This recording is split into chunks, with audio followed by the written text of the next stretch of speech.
Anything you need. Here's to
Hello, everybody, and welcome to the stream. I'm Focus Meat Factory. Hi, how are you doing, folks? Happy Sunday, happy Friday. My God, I don't know what day of the week it is. Look away, Kuno. Welcome, everyone. It's so good to see you. Martine, how's it going? Cannoli, so good to see you. Lip, as always, my dear friend.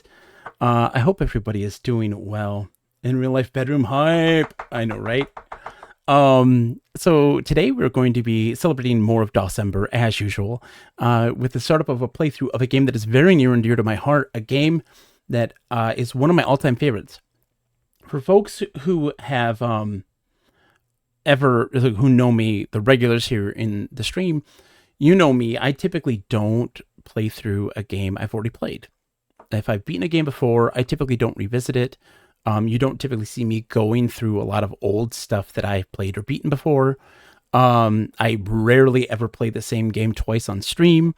It's just something I don't do. I have a major wanderlust, a game that I can deeply love and is deeply beloved that I consider to be one of the best games ever. I won't play it more than like the once or twice personally. It's very rare that I play games multiply because I just have this massive wanderlust. I have more to see. I have more to learn. If I've gleaned enough out of it, I don't usually need to play it again. Why rehash the stuff, right? Exactly. So that's always a tough thing too for like a streamer, because there's a lot of folks who love like watching speedrunners and people who like really dig into games over and over and over again. But for me, that's just not my bag. I can't do that. I have so much more to see and so much more to learn from games. But Dark Sun Shattered Lands is an exemption. It's a very different story for me. It is a game that feels so great to play over and over again in my brain. Like it for some reason hits all of these weird little things.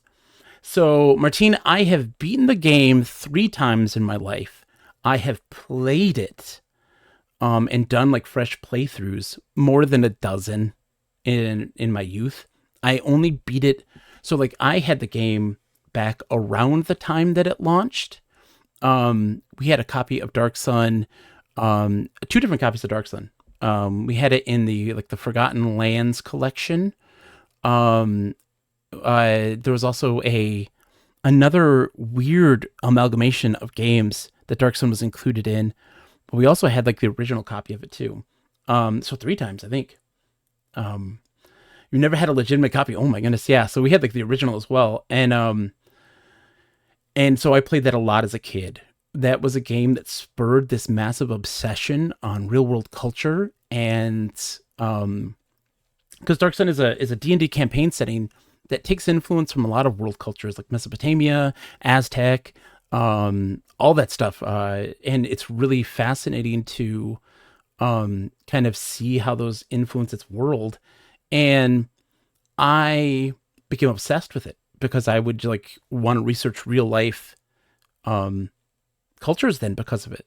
And so like I remember in fifth grade, I told the story in my Discord before, like in fifth grade, I remember my teacher having a meeting with my parents to talk about needing to hold me back because I was easily distracted and how I would never stop reading my social studies book. She doesn't do social studies. She didn't, it was weird. She was a teacher who literally never taught a lesson of social studies. She did math and reading, and that was it. And we had a social studies book that we never looked at.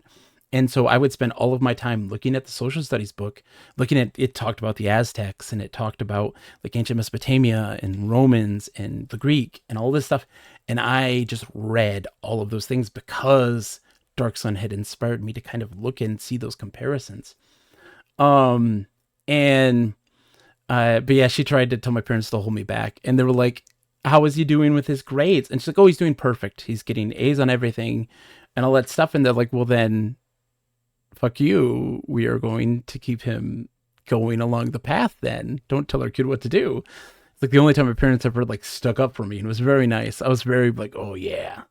Dark Sun was huge, and it is such a vivid concept. It's just a vivid world, and I'm so excited to share it all with you later tonight. Maybe after we're done playing some, I want to talk also about some of the stuff that happened at the Game Awards. There are two things that happened in the Game Awards that I'm like, oh, I'm excited.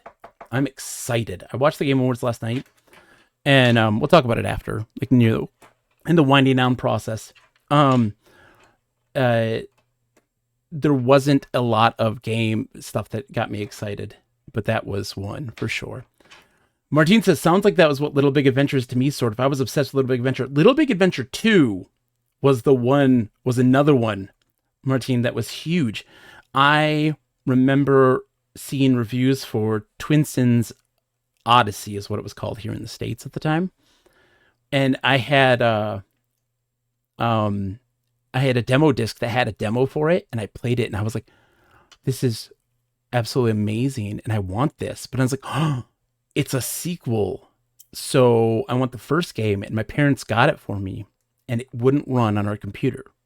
Our computer's too advanced at the time when I finally got a copy of it, and it wouldn't run, but I could hear the music, and I would listen to the music of Little Big Adventure over and over again. I'd put it in my CD player and just listen. And I've never beaten it because when I finally did get it working, this would have been in the late 2000s. I hit a game breaking glitch at the very end, like the very last dungeon, big puzzle area before you, like the big confrontation. The game would crash on me, and it would consistently crash every time I go to enter it, and I couldn't circumvent it. It would always repeat. And so I never got to beat it. And I wanted to play it for the DOS Game Club, but lots of life events happened at that time that made it difficult for me to do so, because that was during like the time when my daughter was homeschooling and we had a whole lot of stuff going on. It was really wild. But that game, Martine, was huge for me as well. That was another big one that I just obsessed over because it just seemed so different than anything I'd ever played. I loved, even as a kid, again, I was attracted to the bizarre. I was attracted to these settings that were non-traditional, that circumvented expectations. And that really was what drew me to games in general, was this ability for them to be something truly unusual, truly outside of my imagination. Yeah, very left field. Yes, very much so. And that's worthwhile, I think, for a lot of people. For some folks, they love the comfortable. For some folks, they live in let the darkness grow. Some people live in the world of nostalgia. And for me, I don't so much. I don't have nostalgia very often for things. I have memories for them, and I have those love for those things, but it isn't what drives me to play the video games. I'm not driven by nostalgia to play games, which is part of why I also don't replay things. But there are some games that do have just special places in my heart that I care about, and Dark Sun's one of them. another big reason is why I picked it for December was because I never beat the sequel. I barely touched the sequel. Wake of the Ravager, I had 2 copies of that one. They were both included in those two compilation sets. And I would play it and just feel overwhelmed by all of the stuff happening in the game. And I didn't like the look of it. They had bigger sprites. And so the camera is still kind of like that same view field, but everything was larger, so you couldn't see very much. So like the world felt really tight and small, and you didn't have much of a view of like what's around you. And it just felt so weird and disjointed and weird. Super Cloud Save coming in with a raid. Happy December raid. Remy, welcome. Super Cloud Save, welcome. Welcome, Raiders. Wow, Shadow, what were you playing today? Happy December indeed. We just started. We're just having a little talk here. A little pregame talk. Wow, welcome everyone. I hope the Raiders stick around for this. I hope so too. We're just about to start it up. Let me get things moving here. I'm gonna get the game pulled up. And it is something special. I hope you're all doing well. What were you playing today? Welcome, Raiders, one and all. Yeah, folks, give a follow. Super Cloud Save is a wonderful streamer who is doing DOS game, December. So like DOS games. How could you not support that?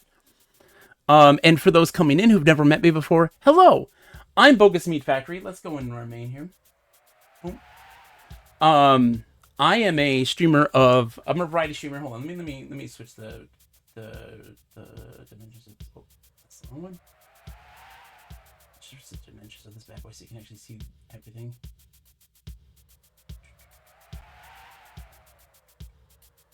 Actually, what we can do is do this. Move this over. There we go. Bam. Driving books, yeah. Oh man. So hold on. Let me see what game you were playing. Phantasmagoria 2. Oh my goodness. Phantasmagoria 2. Look, Phantasmagoria. Did you play? I'm guessing you played the first one. Phantasmagoria is. I don't enjoy the first one as much. Phantasmagoria 2, I actually kind of enjoy it more. I never beat it though. It is a trip, to say the least. And sorry, for folks who are coming in, I apologize. I'm Bogus Meat Factory. I'm a retro variety streamer. I play a little bit of everything. I love video games more than anything in the world. I love talking about video games. I love listening to folks enthuse about video games. I've been playing games now for almost over 35 years. And look at this. The once lush and beautiful world of Dark Sun is now bleak and deadly. Sorcerer kings rule the city-states, crushing life and freedom in their quest for power. In Draj, slaves feed the power of the Sorcerer King in an endless dance of death. Sakura whispers, art. Yes. It's so good. Yeah, I play everything. I have a massive love of games. You name it, I've played it, and if I haven't played it, I know about it, and I love listening to folks enthuse about it and share that enthusiasm with everyone. I'm never one to judge. No genre, no platform, no era is taboo. I love talking about all of it. Martine says, when I first played this, I could barely read any English. We're gonna make our party. I'm gonna create our characters. It's been a long time since I have done this. I haven't played in a while. We gotta make our characters. So this is using Advanced Dungeons & Dragons 2nd edition as its rule set. And yes, Dentry, yeah, D&D. And by the way, welcome. It's good to see you, Dentry. How are you today? No bards. No bards. You have Cleric, Druid, Fighter, Gladiator, Preserver, Scientist, Ranger, and Thief. Only one of these is a magic class, I will add. Which would be Preserver. Because in the world of Dark Sun, magic comes at the cost of life. And so people have... so magicians destroyed the earth. And it's now a desert wasteland. Not completely, of course, but it is almost entirely a desert wasteland. And so you have... Magic is a terrifying force that is outlawed. This is such peppy music for a post-apocalyptic world. Dude, the Lobdeg! Folks, it's so good to see you, the Lobdeg. How are you doing, my friend? Yes, I'm so excited you're here. Hello, it's so nice to see you. All ranger party? No. Cross classes. We are making ourselves some cross classes. We're doing some stuff. We'll do a half elf as our leader. Teach us magic, daddy. Demon Thithergo, how's it going? We are getting one of the forearm guys. We have a lot of choices, okay? Better for someone playing Dark. Yes. Oh, this is one of my all-time favorite games. So we'll make him a fighter. Let's make him a fighter preserver. Oh no. Let's see. Yeah. We'll split. No, I'm gonna make him a fighter scientist. Yeah. Let's do that. We're gonna roll. For scientist, we want strength and intelligence. That's not bad. 17, 16, 15, 17, 17. I'm gonna do this though. I'm gonna cheat on hit points. I'm cheating on hit points. Because this game will beat you up. Welcome to Lamorte. I find my nostalgia is for the hardware more often than the game, and I'll spend twice as much time working on machines as actually using them. You know what? There's nothing wrong with that, Delamorte. I'm not a hardware guy. I'm emulating right now, right? But I don't blame folks for wanting to dig into more the concept of one, like getting this stuff up and running, and the challenge of getting that stuff going is super awesome. And I really respect folks who dedicate all of that time to do that, because that's not easy. It's not easy. And I love the idea of people keeping stuff going. Summer, welcome. It's so nice to see you. Hello. Everybody's coming in today. Everyone going wild over Baldur's Gate 3, having dice on screen, while Dark Sun having on-screen dice in VGA. Zerfall. Yeah, can't get your serial mouse working right now. Oh, no. Yeah, I'm all about the games, and I'm okay with the hardware. I have a love and respect for folks who go hard with the hardware, especially when it's obscure hardware, because that stuff typically doesn't have any emulation for it. That stuff typically will provide an experience that's so unique to its own platform, and I love and respect folks who are doing that. Let's give this guy a name. Who are we going to name this person? Who's our hero? I love hardware. I just wish I still had it, but I make do. Yeah, exactly. We got to name this guy. He's a half-elf male, a fighter scientist. I should name him. Oh, I know what I'm gonna name him. It's Lip. Lip is our hero. He's our leader. He's the leader. Our good boy, Lip. And then we're gonna add. Let's see. I want a dwarf. So dwarves have no hair, by the way. In the world of Dark Sun, there's no need for hair because it's hot out. That character is a scion, tall as snow. It's because I love RPG games. I'm a huge collector of tabletop RPG books. Yes! I have like all the old World of Darkness books. I'm a person who actually has made and designed my own tabletop RPG system that I'm in the works of testing, which I have been using for personal use, which I love to death. I love tabletop RPGs. They're the best. We're getting to the forearms. There's two other characters we'll get to. Don't worry. This one's going to be the fighter thief combo. I want a thief.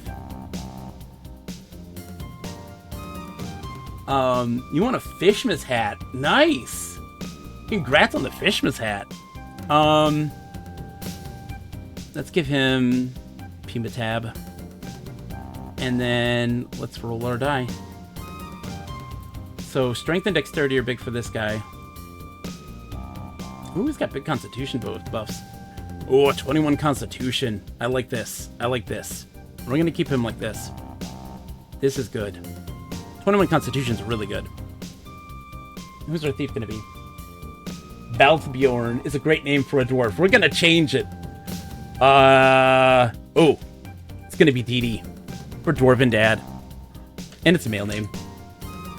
No, I'm gonna keep him Balthbjorn. It's Didi. We're making him for Dwarven Dad, our good friend Dwarven Dad, who we love. All right, he's the fighter thief, and then we're gonna make a. This is me. I'll be the fighter cleric.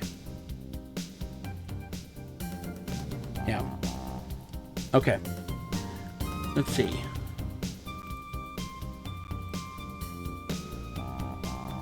I want my suit to be a little bit higher. Let's work on getting some better rolls here on my intelligence. I want it to at least be 15 or higher, so let's see what we can get at 15.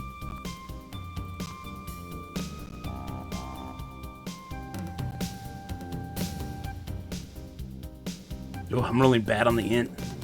I could change this and alter it if I wanted to. I could technically cheat.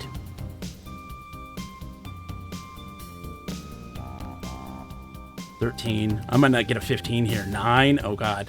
9's bad. 14 is good. Let's see. Come on. 15. You know what? I might be stuck with that one. That's good. 22. Strength. It's the max. I know, Sakura, but we're going to try our best. Sorry. P-Metab is psionic metabolism. And welcome, Brittany. It's good to see you. Look, yeah, and this is gonna be me. I'm the big dumb ox, Bogusta, the fighter cleric. We're all true neutral. We don't care. And then for you, of course we're getting the Thri-Kreen. Of course we are. They're the fighter druid. And oh, their stats are already fantastic. I might just keep these stats. These are good. These are good. Good stats. I'm going to make them fire. And psionics. Let's go telepathy. Yes. And this person's name is going to be in honor of my dear friend. Is it cheating if the game doesn't have any rules against it? No, it's not cheating. But, like, I'm going to try this the first time ever. I've always cheated. I've always maxed everything out. I'm going to try this time, working within the range. Hold on. Before we do that, though, we got to add a little... We got to add a little bit there. Sakura, there you are. Sakura. There you go. For you. You have to add a little... We've got to add some exclamation points for these guys. That's just how they go. So they're going to be our fighter druid. And I think that's our party. Okay, we're turning the game. We're starting it up. Here we go. Oh, boy.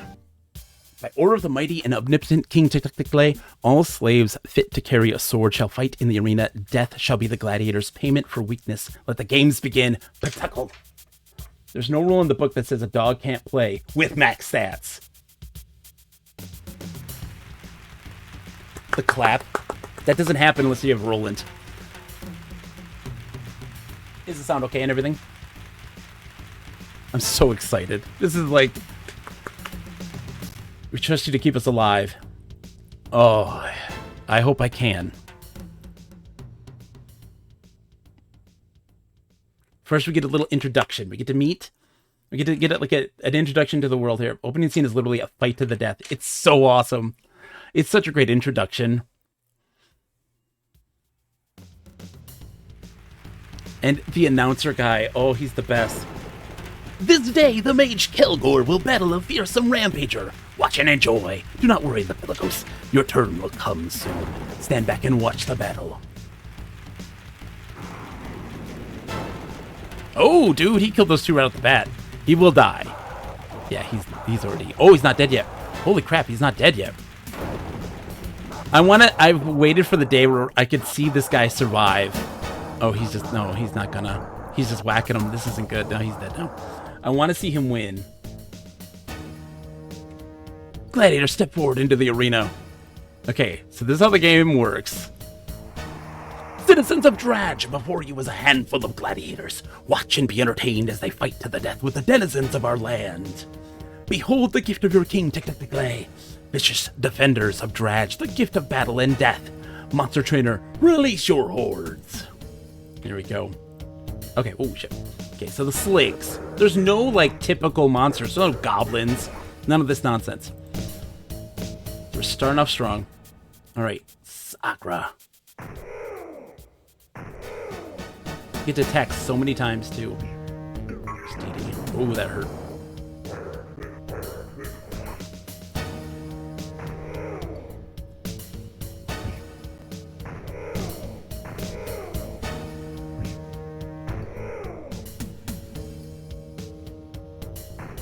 Bam. Oh, the damage. Oh, stop hitting. Stop hitting Raditi.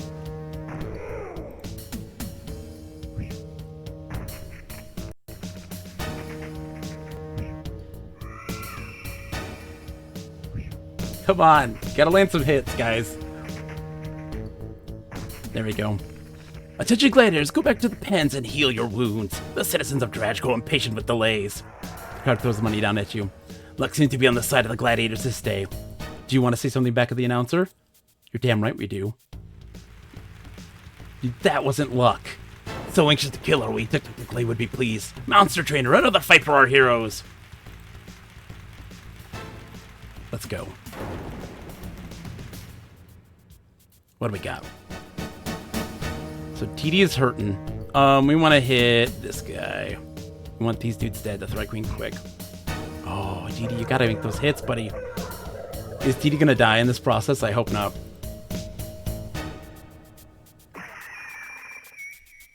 We gotta kill these Threat Queen bad.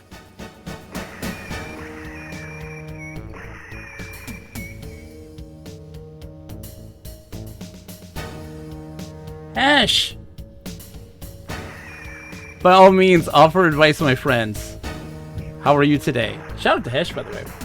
Is it permadeath? It depends on the situation. It's situational. Let's go after this guy.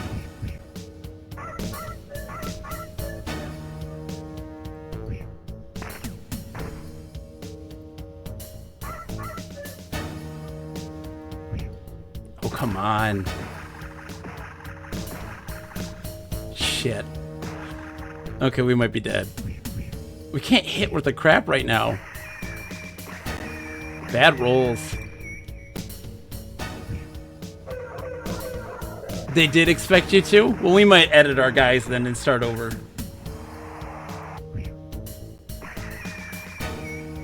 Yeah, we will. I was trying to not do it. Because I've done it every time. And by the way, yeah. Folks, if you aren't following Hesh Valentine, you should. Wonderful streamer. Yeah, we died. Okay, let's max our stuff out. You're right. We can edit them and change them. It's fine. So we go to our party. Hold on. Add. Yeah. Syllabus. Add. And now we can edit, right? Not edit name. Oh no, do I have to edit everything? Shoot, I do, don't I? Okay. So let's drop. Shit. That's what we can do. Time to set everybody to max stats. It's fine. It's really quick. Bam. Strength.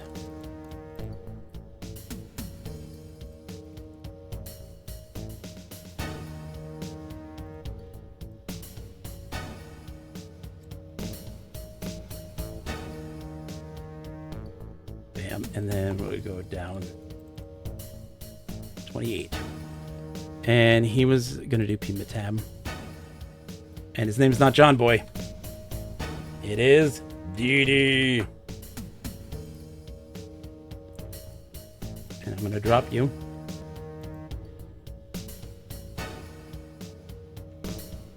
His interest music is this game's theme. It's a great game. How did you like it? And Hesh, how is Wake of the Ravager treating you? Wake of the Ravager is tough. That's a tough one. Yeah, I'm gonna make them a preserver, actually. I kind of want to make them a preserver. Because they're the only ones that do, like, magic.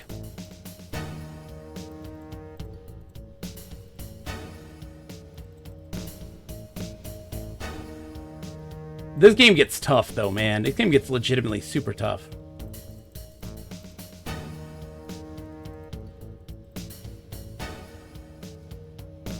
There we go. And we'll do Kinesis, yeah.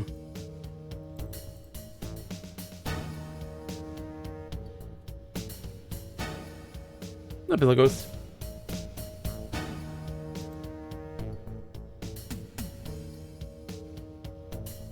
Why wouldn't you max it out? I know, I know.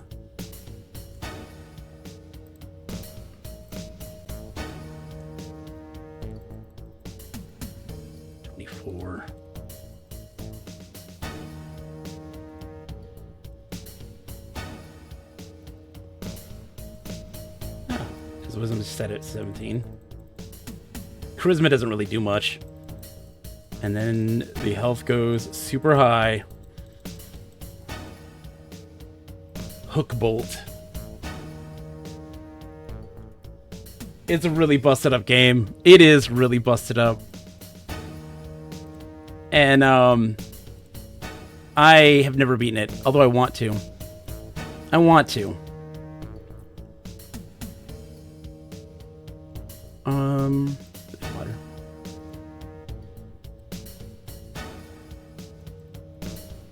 This is why I'm also playing this, because it's like one of my all-time favorite games. I was just trying not to max it out this time, because I always do. I just wanted to try to give it my best, but it was not enough. Obviously, the game is super brutal. There we go. We got our people. Let's try again.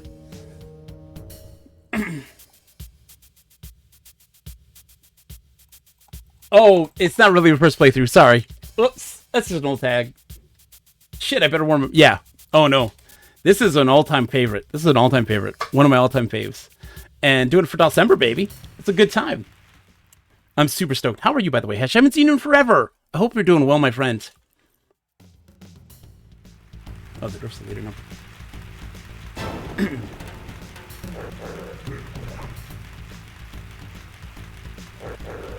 I'm just waiting for that day when someone finally gets to reverse engineer Dark Sun Crimson Sands. Because I just...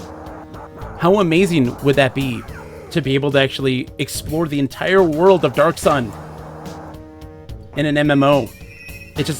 It drives me crazy that nobody wants that. Like, they have all of it, the whole world, all of the cities. And it's in this engine. Who wouldn't want that? Who wouldn't want that? Let's save. We're just gonna do a quick save. Save. Oh, I just made it blank apparently. Whoops. Yes. Yes, Monster Trainer, release your forces. Okay. Bam. Just look at the damage. Look at the damage. Look at the bones, man. Nothing ever came of it. Most of the folks had other projects to do, and they just didn't have the time. These gladiators are tough, aren't they? You can find loot, absolutely. There's also a mission you can do in here, too.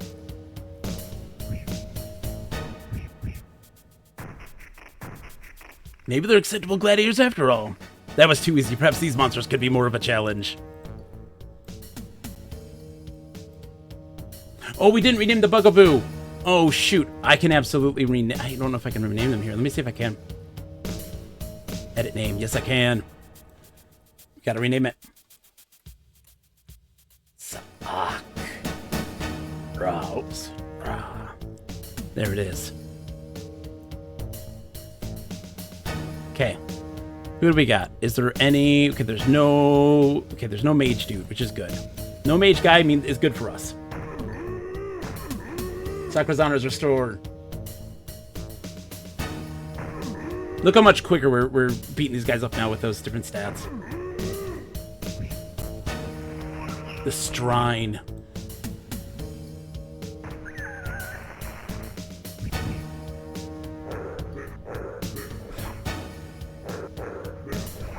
Is haste. It's so completely overpowered. I've never messed with haste. I've never messed with it. We'll have to see. Not a surprise the monster died. It had been sick anyway. Could barely stand. It was so weak. Such poor quality creatures. A child could kill them. Are you ready for this? Because we're going to taunt him once more. That snail hedgehog used to freak me out. Oh my gosh. Dude. And... Oh, we leveled up already. The crowd is awed by your awesome fighting ability. They begin chanting your name and tossing money down to the arena floor. Citizens of Dredge, these pathetic, wretched, sorry excuses for gladiators are not our only entertainment. Do not worry, real warriors will be fighting later today. Answer back. I'm a real warrior, and I'll prove it. So anxious to kill, are we? Okay, let's get our money. Sometimes it gets stuck under there. There we go. We're pressing our luck. Oh yeah, we can take this, no problem. Mole. Oh, sorry, these are the Soul Shredder dudes. What are they called? I can't remember. They're kind of lizard folk.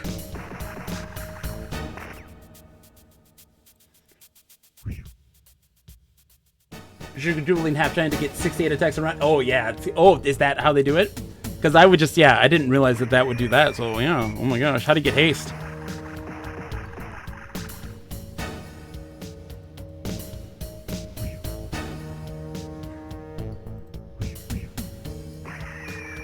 The feeling, it just feels like when you're watching this happen, there's like this feeling when those numbers pop up. I have a level 3 preserver spell. Okay, well I got a preserver on there, so that's good. It feels so great when you hit and the things pop up and like the big numbers and everything. It just is like, whoa! It means business. It feels so good. The crowd is awed by your awesome fighting ability. They begin chanting your name and tossing money to the floor. Yep, don't worry, we're not the real ones. Okay, we're done with that. We won't talk back. Attention gladiators, go back to the pens to heal your wounds. The citizens of Dratch go impatient with delays. Alright, so we just got that, so I don't need any of that. So like you see like this guy here. Help me, please! I'll untie you. His body falls to the ground lifelessly. There's nothing on the body. There's this guy over here, though.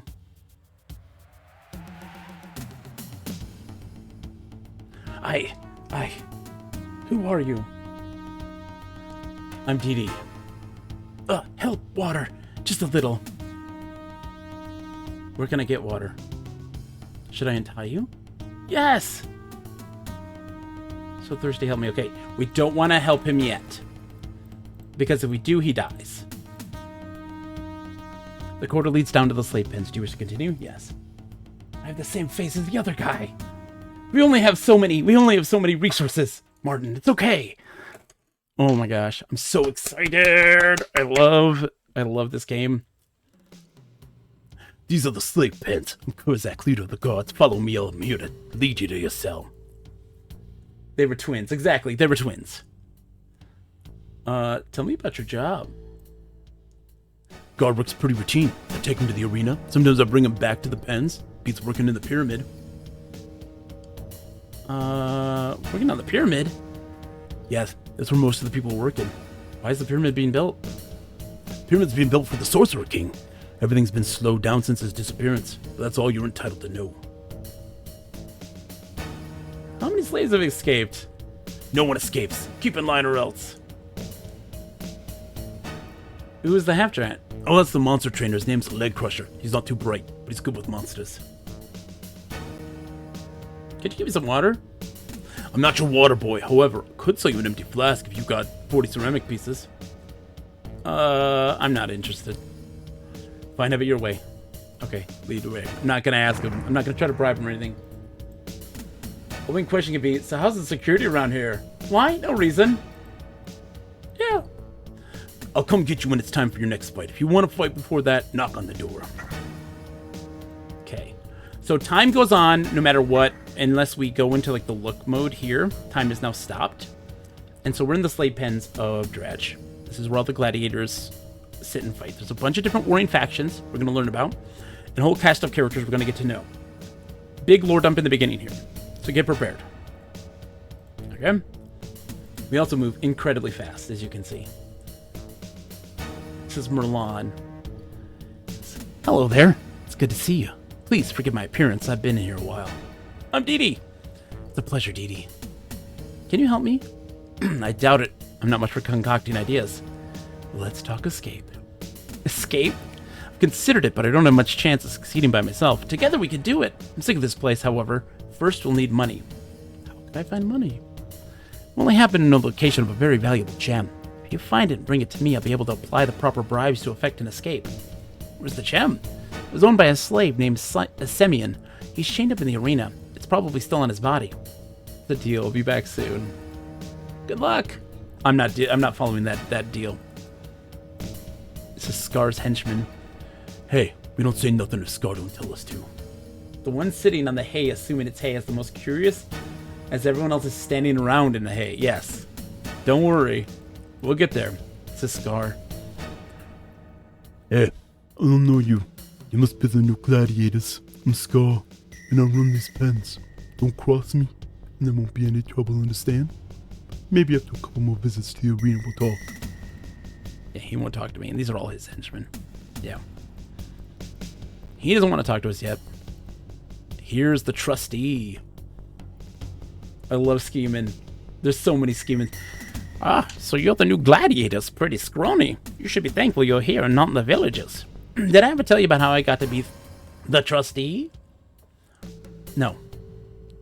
After a contest, I was escorted back here with a stalker broke out. It attacked the leader of the guards, who was petrified. I grabbed the longsword he dropped and slew the stalker. The main guards let me stay on as a helper here in the pens. Thank you. Yes, I remember you. I'm not so old that I can't remember a name. But we haven't met until today. So we haven't. No, well, I'm the trustee, and that's why you may call me. That is what you may call me. For I haven't any other name now. No other name. What are the villages? Did I mention the villages? There are groups of free peoples we've banded together over the years. The city hates them because they work harder than city folk and won't buckle under tic-tac clay. What else do you know about the pens? What do you want to know? And we never get out of here? Sure, they get dragged off to fertilize the fields every day. And want to get out of here alive. Some do. Guards claim to get them all. But I know some make it. And they have to hide out in the desert, though. The Templars could catch them in the city. How well guarded is this place? Guarded as well as any slave pen is guarded. Although I've heard rumors of people escaping in my years here. Can any of the guards be bribed? Perzak, the one who takes you to the arena, likes money. Don't expect too much from him, though. Takes more money than you have to buy freedom. How many guards are here? Lately, there haven't been as many. Guards are being moved out, a few at a time. Why are the guards being moved? I don't know, but the army has been training extensively. Who are the leaders of the slave pens? A Templar makes all the major decisions, like who fights in the arena. Kurzak's the head guard. Other than that, there's just other serfs doing various jobs. Change the subject. Who else is in the slave pens? Galal's a woman who sits by herself. Scar and his gang are in the cell in the southwest. Murzal and his gang inhabits the northeast. Dinos has a special cell in the southwest. Merlon the little weasel's in a room on the west. What can you tell me about Dinos? Dinos is an extraordinary cook. When the Templar of the Pens caught wind of the talents, Dinos was taken as his personal chef. Dinos hasn't fought in the arena since. He was moved into a suite of rooms to the south. How can I get to Dinos? I have a key. Go south. I'll be there in a second. Would you like to meet Dinos? Yes. I'll talk to him later. Oh, he's going to go all the way around, isn't he? Boo. Okay. Kurzak's the key to paid freedom, I presume? There are a whole heck of a lot of ways to get out of here. So there are 1, 2, 3, 4... I believe 4 different ways to get out of the pens. You can definitely start whacking everybody. Yeah. We're gonna do... I'll hurry up and wait then and watch the gameplay. Exactly. Teed reaches his hand to the haystack and comes out with a small gem. Like, so you can look in haystacks and just get random stuff, which is great. Sometimes you can get hurt, though. Reach in the haystack. Piece of a pot. I just like doing this for fun. And a small gem. Oh, dude, I got lucky with a gem again. I'll take him.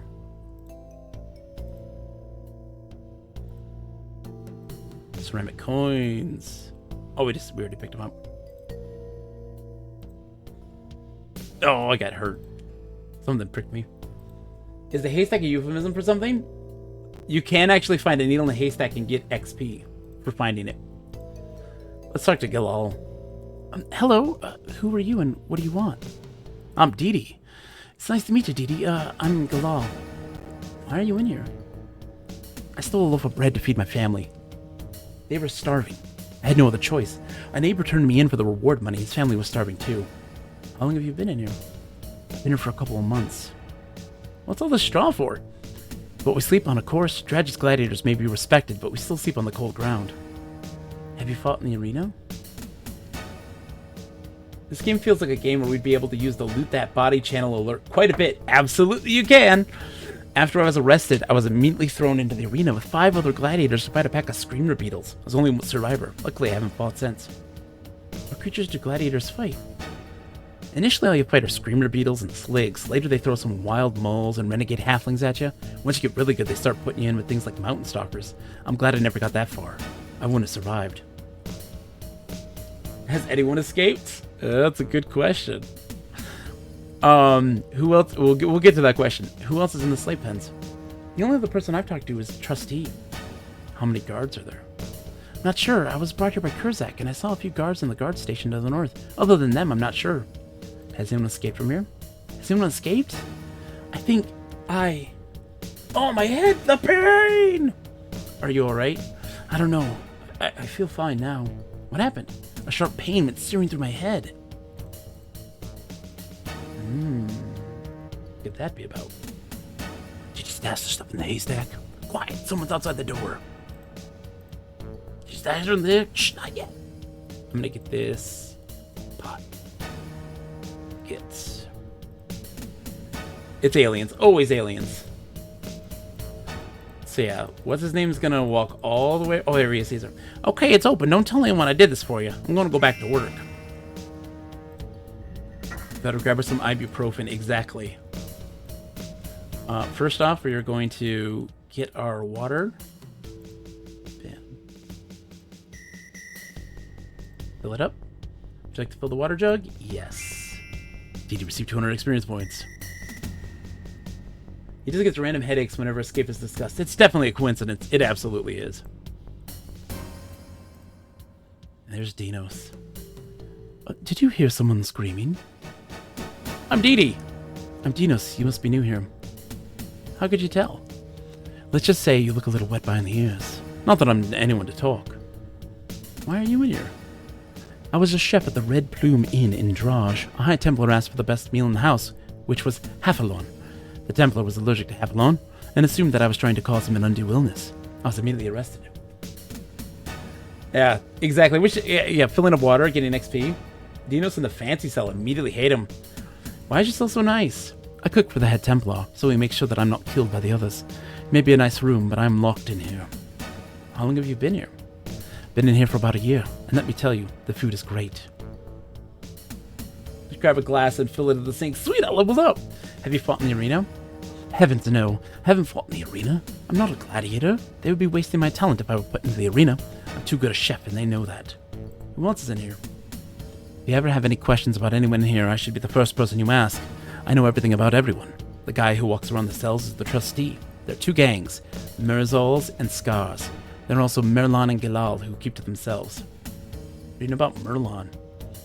Merlon just got in here. No one has really talked to him yet. Find out what you can and let me know. I was a gladiator. I learned how to cook it fast. Is that a bed? It's a nice bed too. It's a queen size bed, man. It's a double at least. What do you know about Scar? Scar and his gang are the strongest fighting gladiators in the slave pens. They were ordained kings of the pen 8 months ago, and they defeated a dozen mountain stalkers, something no other fighting group has done. What do you know about the trustee? The trustee is an old ex-gladiator. A mountain stalker attacked him and the head trainer. Trustee slew the beast, saving the head trainer's life, but was severely crippled. The trainer allowed Trustee to stay on in the pens as a handyman. What do you know about Galal? Yes, hello guards. I can cook a mean spaghetti. Can I have the nice room now, please? Let's see. Gilal's an interesting case. At one point, she was fine. Then she was gone for a few days, and she hasn't been the same since. It's a shame to see someone in that state. She can't remember anything past one day. She doesn't even know who I am. We're going to talk to him again, because he's going to talk about who is that screaming? Gilal is screaming. Gilal, is she right? She's in severe pain. No more time for talk. Take me to her. Take Dinos to Gilal? Yes. Shut your clay face. It's a good one. Come on, dude. Coming? Hey, trustee.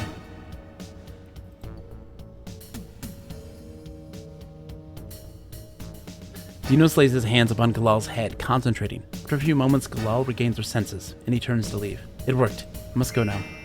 Each party member receives 350 experience points. Thank you for your help. It was uncommonly kind of you. How are you feeling? I feel great. The best I've felt in a long time thanks to Dinos. My head is perfectly clear. So what about escaping? In the northernmost monster pen, there's a secret passage which leads to the sewer entrance. It's a big hole in the northwest corner of the pens, to the west of the kitchen. You just have to push the button in the corner of the pen, and it'll be open. Be careful of the guard posted there. I had to break something to distract him, but you can probably just kill him. How far did you get? Made it as far as the desert to the north. Something startled me, and I jumped behind a rock. I fell down an embankment and broke my leg. Guards from the city found me the next day. The Templar healed my leg and put some kind of memory block on my head so they wouldn't be able to tell anyone my story. What's the wilderness like? Well, I didn't get too far, but I've heard there's villages where escaped slaves live. How big are the villages? Well, it depends. Most are pretty small. They barely scratch out a living. There's not enough water out there to let a lot of people live in one place for long. But I've heard of one to the north where a man dug a well that's lasted years. I think his name was Domini? But it's probably not true. No one could do that. Did I ask where? I don't really know where they are. I grew up in the big city, and the people there just don't care about anything outside. They try to ignore the wilderness, especially after the rumors started to delay getting together an army to squash the villages. What rumors are these? Yeah. I don't really know. If it's true, it's too bad. Those villages can't stand alone against an army the size of Tectocles can get together. Why don't they fit them together? What are you talking about? They can ally and fight together. How could they trust each other? If someone could do that, it would be a great feat, worthy of telling for generations. No one has ever allied whole villages together. Oh, how big are the villages you didn't visit? Yeah, exactly. I'm planning to escape. I'm not sure I could go through that again. If I escaped again and was recaptured, I'd be killed immediately, but I wish you the best of luck. Yeah, that's her.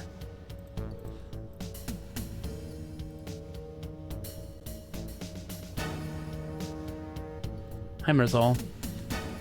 Hey, go talk to Scarda's men. Maybe they could use some new raw recruits, huh? I'm Dee Dee.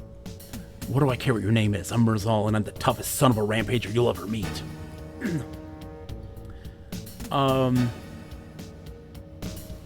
Quiet, you stupid son of a beggar. Me, a son of a beggar? I should have been so lucky. I guess you should talk to somebody who cares what you think. Oh, man, he doesn't like us. There's a secret room here. So there's a room here. It's a door. The door doesn't open. It seems sturdy. Knock on the door. After a moment, the door slowly opens. A breeze picks up in the room, suddenly closing the door. Bam. Dee Dee hears the secret door shut and lock. Kuno, it's going great. Alright, so then if you look here, Dee Dee finds some suspicious cracks in the wall. With a little searching, he finds the button on the north wall. Dee Dee hears a click as the secret door to the west opens. Secret door. We can open this, and so we got some better armor and the fancy some stuff. We can actually pick this up and take it with us. There's no limit on like weight limits and stuff. Are you taking anyone with you? You'll see. We have plans, but we have to milk. We are milking right now. So we got a big gem. And then here's, let's see. This bone scale armor's AC bonus of 2, right? Okay. Let's give that to our boy over here. And then you're gonna equip that. When we get a bow, that's gonna work really well.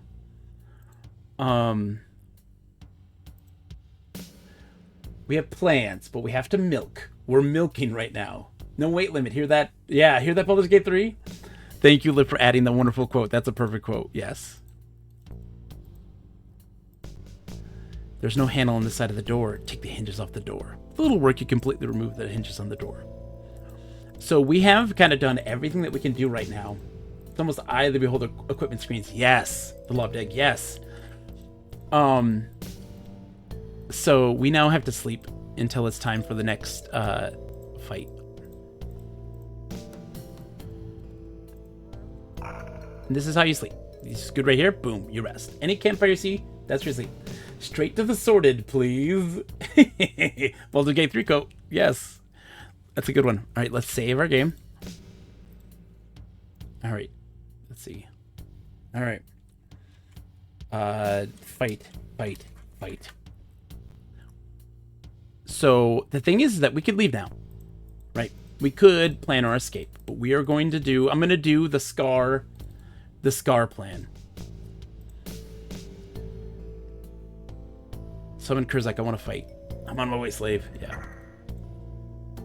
So you're ready for another fight, are you? Follow me to the arena. So we're fully healed. So the plan is that we're gonna fight in the arena a whole bunch to level up.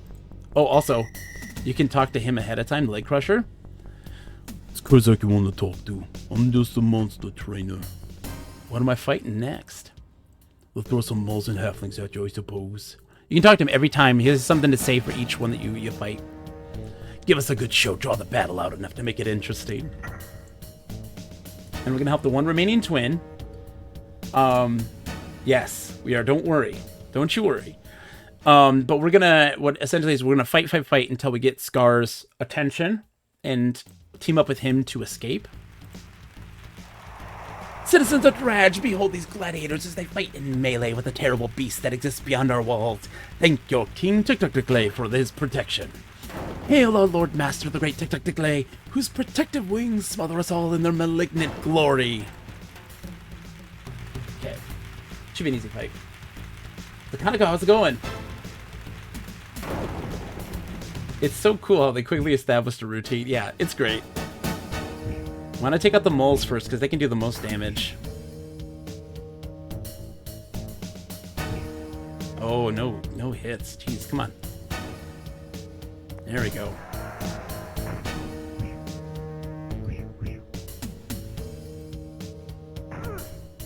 Big hits from our thief there. That's good.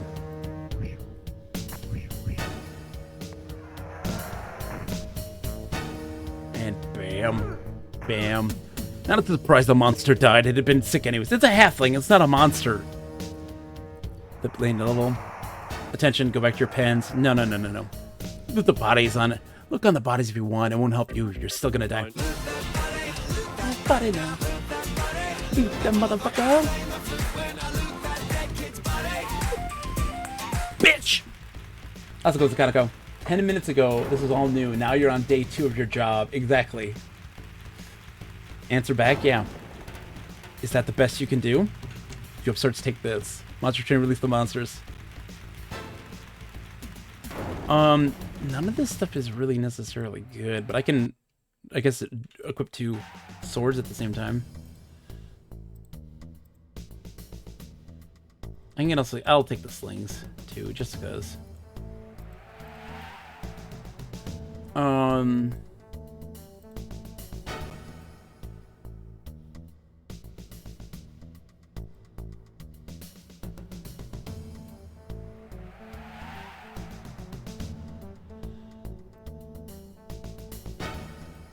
Yeah, our big boy. All right, here we go. You don't want to give the 4-on-1 weapons. You can only give them 2, or technically, I mean 1, but it actually limits how much they can attack. What is this, Lance of Lore? Yeah, no. You don't want to do the 4-arm person. You want to keep them where they're at. Ooh, they're really throwing some stuff at us. Ooh, baby. Yeah, let's go. These guys do some damage. They hurt. We want to try to kill them as quick as we can. They can't go very far. And it's hard for them to hit. But when they hit, oh, it hurts. They have a lot of attacks. The Tentacular Spectacular. Who doesn't want to have spiny tentacles shoved in your face right now? Maybe they're acceptable gladiators after all. The Otyugh. Again, like, there's no typical creatures in this place. You don't have goblins and kobolds and all that jazz. You have Otyughs. Oh, I didn't attack. Did he miss? Mambugusta. There we go. Yep, level 3 already. Crowds awed by your fighting, awesome fighting ability. They begin chanting your name and tossing money down to the arena floor. Citizens of Dredge, these pathetic, wretched, sorry excuses for gladiators are not our only entertainment. Do not worry, the real fighters will happen soon. OTUG, those were around in SSI games since Pool Radiance. Were they? I've never heard of them outside of this. Many don't know this, but the OTUG is the inspiration for the wacky, waving, inflatable arm-pulling tube men. It's true. Pathetic, I'll take on your best. I'm gonna roll warrior and I'll prove it. One more time. One more time. I hope it doesn't kill us. Please don't kill us. Let's do a quick save, just in case. Don't die. Oh, I fat fingered it. It's Dawn. That's our save game. Dawn. Oh no, we'll be fine. Jeez, we're fighting these guys. This is it. This is what you're gonna throw at me.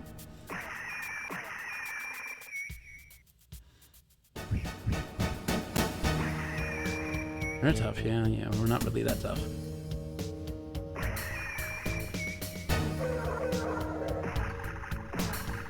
Don't die, Sakura. Oh, crap, they're hitting Sakura hard. The sound effects, all of it feels great to me. I don't know. I just love it. The droning music, all of it just kind of sticks in my brain as like, oh, this is good.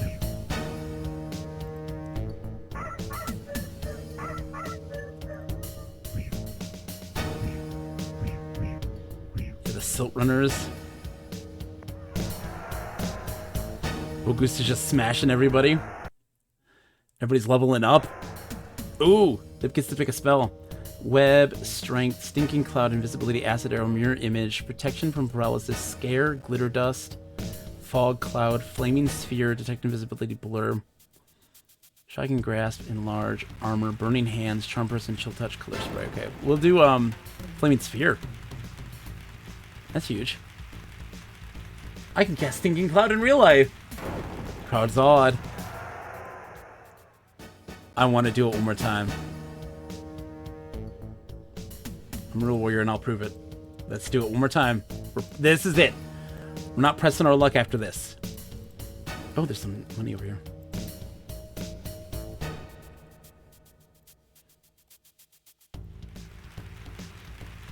Okay. Oh yeah, we're fine. We're fine. Is there a magician? Any magic user? There's not. It's just another one of these? Jeez. Come on, Thry Queen.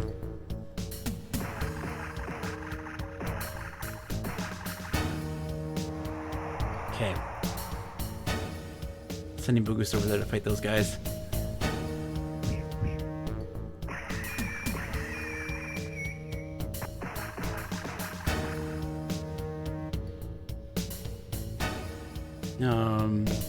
Let's try this.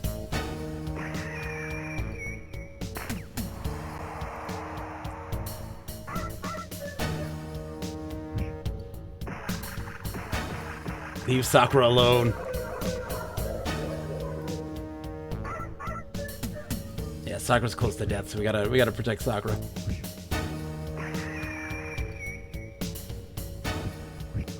Oh, come on. Oh, no. Don't, shit. Sakura's gonna survive. They're gonna survive. They're gonna be fine.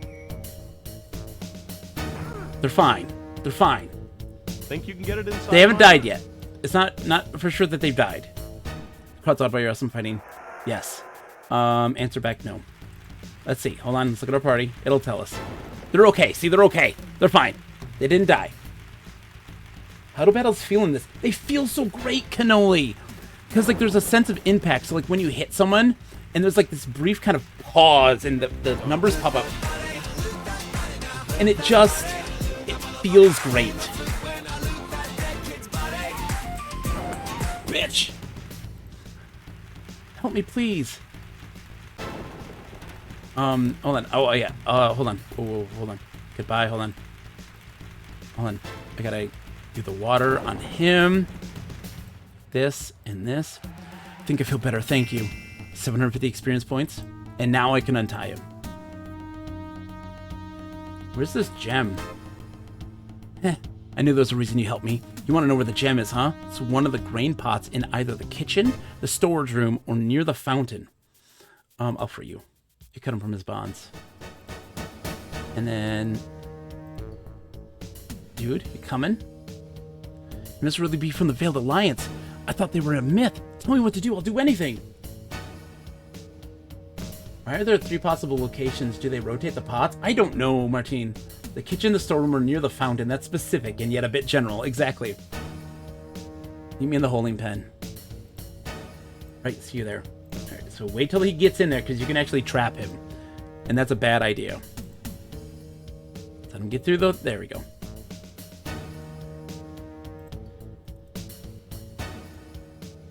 I assume you're eventually going to want to escape.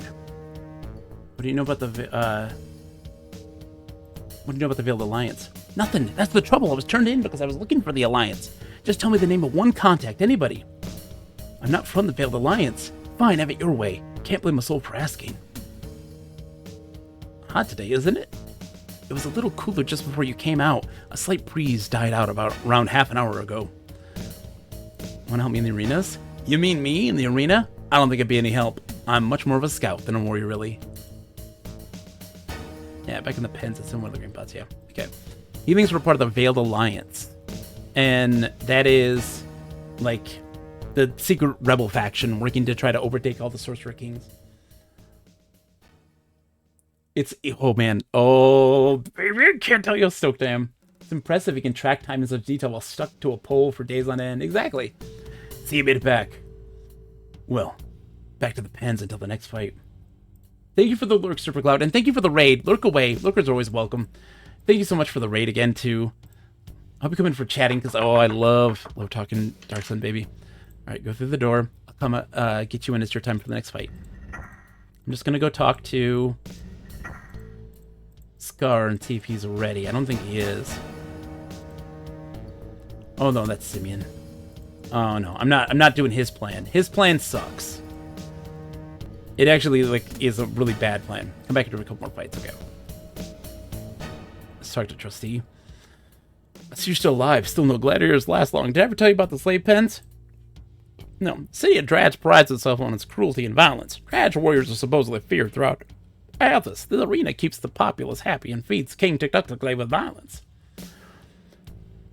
What else do you know about the pens? What do you want to know? Oh, yeah. I already asked all that stuff.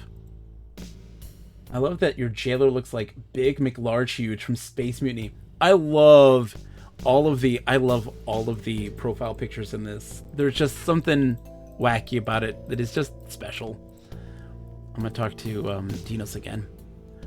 I'm glad I could help Galal. How did you heal her? It's a gift that I was born with. Galal's mind had been closed by the Templars, so they wouldn't have to kill her. She knew something too important for the Templar to let anybody know. She has an info, why didn't you ask? Knowledge is both valuable and dangerous. I'm happy you're in the pens. Why find out something that could change that?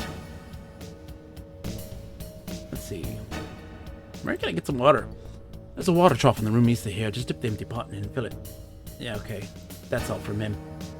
Coolman has their level listed. Even friendly NPCs, even as you talk to a friend, it's still good info to know. You can put them down if needed. This guy looks like my neighbor, and voice acting matches it. Indeed. Hello. Yeah, because you can at any point attack anybody. You really can, which is crazy. Let's do some haystack looking. Don't find anything of interest. Didi reaches his hand in the haystack and comes out with an old table leg, which could be used as a club. I just want to find a needle one time.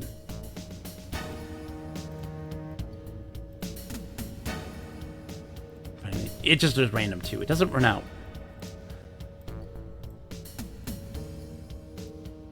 Maybe it does. Maybe it does. I'd say being able to attack anyone at any time is a staple of good RPG design. I agree too. Oh, come on now, haystacks. Okay, the haystacks seem to be run out. We'll eventually get one. We'll get one. Oh, those guys are still there. Let's sleep. And then we'll save again. And press our luck, because we want to grow in power. That's what I'd ask if I were jailed. Yeah, it could mean spaghetti. Anybody interested? Someone Chris like I want to fight. And then let's save. Fight, fight, fight. Don't mind the Dawn save. Don't die is the name of that one. Yep, let's go to the arena. Let's talk to our boy. Light Crusher. It's cool like you want to talk to him, just a monster trainer. What am I fighting next? You'll see the Thrycreen and Torqueen. They just captured. Yeah, get some sleep, Martine. Don't worry, my friend. The VOD will always be there. Also uploaded on YouTube after 24 hours. So it'll be up too. But you can always watch it on here too. We're just building our strength right now. That's the most important thing. You have to build that strength. I'll talk to that doofus afterwards a bit. Citizens of Drach, these slaves have proven their worth. It seems the arena purchased wisely. On this day, King Tuk-Tuk-Tiklay once again presents Drach with his gifts of battle and death. Hail Tuk-Tuk-Tiklay and the victorious armies of Drach. Okay, they're coming in from this side? Yeah. Thrycreen and Torqueen. Alright, so let's punch. Oh, no. Okay. Now one hit off. Two.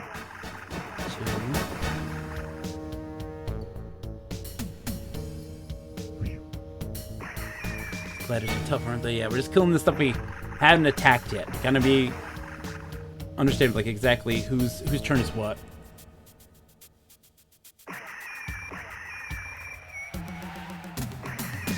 Good hit. Sakura wiping them out. That was too easy. Perhaps these monsters will be more of a challenge. Any magic user? No. Okay, we're good.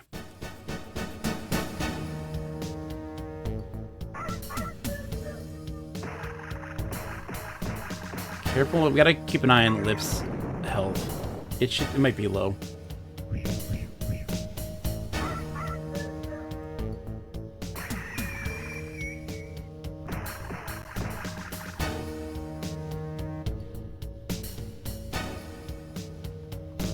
Bogusta coming in to punch a multi-eyed dog.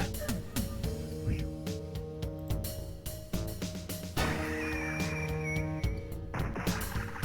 an eye. Oh, those big hits on Sakura that hurt. Ouch.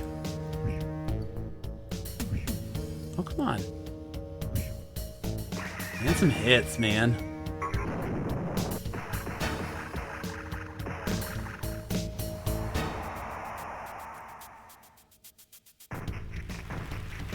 We'll call it creatures. Oh, they got another attack. Oh, no! Shit.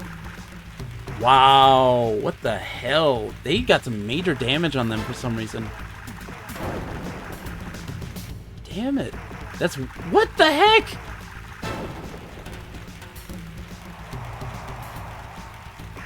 That's wild. This one Torqueen is fucking our whole party up. Hold on. Hold on. No, we're not saying anything. Is everybody alive or are they dead? Okay, okay, okay. They're all alive. Thank God.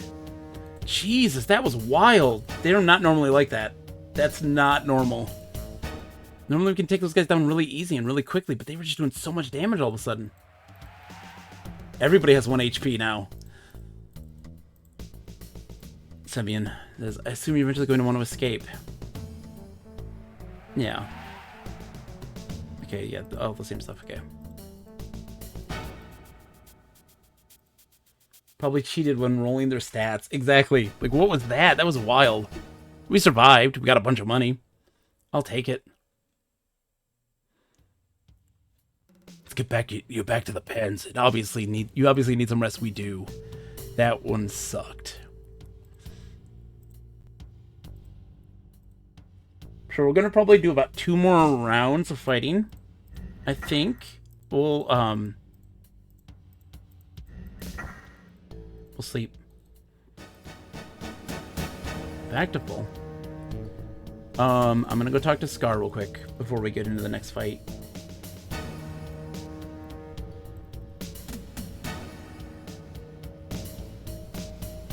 Oh, that's Merlon. Fuck you, Merlon. I don't want to talk to you, buddy.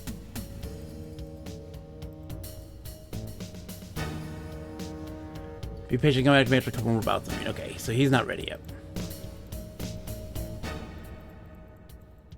What we will do, though, is this.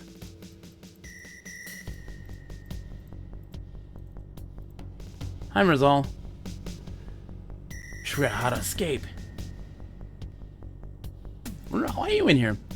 Gambled on the arena contest all the time. I got a bad tip and bet way over my head. Lost the bet, couldn't pay up. To pay for my debt, the head Templar sold me into slavery. How do I get out of here? If I knew that, I'd do it myself. You can escape with us as soon as we get a plan, though. All I know is that if you knock on the front door, Kurzak will open it, thinking you're ready for a fight. I said we kill him after the door's open. How do we do that? I don't know. You just kill all the guards and take over. Haha. Brilliant. We'll be slaughtered. If you got any better ideas, you tell me. Dude, Merzal, you're an idiot. This isn't Sladbait. I'm in charge here. Without me, this gang's nothing. Take your best shot. I will take my best shot, thank you. Oh, shoot. He's trapped.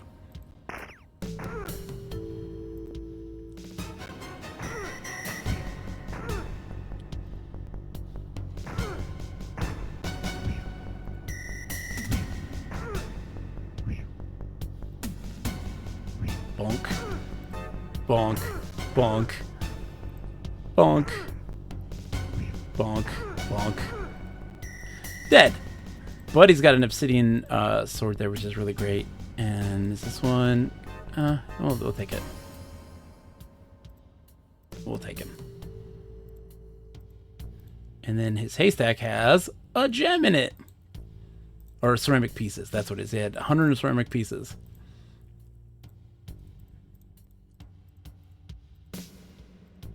They probably cheated when rolling their stats. Yeah, oh man, that was pretty gnarly. Okay, so that should be enough. Kurzak's gonna call for me now. After a second sleep.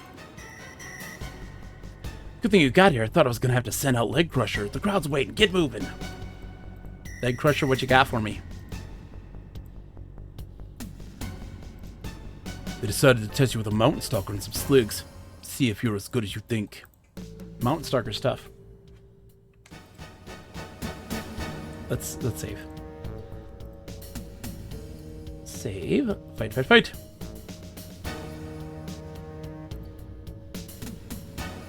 Give us a good show. Draw the battle out enough to make it interesting. Okay. Here we go. After this one, I think is when Scar like talks to us, and then it's like time to escape. There's a lot of different routes to do this, but this is the one we're gonna take. Citizens of Drach, these gladiators, strong and skilled, have yet to be truly tested. We'll challenge them this day to prove their worth against our monster trainer's best. Let the games begin. Yeah, Mountain Stalkers are #1 priority. That guy hurts. We want to kill him quick. Hopefully. Oh god, he's got an attack. It's going to be pretty gnarly. Oh, 16, 11. Oh god. We aren't going to challenge again after this, I don't think. Because, like, Sligs we can handle. But, Mountain Stalkers, no. Mountain Stalkers hurt.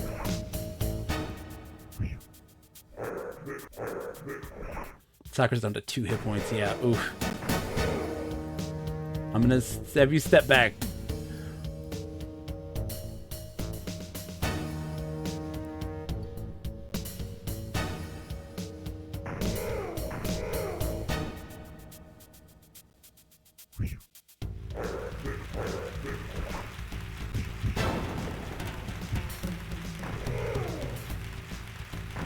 Bam.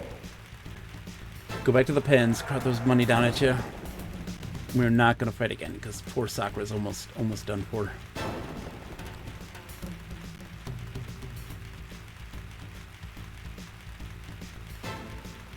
And now when we talk to Scar, I think we get to make our plans. Out of stock on Gotta Catch 'Em All. I've been waiting for this moment. Yeah. Gotta catch 'em all. The creatures are wild, and I love them for it. Like, there's no normal ones. And trust me, they get weirder.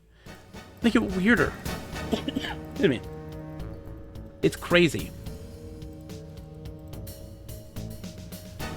I saw you out in the arena. You know what you're doing. I could use you. do you mean, use me? I have a plan. Listen, I can arrange for us to fight each other in the arena. I know how to get out the west gate. They don't use it anymore. It should be lightly guarded. We meet in the arena and fight our way out. I like it. When do we start? Good. Just keep fighting in the arena like a gladiator. And when you see us, be ready to run for the west gate. Yep, and now we'll sleep. And we're going. So with like Merlon's thing, right? You give him the gem, and he'll guide you through through Dinos's little thing. There's a door that leads to the Templar, and essentially takes you to the Templar, and kind of sells you out. And then, but you can still technically escape through that way. And then you can also work with that other guy, Merzon or whatever his name was. Or you can work with Scar, or you can fight so much to the point where you fight Scar and kill him, and then have to just keep fighting monsters until it gets too much to handle, and have to like fight your way out. It gets crazy. There's a lot of stuff going on. Because I'm gonna fight. Yep. All right, so let's go talk to him. Like, Crusher, what am I fighting? I'm not sure what they have in store for you. I just hope your bodies aren't too heavy when I have to drag them out of here. So it's time for escape. Bum bum bum bum bum bum bum bum bum. Give us a good show. Draw the battle out enough to make it interesting.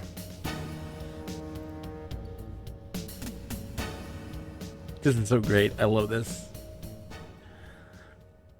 I think also if you pay enough money, if you get enough, you could probably pay the guard guy to get you out, but I'm not entirely sure.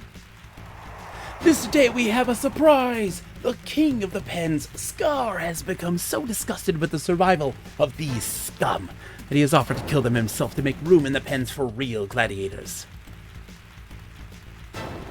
Perfect plan, isn't it? I know just the way to escape. I'm prepared to die this day. Are you?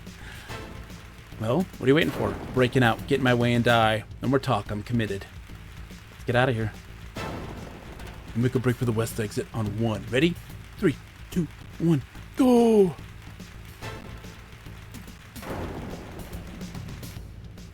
Gladiators escaping, guard! Sound the alarms! This corridor leads down into the slave pens. Do you wish to continue? Yes. Here we go. Jailbreak time, baby!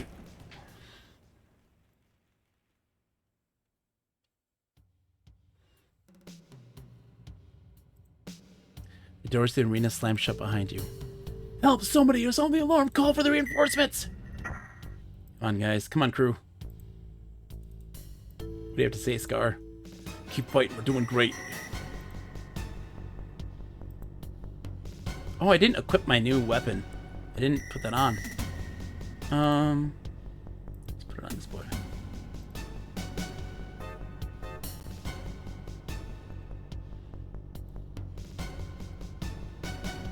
We're just slowly. I don't want them to get too far behind. Now we're gonna take a step back, so this guy can get kind of enshrouded by us. There we go.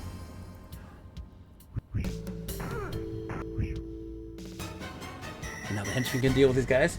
Can you hunt down and find the announcer now? Maybe, Lip. Maybe. Maybe we can. Maybe. That's all I can say about that.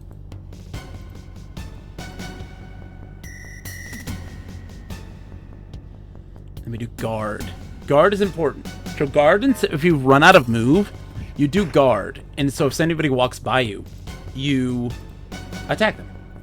And it's a free thing. So like just guard. Instead of ending your turn, it's just worth doing. I don't know why you wouldn't do it any other way.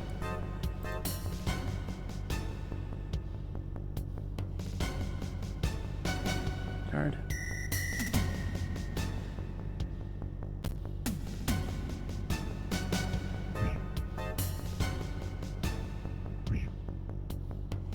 Ooh, Scar's moving up, dude. Scar, what are you doing, buddy? That's how you die, buddy.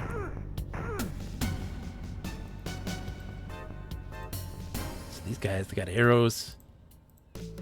They got bows. We want that stuff. And they got grapes, too. Like so, that Prayer improves Thaco and saving throws of friendly characters by 1. Weakens the Thaco and saves of monsters by 1. Not cumulative. Good to cast before combat. So you eat that before combat. All fruit has magical properties to them.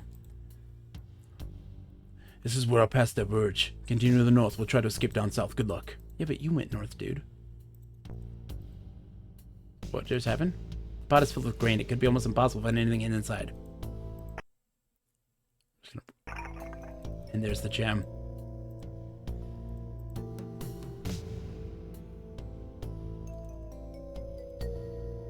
Arena guard. All fruits have magic properties, not just beans. Not just beans. All fruits.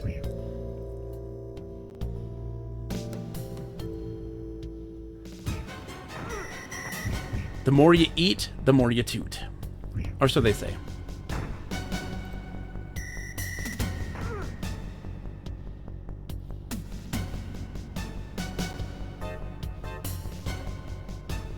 Serve those grapes on Thaco Thursday. Thaco Thursday.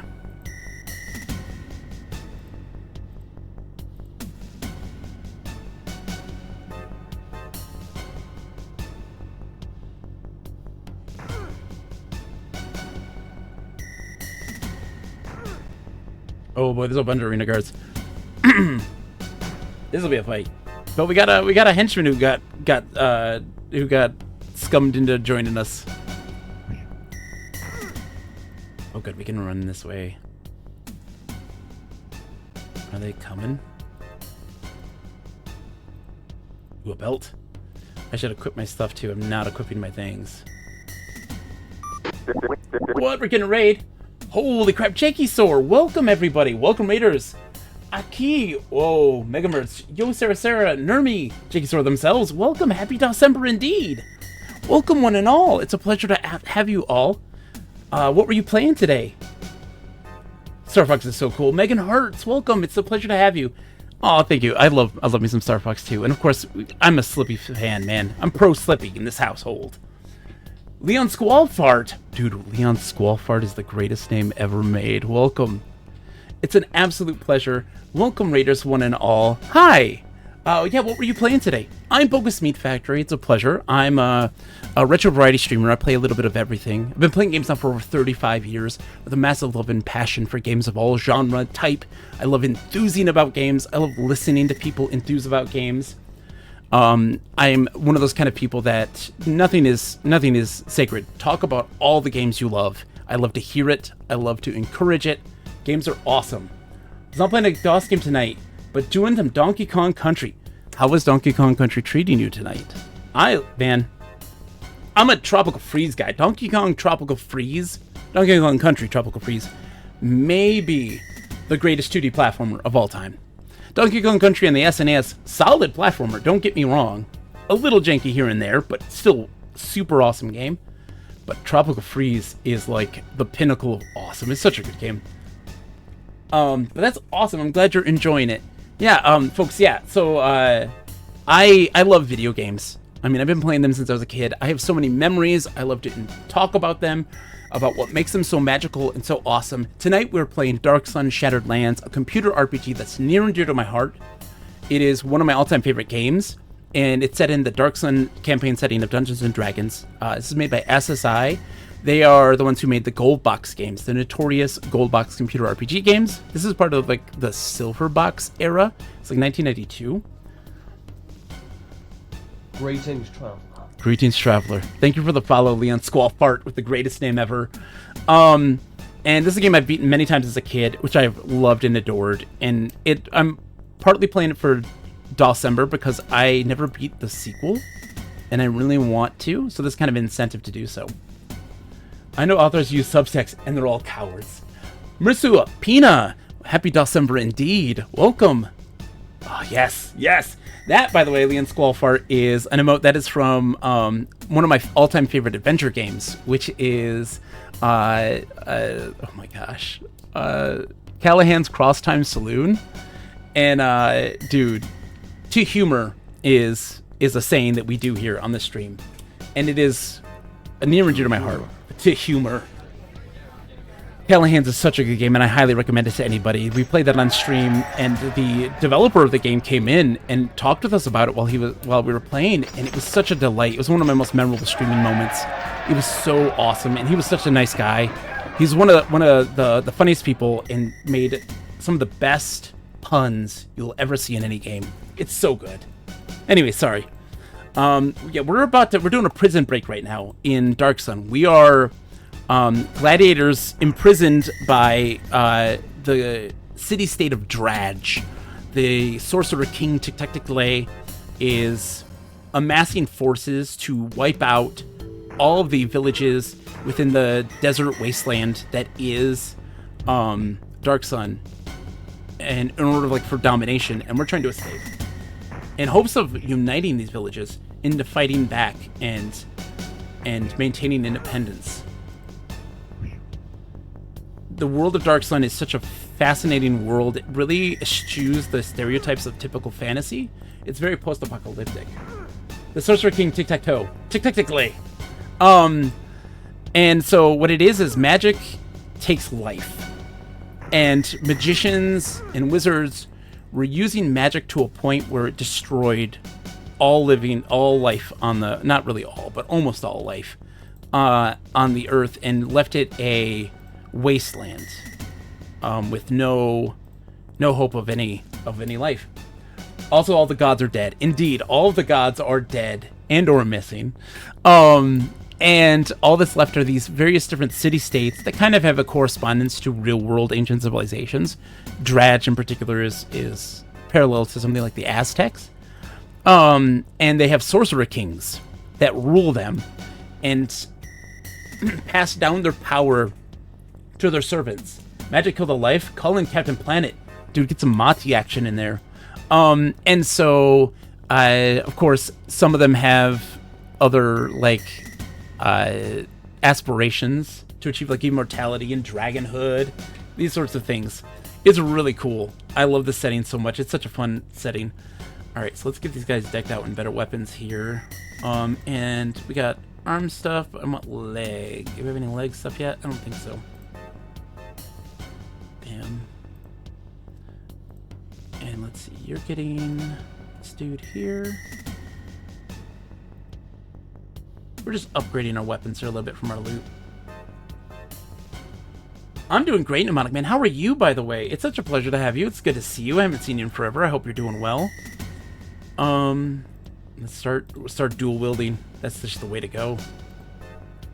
We have another bow. I don't. We'll get one soon. Alright, how are we doing health-wise, too? Let's look at our guys. Health-wise, 58, 31. Oh, yeah, we're doing just fine. We could probably go and, hit the...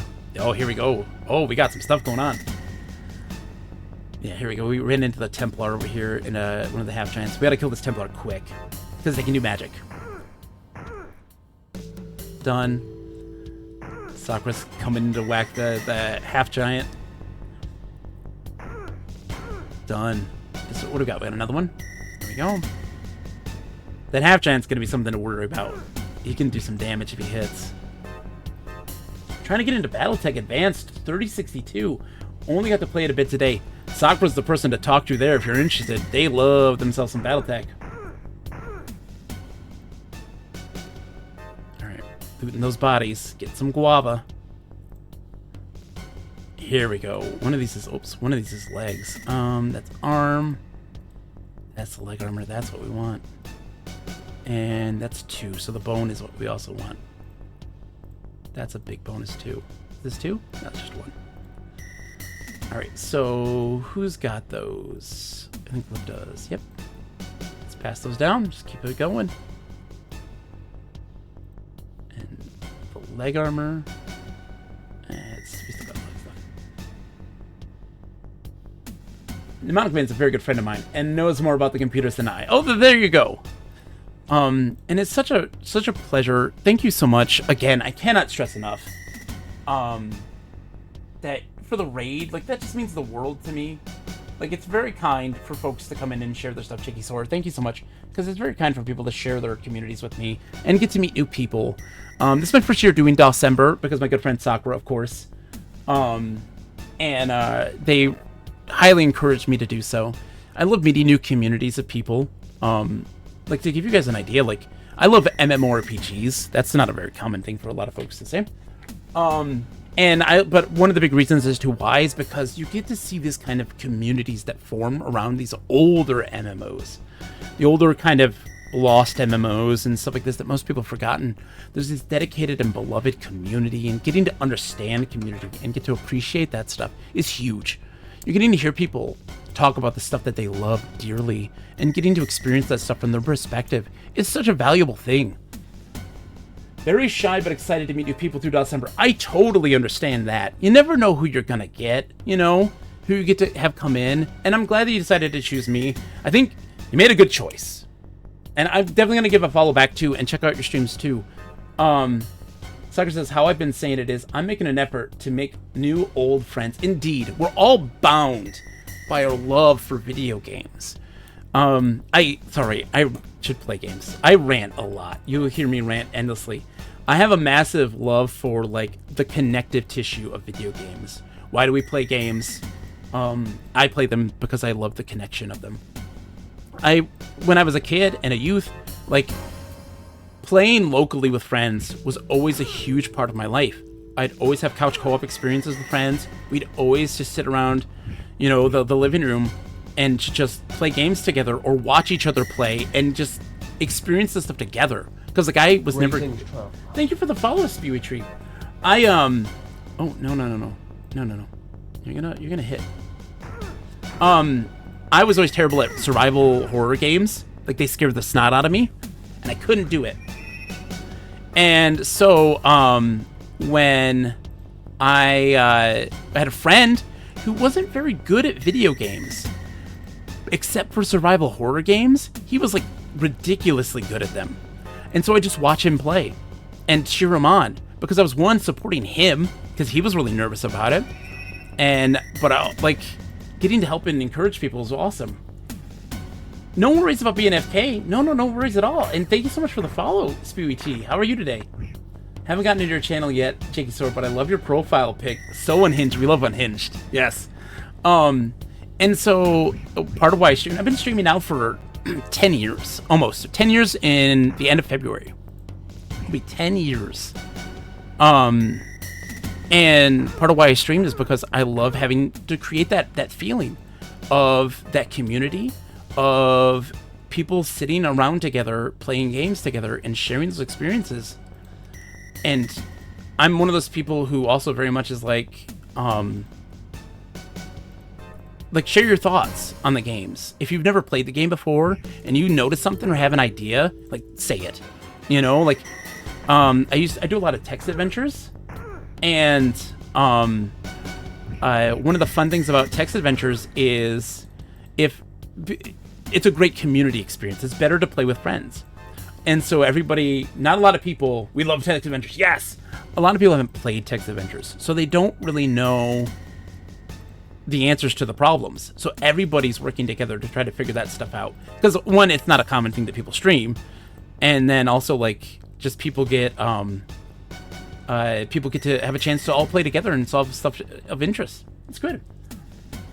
We've been playing text adventures in the community, and it's so nice to have everyone's brain working on it. What have you played? Ooh, tell me. I mean, of course, I know you're probably busy. You just had a long stream and probably want a break. But, ooh, tell me.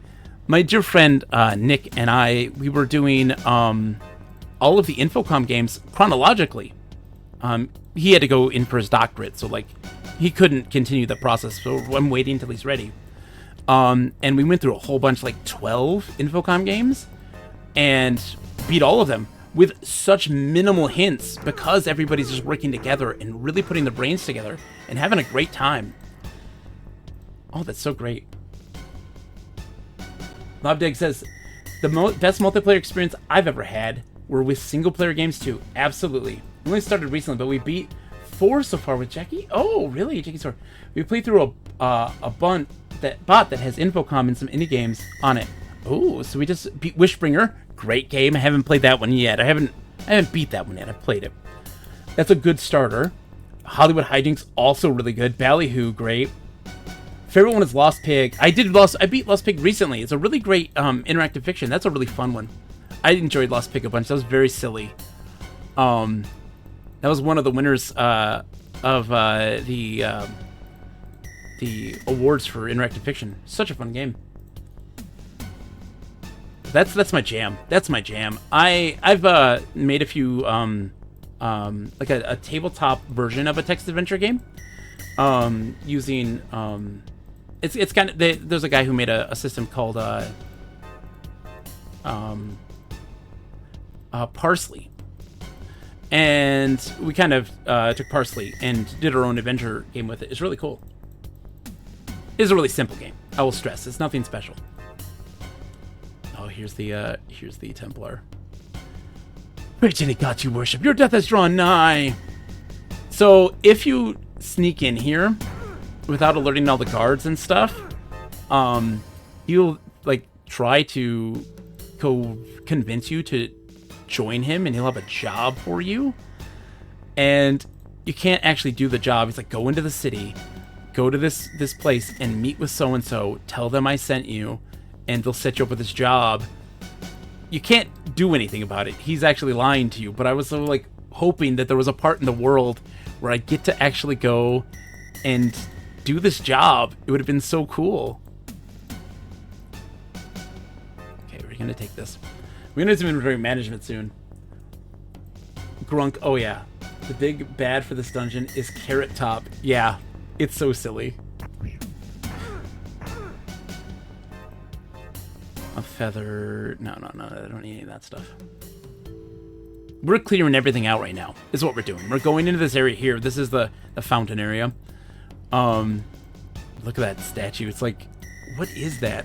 It's just like a globe of lava spewing out water.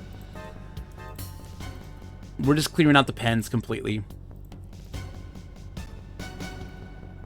Because of the wardrobe. Oh, I got hurt. And Dark Sun's such a great game. I don't know if anybody's ever played this from Jakey Source Group, but it is a really awesome computer RPG. This is a late stage SSI game. They actually made an MMO that predates Ultima Online using this engine for Dark Sun. That sadly, because of time, it shut down in like '99. And it's lost to time. No, there's no private servers for it. And it's one of those things that I sit there and pine for because I never got to experience it. An MMO set in this world that I really love. And never getting the opportunity to see what it was like in that moment. I hope at some point that somebody can reverse engineer it, which is a possibility. I mean, it's absolutely a possibility, but... Mountain Stalkers. Let's open this door. The door's locked. It appears quite sturdy. Pick the lock. Yes. Let's bite this Mountain Stalker.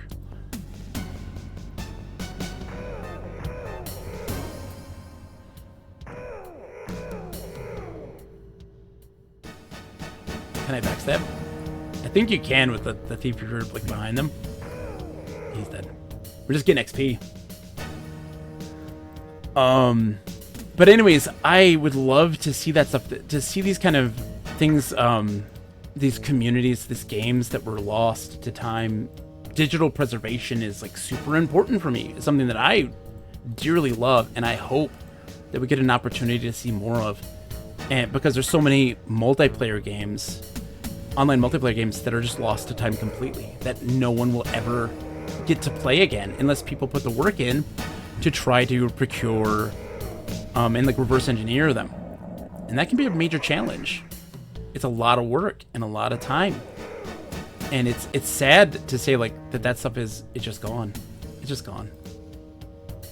There's some games that I really want to see in my lifetime that I'll probably never get to see, which stinks because there's so many good stuff out there.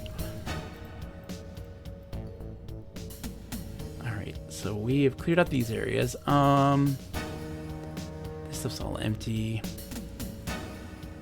The torture chamber is empty too. Okay, We're moving in. We're almost done with the all the pens and stuff here. They have the racks, but they don't have anything that it's good for us, I don't think. Yeah, that's a metal axe. It's 1d8. What do we have now? What are we sitting with? 1d8 minus 1? Okay, so I could probably pick up that axe then.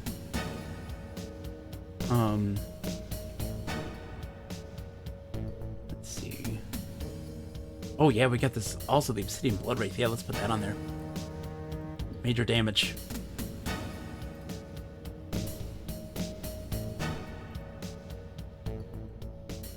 I'm not doing the two-handed pole arms though, but we'll take that axe. That axe is actually not too bad.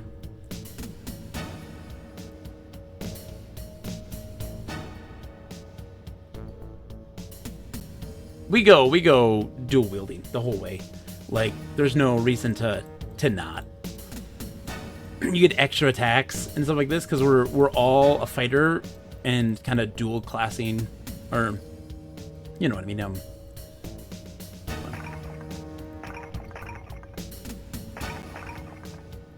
Breaking out the pots just to see if there's anything in them.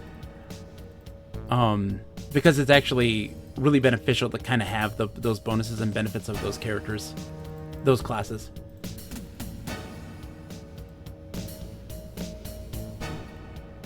Grain, use, yeah. Let's see, anybody else? Did we kill everybody? Have we killed everyone? Let's see, let's double check. Oh, here we go. We got some stuff we haven't looted. Yep. We're taking all the bags, all the chests and stuff like this because they're great for storage. And what is this? A Wall of Fog scroll. You're going the stealth route. Are you playing this right now, Soccer? Oh, going the stealth. Sorry, my brain. I'm not smart. I'm not smart, Soccer. I know what you meant. Yes. Oh, too many items to carry. Okay, we gotta do some inventory. Let's open this. We can drop this. We don't need that anymore. We can drop these guys. They don't do much more than, they don't do any more than what we have now.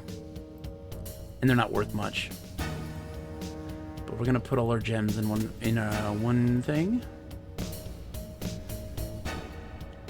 Killing everyone. No witnesses to report equals stealth. Absolutely. The greatest stealth route ever. Honestly. Alright, so passing these on. All our gems go in there.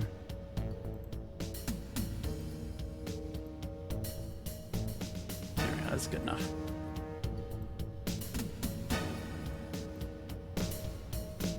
Okay, we're back here. Alright, time to go. We have done all the things. We're gonna hit, I don't know if this one comes with a copy protection or not, we'll see. There's a button. No. Gate's locked. Do you open the grate? No, not yet. There's a button to press, I think, at some point, right? Can I open it? I might have the key, actually. Pick the lock. You can't pick the lock, okay. Rip it open. Snaps the lock. Do you go in the sewers? Yes. I've escaped the slave pens. 5,000 XP! Ooh. This got a new thing. Invisibility, glitter dust, stinking cloud, protection from paralysis, mirror image, web. Web is huge. Web is huge. Web's a good spell. Okay, we're going down. Into the sewers, the next area. So this was a big one. Now we're in rat territory. Good old rat territory. This is a great time. Hey, you there. You want to pass? You gotta pay. I'm not paying you thugs anything. You're not going anywhere without giving us half your money. Let us pass or die. We'll make an exception for you this time. The Tari turns to one of his fellows. Harold, go tell Chur we have visitors. Who's Churl? Yes, Master Chur is our leader. A great and fierce warrior you could do well to respect. What has he done to demand respect? I can't tell you. Chur orders us not to tell anyone about the High Warren's chief's daughter. Tell me about the girl, rat man. I can't. Please don't hurt me. Chur will feed me to the slimes if I tell you. Tell me about the sewers. The sewers are divided into warrens where the Tari live. You want to talk to Chur. He's the strongest Nestmaster, and the Low Warren is the bravest warriors. But whatever you do, don't go to the Flushing Tunnels. What's in the Flushing Tunnels? Your dad, that's what's up there. I don't know much, but sure. Sent a group up there once to see if any valuables were in the drains. Only one came back, and he died right after. Did Survivor say anything? He said one of the pools to the northeast emptied and zombies filled out of the grate that captured everyone but him. Where are the Flushing Tunnels? Flushing Tunnels are far to the north. What about the other Warrens? All the weak Tari live in the High Warrens. They're a selfish, cowardly lot. I have things I must do now. Goodbye. Goodbye. And so things actually happen differently if you let this guy go up and talk to Chur, or if you get there before he does. Dialogue's different, which is kind of interesting. We're just gonna let him come and talk to Chur first. Anyway, talked. I'm Nestmaster Chur. Who are you? I'm a sewer inspector for the city. I'm a gladiator. Good. I need the services of strong warriors like yourself. Would you like to earn some extra money? I'd never hire on to thieves like you. What's this rumor about someone's daughter? I don't know anything about her. Tell me your proposal. You'll band together with my people. Together we'll wipe out the low-life vermin infesting the High Warrens. We'll all grow fat and rich with the profits, just like the worshippers. I don't need any money. You may not need it, but you can never have enough. Too much. Will you join us? No. Oh, well, I knew from the first you didn't have the courage for it. Tell me about the worshippers. McKetzel convinced many Tari to follow him, and to worship the Sorcerer King Tutuktukle. Why do these Tari follow McKetzel? He gives them food. There's little to eat in the sewers, so all the weak-willed scum flock to him. What are your dealings with McKetzel? I don't have any dealings with McKetzel. Why does McKetzel recruit the Tari? That's not my concern, and frankly, I don't want to know. Where would I find him? His temple's west of here, but if you're smart, you'll avoid the High Warrens. Keep to the south conduit, past the double gates, then head northwest. Tell me about the High Warrens. The High Warrens are northwest of here, but the Tari there have no honor. They're all thieves and liars. They'll stab you in the back for a few chips. Must return to my duties now. Goodbye. It's not true. High Warrens, good folk. Vermin, says the rat. Nevermore. So you can actually reach your hand into into the sewer drains to see if you can find anything. We found a dagger. But also, you can find slimes and other stuff too, like ceramic pieces. Can't get in there yet because this is broken.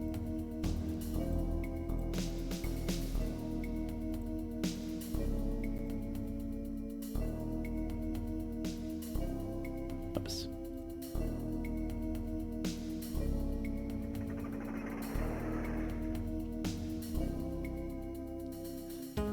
Stop right there! Are you friend or enemy? Speak up! Friend. I escaped from the sewers. Escape the sewers? Cheese might know a way, but you can't see him. None past his gate. Were I not diligent in my sworn duty, the city guard would have killed him long ago. The city guard's trying to kill me. City troops try to kill everyone. How does that make you special? I escaped the pits and seek shelter. The enemy of your enemy is your friend. Talk like a spy, begone! Oh, shit. Did I botch that? Friend, open up, I'm here to see the chief. Look like spies to me, you shall not pass. I'll explain everything to your chief. You shall not pass, my sworn duty is to protect the chief. I'm a gladiator and my sword is for hire. Gladiators? That changes things. The chief will want to talk to you. Hold on a minute and I'll open the gate, but if you think of hurting the chief, that thought will be your last. Do you want me to take you to the chief? Yes. And follow me.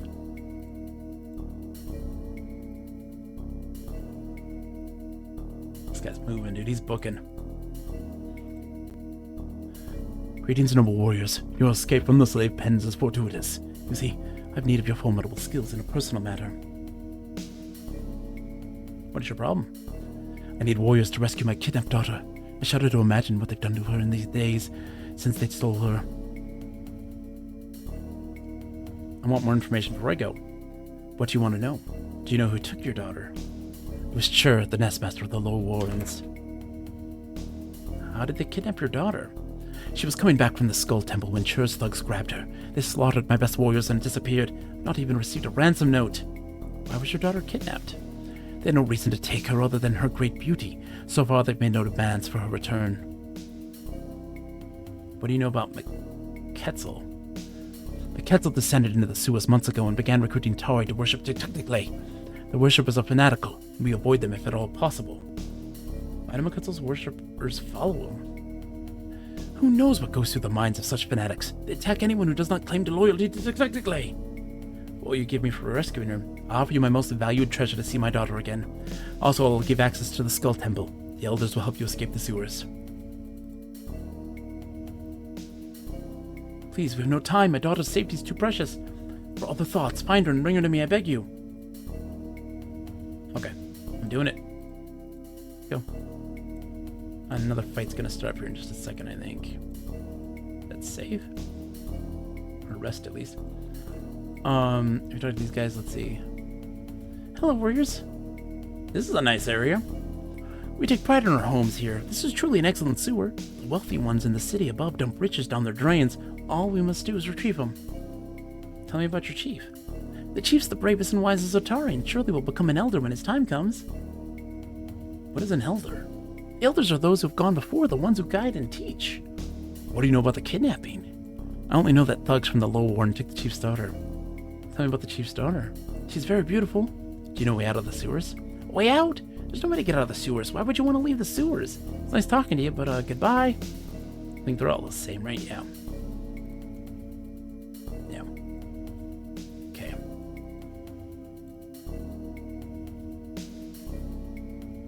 Yeah, it's all the same.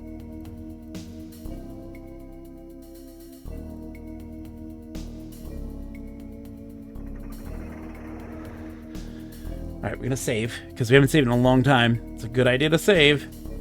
Let's save. Alright. Fight, fight, fight.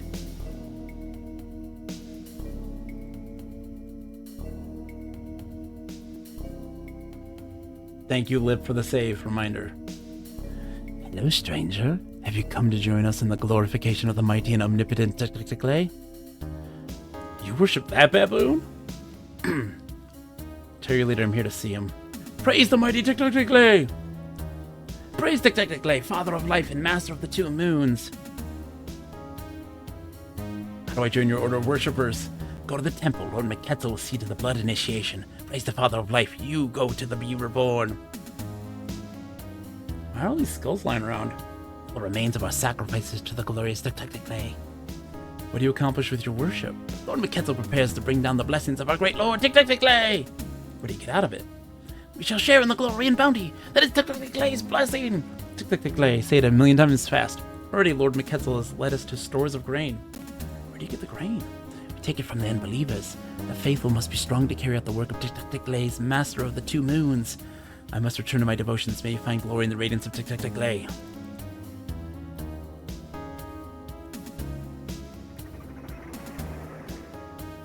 Finally, surface dwellers have come to seek my counsel. I am McKetzel, a High Templar in the service of Tiktaalik. I bring his word to these benighted creatures. I really want a pretzel now. Yes. Eat a pretzel, Sakura. Tiktaalik. I seek the High Warren Chief's daughter. The girl? Her blood must be spilled to bring Tiktaalik's blessing. Her death shall speed the cleansing of this labyrinth. Soon only the true believers will remain. I shall return to the surface in glory. Release the girl. Who would take her place on the sacrificial altar? Oh, you would? No. Of course not. Tiktaalik does not demand the sacrifice of those who can better serve him alive. You will join me in my service to the... You will join me in my service to the Sorcerer King? No. Blasphemers, your blood will bathe this altar. Pray that it is enough to appease the mighty and omnipotent Tiktaalik gods. Oh, McKetzel. What a nozzle.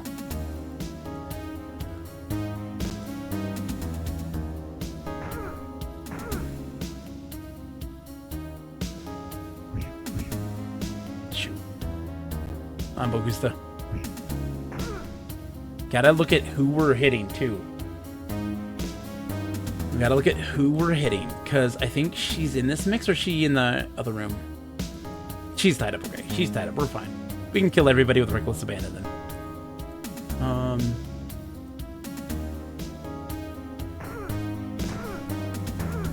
The only good rat man's a dead rat man.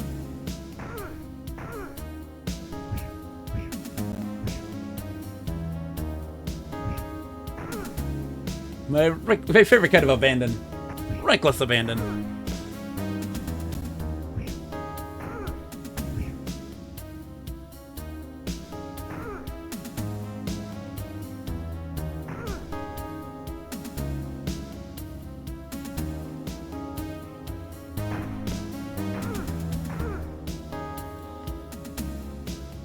Bam. Is there more? Oh, is there another one hasn't gotten here yet? Yeah, there's this guy here. Guard.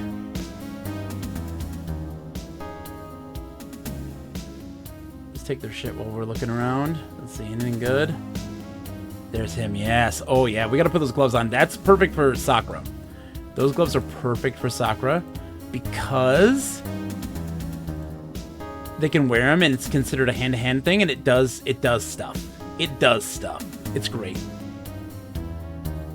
So watch. So Sakura can wear those. Oops. I gotta put my helmets on too. I forgot. I haven't been wearing my helmets. There's so many things I'm not doing right now that I should be doing. Let's drop this stuff. This stuff's useless.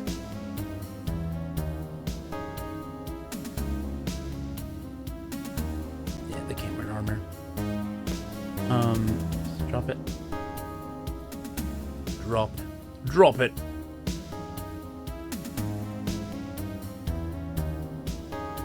No, rat man. Alright, so this is Bone Ring, chest armor, AC bonus 1. The leather chameleon gloves. So they do cause blindness or deafness. Blinds or deafens one target cured by cure blindness and deafness spell. So that can be done. It does more damage, and it doesn't affect your ability to attack a billion times. Alright, so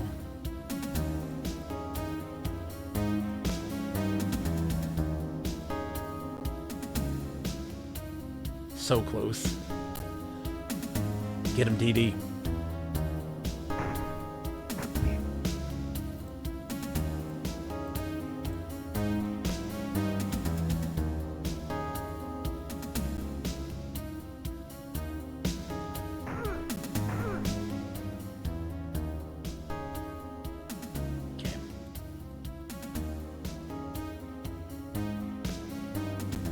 We want this thing. That's the thing that allows us to open these.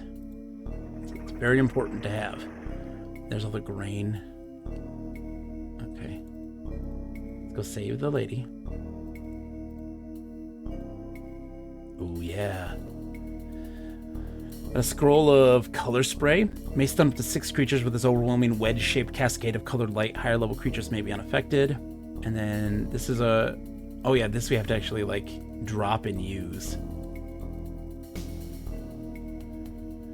Most of this parchment is legible. However, DD is able to make out a few lines through the stains and scrawled handwriting. Those filthy rat men. I discovered their secret, a magical staff, which I will take from those disgusting skulls they worship. Then I can prove my worth to Tacticlay by exposing the blasphemer Dagolor, who lurks beneath the very sewers of Dradge. I will kill Dagolor myself for such an outrage. Big info there. Dagolor is like a secondary task, like a second side quest you can do. Help me, please! You untie me! That madman's preparing to attack the Skull Temple. I must warn my father! The Quetzal's dead. He won't attack anyone now. Doesn't matter. No, it'll be worse. His followers are fanatics. They want revenge. Please, you must untie me. I'll untie you now.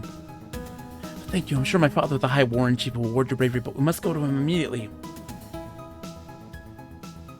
How is Tyr mixed up in all this? Tyr's a bully. He'll do anything for anybody, even the city troops, as long as he's paid. Tell me about Quetzal's worshippers. They're misguided Tauri, thinking that madmen would take them to a better life outside the sewers. He'll kill them as soon as their usefulness is ended. Greetings, Trump. Thank you so much for the follow, Chunky Code Monkey. Welcome to the stream. It's an absolute pleasure to have you. I'm Bogus Meat Factory. I'm a retro variety streamer. I love everything. I love games. I love talking about games. I love enthusing about games. I love listening to people talk about games. So you're always welcome. Lurking is always welcome as well, but if you ever want to come in with a game that you were just loving and you want to enthuse about, I love this stuff. Everything. Dude, Chunky Code Monkey, like, you name a game, I got something to say about it. I've been playing so many games in my life. I've been playing them since I was a kid, since I was 3 years old when we got our Apple II GS. Ooh, what were you playing? You stream as well. Tell me. What have you been playing? When I was 3 years old, I got our Apple II GS, and it taught me to read. It taught me to spell and type. Give them a follow then. Absolutely. If Sakura's giving the shout outs, you know that's a trusted source. Tell me about McKetzel. He was insane. All he talked about was returning to power as technically Templar. He's going to use the Tari as a personal army. Doom 2 and Chex Quest. Yo. Doom 2. Here's the thing. I have played and beaten Doom. And all the Doom, a lot of the Doom accessories. And I've never played Doom 2. Played Chex Quest, love it. Get up, get coffee. Code Monkey, Code Monkey, get up, get coffee. Code Monkey, go to job. I've never played Doom 2. I always want to. But I want to correct that. Exactly. Well, when time opens up, we may be getting into some Doom 2. How long has McKetzel been in the sewers? We ignored him at first because he seemed so pathetic, beaten and disgraced. He hid for a long time. Forgot about him until he began recruiting his worshippers. Oh yeah. Man. Tell me about it. We gotta get some online gameplay. I never played Doom 2, Kuno. Yeah. Has the super shotgun, which is crazy good, but the level design is not as strong. It doesn't, it's fine. It had a lot more surprises in the first few levels than Doom 1. Doom 1, though, is like a good ramp up. Like, Doom 1 is really good at, like, introducing you to, like, how the game is meant to be played. And then it just does this perfect slow ramp up into introducing new features. And, like, it was such a good game. It really was worth it. Last time we head off. Have a good night, Cannoli. It's such a pleasure, my friend. Doom 1 is perfectly paced. Doom 2 is a challenge to me. I believe it, because it's like, I feel like Doom 2 is like, hey, remember Doom 1? And it takes up after Doom 1 in terms of like challenge and ramps it up more and more. Yes, Sakura, there's an event for Doom multiplayer like free-for-all, which I've got to look into. A lot of the events are out of my time zone. Like I know like the Skyroads thing, like, is that like the championship, if you get into it, I guess is like at 3:30 in the morning. Oh, you're not talking about the events. Oh, okay. What was McKessel's disgrace? I don't know, something about being blamed for slave uprising. Can we get going? My father must be worried of the attack. Warned of the attack week, so we can prepare. Yes. Good. Let's go. 2000. Yeah. We need to save here, actually. It's important to save. Because there's a possibility some people could die in this fight. Na na na na na na. Ratman.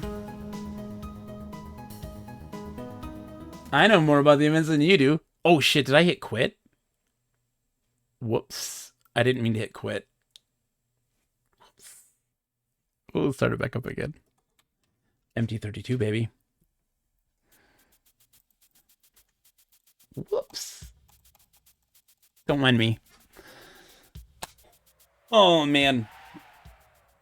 But no, the wonderful world of like DOS games. Why I also love older games. Part of why I love them so much is because they come from an era where there's no guidelines. There's no refinement to a point in its design that it kind of becomes sterile or uninteresting, right? And so they're always doing something new, always doing something really interesting and really fun. I gotta wait for her. Yeah, I gotta wait for her. I forget she's so slow. And that's part of the magic of these older games, is that there's some concepts and design philosophies that you can pull from them. There's knowledge and information. It's the chief's daughter. How did you get her away from McKetzel? But it doesn't matter. She's safe. The chief will want to talk to her right away. And we don't look back to the past as much and learn from kind of these design philosophies and how we can iterate on them and make them better and make them fit the more modern sensibilities. And that's a shame because they're so interesting and they're so they're so good. Hold on, I need to let's just do this. My daughter, blessings on all of you for bringing her home alive. I'm ashamed to ask more of such great heroes, but I must. The worshippers are attacking our sacred skull temple. Are you sure the McKessel dead? They're fanatics. Sentries spotted them heading east towards the temple. Please stop them before they destroy the elders. I'll help save the temple. Thank you. Your compassion is boundless. The temple's just north of my chambers. Here, my guards will show you the way. SSI is so good. Hurry, the worshippers will attack the skull temple to the east in any moment. I'm going. Oh god, here's some worshippers. Okay. Hold on, are these I think those guys are too, right? Yeah, these are all worshippers. Okay. Lip, you take care of these guys.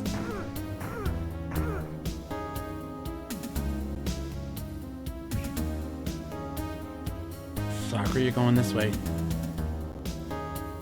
Just want to make sure these are actually who they are. Spelljammer playthrough when? Oh man.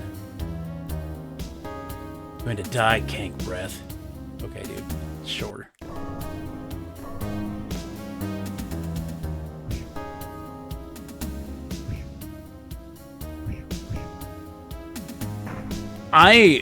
One of the things I want so bad, we have a lot of people who weren't here at the start of the stream. Would you show the art? Yes. Yes, I will show you the art. So we do bad MS-DOS or MS Paint of all the box art of the games we're playing right now. And so I will show you what we got going on. I'll show you here. This is my MS Paint rendition of the Dark Sun box art. Are you ready for this? Buckle up. There it is. Look at that beauty. Look at that thing of beauty. It's so beautiful. This is my creation. Yeah, so we've been doing that for all of them. And it is hilarious. It is hilarious, kind of the nature of some of these things. Well, I can't really pull it up right now because this game's kind of, the way I get these DOS games have to be captured is kind of weird. So we'll have to show you at a break or something like that. But yeah, that's what that looks like. That's the art for this one. We did a whole bunch so far. So we've done one for Sherlock Holmes Consulting Detective Volume 1. We did one for Battlespire, because we're doing a 5-player multiplayer co-op of Battlespire right now. With Artyom Havoc, who's the organizer of Dawsember. And we've also did one for Mega Race. And also Kingdom. That's what it is. Thank you for the shout out. Yes. Follow Artyom is great streamer, great person. Definitely worth your time. Should check them out. They're really cool. We gotta make sure the Chief's daughter doesn't die though, because they can really easily. Alright,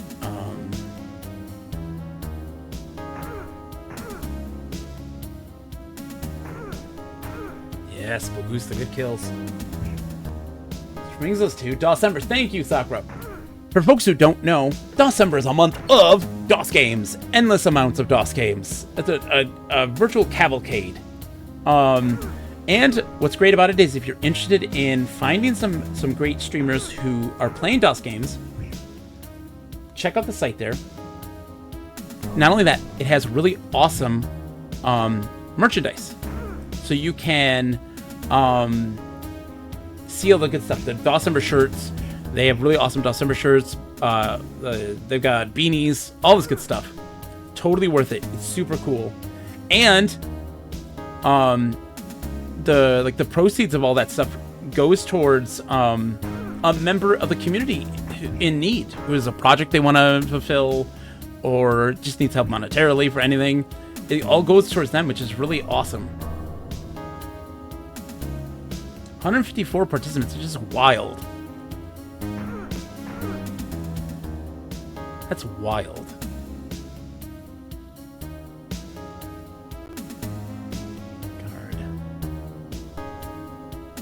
Last year was 22. Well, people love DOS, and I'm so glad because like the retro community typically goes with. I've talked about this before. Like, the retro gaming community really typically sticks with like console stuff. You know, NES and Super Nintendo stuff really, and they don't have as much of a focus on retro computers and DOS and like Windows 95 and like those era of games. And it's a shame because they're so interesting. They're so different comparatively. Not to say that they're better by any stretch of the imagination. They're just very different in terms of just style. And the closest that consoles ever get with it at that time was the Sega Genesis. There's a lot of PC ports for some PC games published by EA. So like King's Bounty, which was really good. An SSI game, Buck Rogers, Countdown to Doomsday, was ported over to the Sega Genesis, and also a really good port. Those are all great ports too. Like, all the PC ports that were on Genesis were actually typically really, really good. And there's a lot of games that kind of fit the PC aesthetic. Like Shadowrun is a great example of that too. King's Quest was on the Sega Master System. Oh yeah, baby. You've saved the Skull Temple and rescued my daughter. You're most welcome to my treasure and anything else I might give you. How do I get out of the sewers? Haven't you spoken to the Skull Holders? They're the only ones who can tell you the way to the sewers. Can I have my reward now? Glad to give you my treasure. My daughter's life is more precious than mere possessions. I hope the helm will protect you as well as protect my daughter, as well as you protected my daughter. What exactly is this helm? It's a helm of contemplation, which I found in one of the sewer drains. You can find amazing things down here sometimes, if you're brave enough. The flushing tunnels are the best place to look. Tell me about the flushing tunnels. The flushing tunnels are at the north end of the sewers and infested with Tyrian slimes. That's why we rarely go there. Goodbye. Got 5,000 experience points. Alright, so we got a Helm of Contemplation, which is huge. Let's go in our inventory. So this offers a mirror-like area around the caster. Any gaze attack will be reflected back at the attacker. It's huge. Put that bad boy on. So do I have to play Tyrian 2000 in there? In where, Sakura? The Helm of Contemplation? What's happening? Oh, let me see. Let's see. We got a special weapon, didn't we, from what's his nuts? In the sewers. Yes. Yes, you do.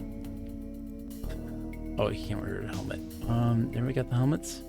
Helmet for you. The Tyrian slime. Oh my gosh. I'm not a smart man. I'm not picking up on these things, Sakura. I don't understand the words that come out of my own mouth most of the time. So, you know, don't mind me. Okay, I think I got everything that I've got, so we're good to go. Oh, I need, sorry, I gotta take out the crank. That always has to stay with us down here, because the crank is used for opening stuff. Much love package, Sakura.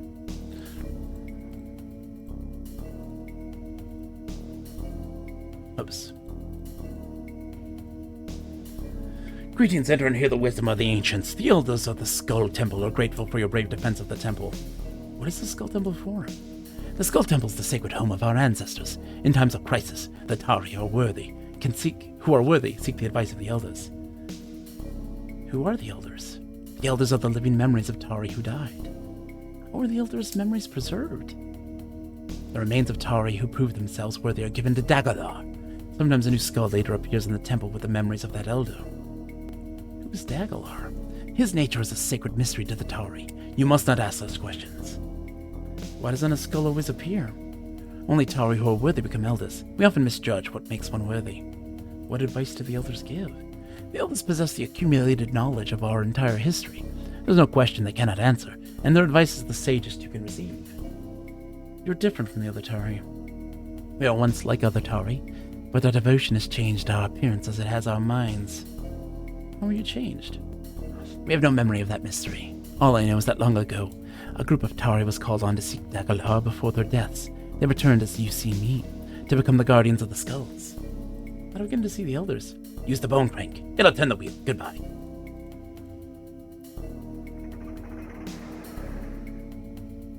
Hello? Skulls? Let's save.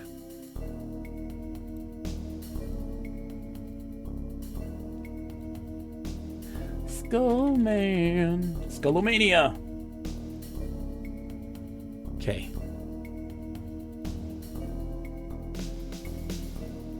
Who speaks to the elders of the Tari? Didi. Didi, are you the hero who vanquished the defilers of our sacred temple? Yeah. You're worthy of great praise. How can the elders help you? I seek guidance. To provide guidance is our sole purpose, as Daglar instructed. Our knowledge is great, our wisdom profound. Ask, and we shall enlighten you. What do you know about Dredge? I know a great many things. The whole of Dredge is stirring, moving toward fateful events. Beware, if the eclectic glaive completes the pyramid, all of Atlas is threatened. Why is Dredge stirring? Such knowledge is forbidden to the uninitiated. How long until the pyramid's finished? The Sorcerer King's forever working on the pyramid. Its completion is inevitable. What about the Sorcerer King? The answer to your question is beyond your understanding. What events are you talking about? Some questions are better left unasked. Some questions must be asked, yes?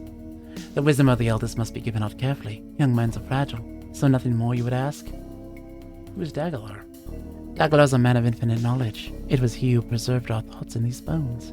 Daglar is the reason for the Tari. You mean Daglar made the Tari? The answer to your question is too complicated and will take too long to explain. I'm in no rush. Please explain. Oh, you don't know the answer, do you? How did he reanimate you? Where's Daglar? He must be close by, though, right? That is only logical since we take our dead to him, but you cannot enter his domain without the Staff of Parting. Your curiosity in Daglar is genuine. You may take the Staff of Parting from the sewer drain. It'll reveal the entrance to Daglar's domain if used in the northeast corner of the Flushing Tunnels. What is the Staff of Parting? The Staff of Parting, not farting. I want to add, not farting. That's a different staff altogether. That's in a different drain. Okay?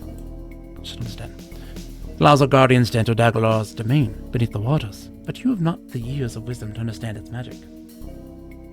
Thank you for sharing your wisdom. Is there nothing more you would ask? Is there nothing more you would ask? Staff of Farting, +5 poison damage. Wind magic. Can you help me escape the sewers? As you helped us, so will we help you. 2 exits lead from the sewers to the fields of outside Draz. Where are the exits? The main outflow is in the Flushing Tunnels, but beware, city troops frequently search the main outflow of the sewers. What's the other exit? There's a hidden passage in the Flushing Tunnels as well, but beware of the Tyrian slimes that infest that area. How do I find it if it's hidden? That is the nature of things hidden. Where are they? I beseech your sage wisdom, how's it found? You may thank me for my generosity another time. In my wisdom I have learned to forgive the hasty manners of youth. A lever is hidden in one of the drains. Pulling. It unlocks a secret door, but you must be careful not to trigger the trap. The tunnel beyond leads to the fields. What are the Flushing Tunnels? The Flushing Tunnels are north of the High Warrens. You may take one of the bowls here beside me.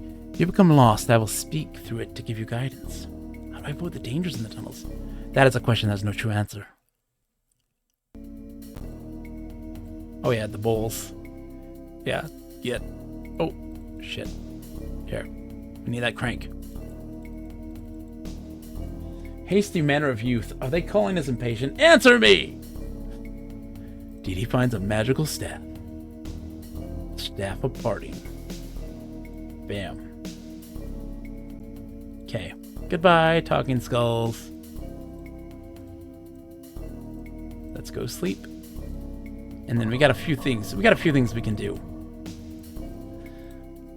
Our time here is not yet done in this space. That's for sure.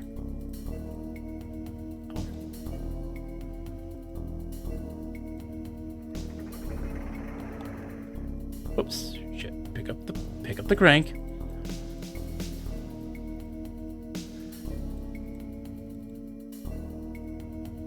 Oh, come on. You have line of sight. In here, there's a hidden chest.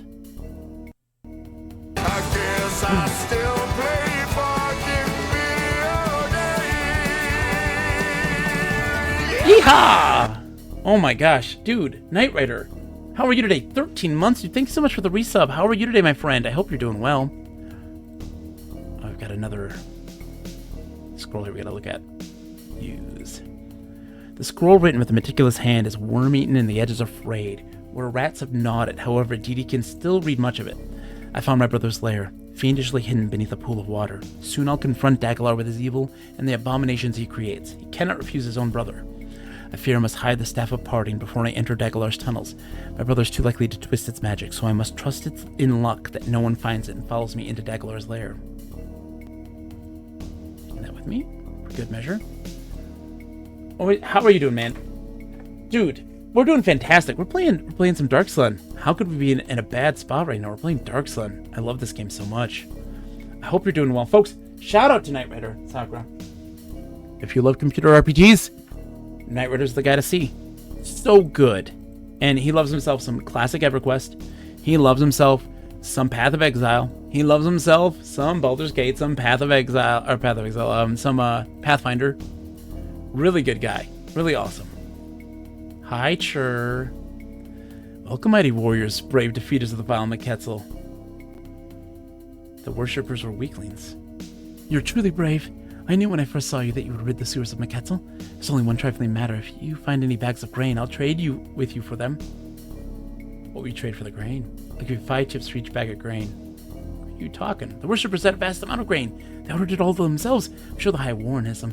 You could steal as well. I must return to my duties now. Goodbye. Like, dude, I know what you did. One of my mods still plays that too. I love me some classic EverQuest. Playing Pathfinder Wrath of the Righteous as we speak and starting a Dragon Age trilogy run to prepare for Dreadwolf. Nice, dude. Yeah, dude. I love classic EverQuest. I love old MMOs.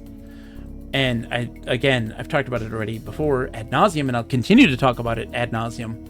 Digital preservation is so important. We should be preserving our games, and we don't. And we need to look at these games of old. And did you feel something slimy and it moves? So Tyrian slime. Shoot, come on. There we go. Come on.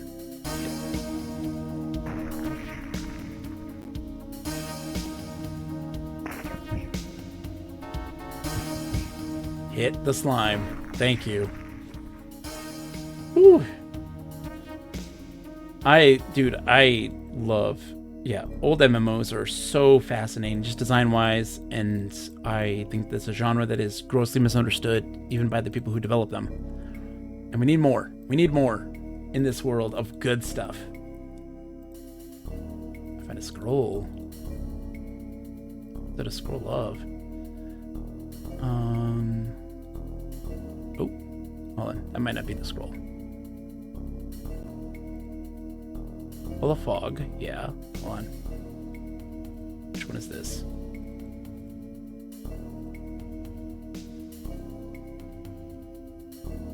Those filthy rat men had discovered their secret, a magical staff, which I'll take from those disgusting skulls they worship. Yeah. Oh, that's nothing. We've already seen that one. What did we get? Who got it? Bogusta. Ah, here it is.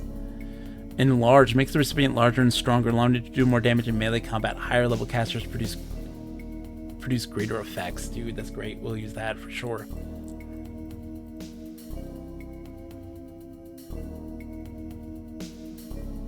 Getting in the drain pipes. Broken pot. Oh, some Sligs. Hi, Sligs. Bam. I'm super hyped. Pantheon Rise of the Fallen's finally leaving pre-alpha and entering alpha, which I have access this weekend after the... Dude, GG, congrats. I can't wait to see how that goes. Speaking of Wrath, Owlcast's next game, Warhammer 40k Rogue Trader came out yesterday. Yes. I'm excited. And Monsters of Memory has a big public testing starting tomorrow. Baldur's Gate 3. Oh, yeah, dude. Baldur's Gate 3 so much. Like, when January hits after December's done, that's a big one on my list to play. Like, I've never already played it. I just haven't beaten it. And we gotta finish it. Oh, great. Yeah, see, these guys cast web, and it's a pain in the ass to deal with. So you have to, and they do so much damage.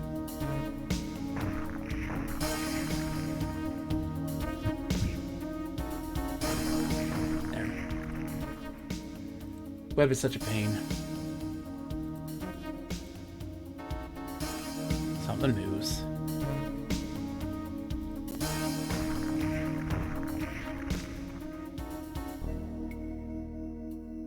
Rat feasts on garbage that bites him in fright. Oh, 1 point of damage. Okay. Yeah, so like the drains. We gotta see what we can do. Got an Act 3, nice.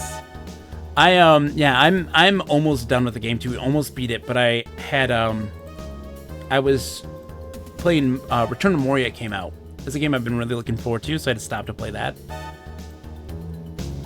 Oh jeez, all these sligs too. I didn't see these sligs. Damn it. It's gonna be a long fight.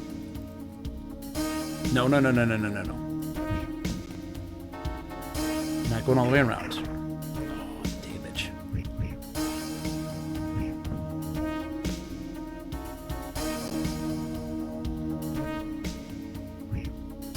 There we go. Jeez. This is gonna be a long fight against these sligs. Like, this is ridiculous. You're gonna go all the way around. Guard. Guard.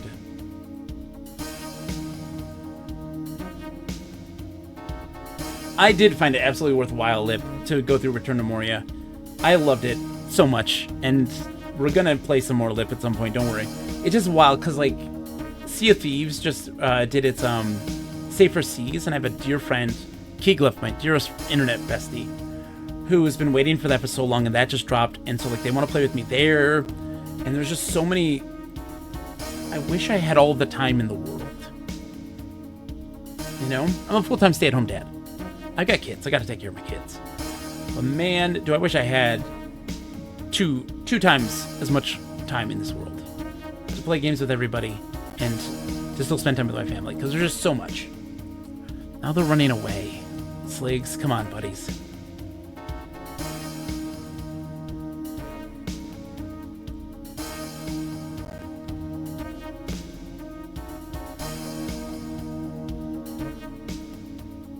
Come on, Sligs. You can do this.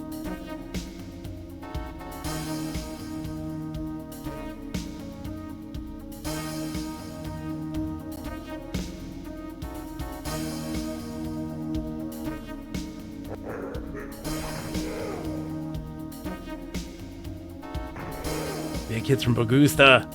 Guard. And then bam! I love it. Guard is so great. So helpful.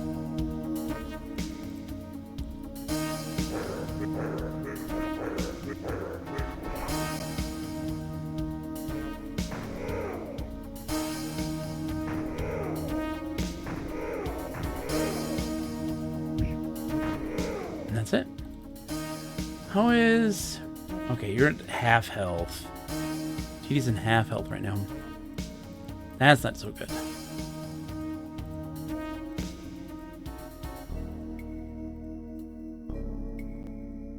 Oh great, here's the slimes. Please hit the slimes for the love of God. Just, whatever you do, slimes, don't fucking... Oh shit. No, gotta hit guard. Damn it.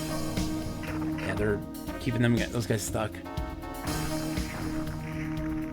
No. I can hit those still. Thank you. Even though we're webbed right now, we can still hit them.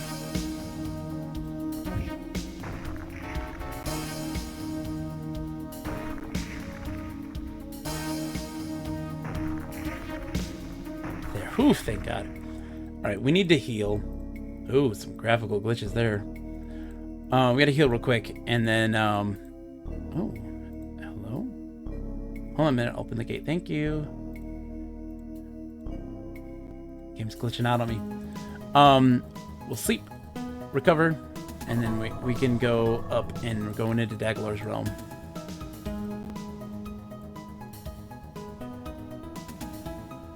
Hope the game doesn't complete, oh gosh.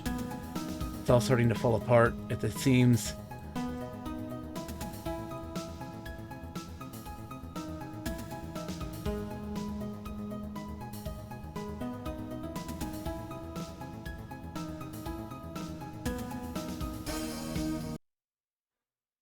Game? Okay, nothing there. We don't need the grain. We're not doing that grain nonsense. More sligs.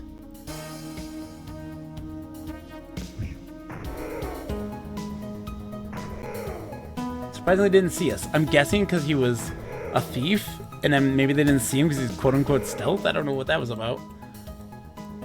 Okay, so the wheel. Turn this. And then here,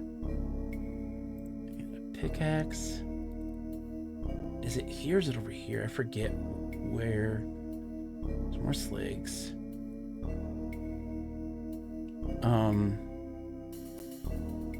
Let's take the wand out.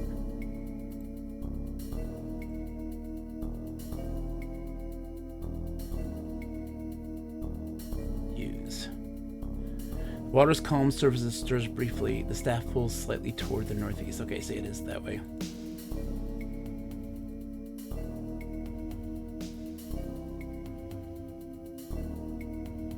More sligs.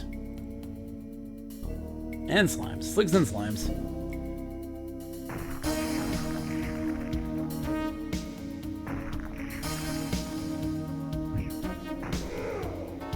Whole bunch of slimes. Crap. I've never actually played this before. Only familiar with the setting by a tabletop gaming, but I gotta say, it's really pulled me in. Dude, Logitech, it is one of my... Oh, for real. It is... For good reason. It's legitimately one of my favorites just because it is so interesting. It's fun. It's fun. No, we don't need a guard. We can hit. It's so fun.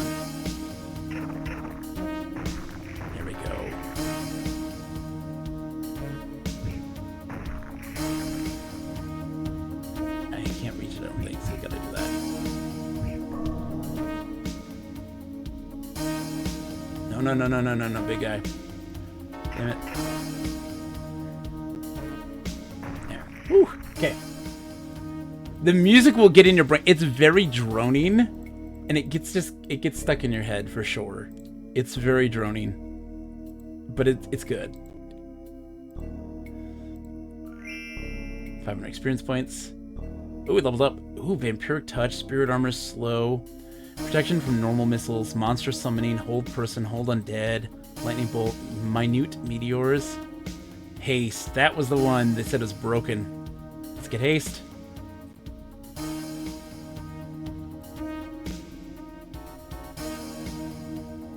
Alright. Did you climb down the lower tunnels? Yes. Kind of amazing how most of the music feels relatively unintrusive, but still varied and interesting. In most areas, it's what? 4 bars over and over again? 8 bars? Yeah. And also there's some though that's legitimately really good. There is some. There are crackles with magical. Oh, here's the thing. I gotta look this up because I don't know. All right. Dark Sun manual.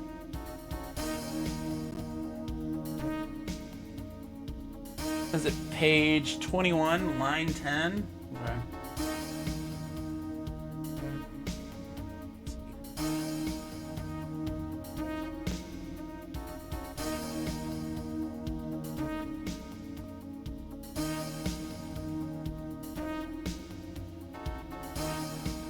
Fifth word on page 21, line 10, begins with the letter C. Line 10. 1, 2, 3, 4. That's not it. That's not right. This isn't the right. Oh, that's why it's not the right pages. Those aren't the right pages. Hold on. 21.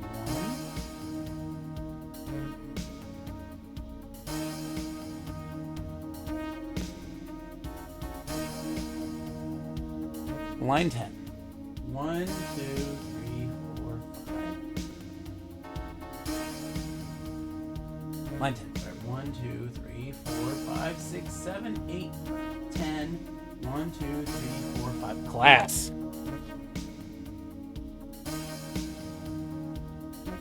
Is that class? Is that your final answer? Yes. Your answer suffices. I leave you now, but do not doubt that I shall return. Oh, great. Club, cucumber. Oh, good one. There we go. Cloud, yeah. The best part about retro gaming, copy protection. Indeed.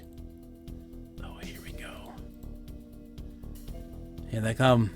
Hello. Any of you slimes see me? Anyone?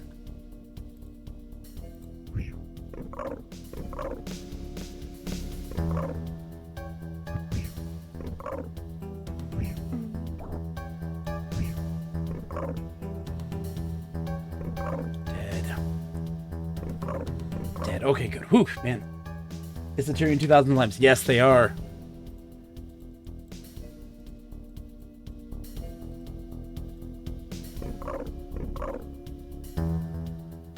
Bam. So we are now in the lair of Daglar. Let's say. Oh, let's save. Let's save.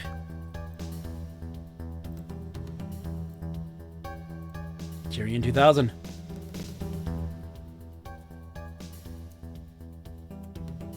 Mojito, how's it going? Take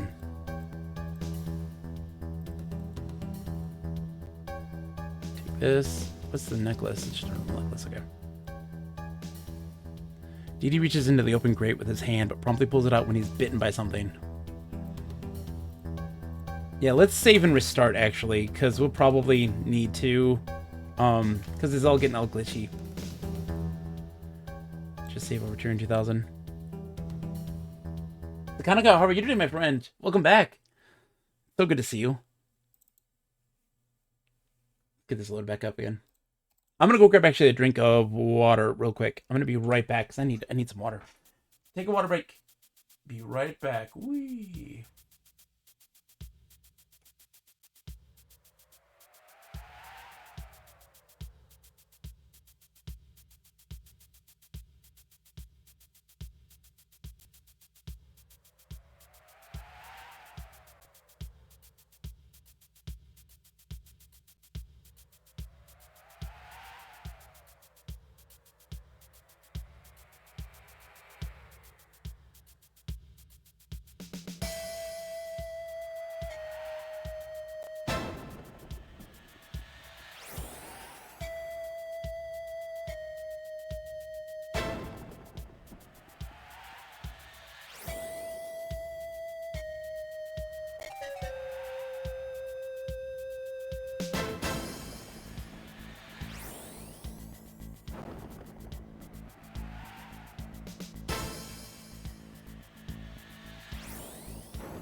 Hello. All right, got some water. Ooh, man. In an endless dance of death. Let's see if this fixed everything. Man. How's everybody doing, chat? I hope you're all doing well. Loving ourselves some Dark Sun.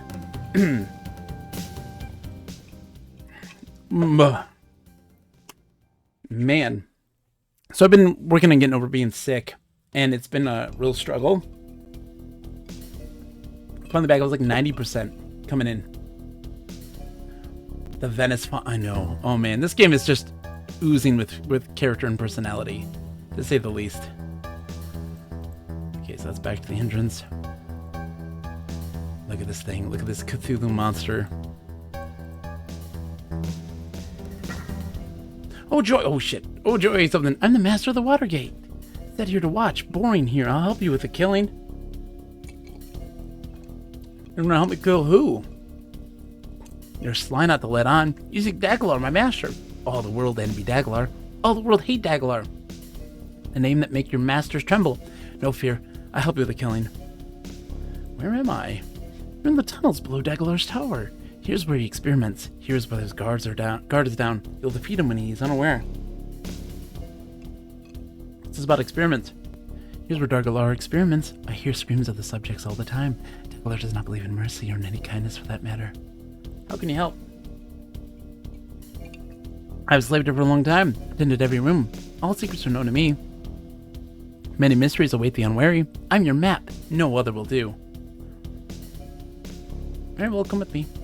I follow, but you must know. You need necklaces. Only guards can pass the doors of Highs. They're east of the lava bridge. They have the necklaces you need. The door knows me. I do not need. The long have I labored here. Yeah. So, okay. This dude's here to help. So we can go this way. You got gem. Yeah. We need to do some quick inventory management here. Open. Yep, put the gem in here. Alright. So we got a bunch of gems, and we don't have enough. It's basically to drop this. We don't need that. Drop that. We don't need that. We don't need all these arrows because they actually, they never run out. Luxandra plays some of the best. Oh man, this is one of my all-time favorite games. Sakanaco. It's one of my all-time favorite games. I love this game so much. Who's got all the bags? Oh, I see. You've got all the bags. Boxes. Let's put some fruit in these guys.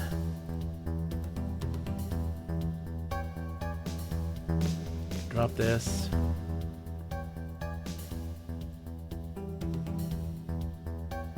One of my all-time favorite games. The theming seemed interesting. Sort of a Mad Max, Fist of the North Star kind of wasteland cross with fantasy. It's one of my favorite D&D campaign settings because what makes it so great and so interesting is because it eschews a lot of the, you know, the tropes of fantasy. And so you have like the Thri-kreen, this four-armed kind of locust grasshopper praying mantis thing.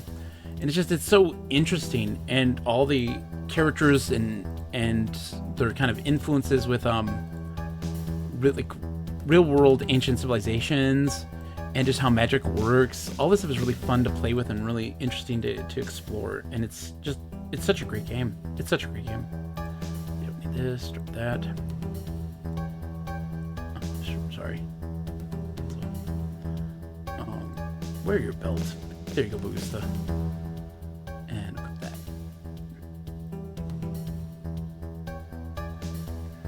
Audio Eric, hello! How are you? Long time no see you. So good to see you. It's wild that it's only 9:30. I feel like I've been streaming for a really long time. I've only been streaming for a couple hours now. You know, but it feels like I've been streaming all night. My poor voice. I still got 2.5 more hours.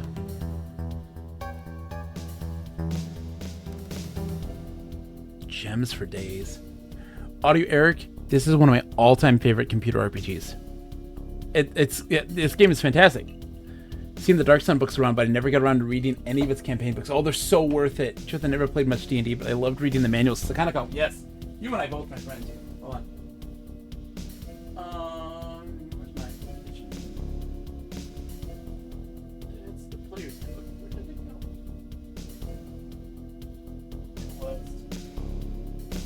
go? Oh, here it is. Creature catalog and campaign setting. This is 4th edition stuff. It's really interesting, but my heart belongs in Eberron. And Sakura, how great is it that Eberron was created by one of the lead developers and designers for My White Whale VR1 Crossroads. I just love that. The 4th edition, we got the campaign setting and the creature catalog. I love Dark Sun. It's super good, and you should, Sakanaco, find these and read these setting books because they're so interesting. They're so beautifully illustrated. They capture such a wonderful, just a wonderful history, and like these influences from world cultures is so cool. And they have so much going on with them. They're so great. Anyways, I love it. Was it Monty Cook that made Eberron? No, Eberron was what is his name? I can't. He also worked on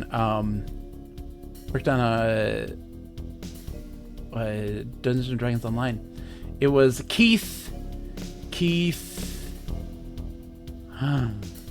I can't think of his name right now. My brain hurts. My brain hurts. That's the answer. Where's my Ratman? Come on, Ratman. Keith Baker. Keith Baker. The zombies rush towards you. Shit. Hi, zombies.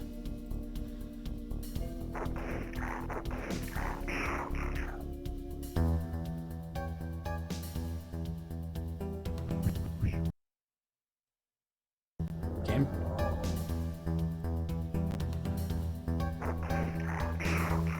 Tearing apart the zombies, dude. Oh shit, no. Bogusi can still get one hit off. Bam. Just tearing those zombies apart. So what's interesting is, like, you can talk with the rat guy in every place that you kind of go to, and they'll give you kind of information about, like, what's going on. Which is kind of fun.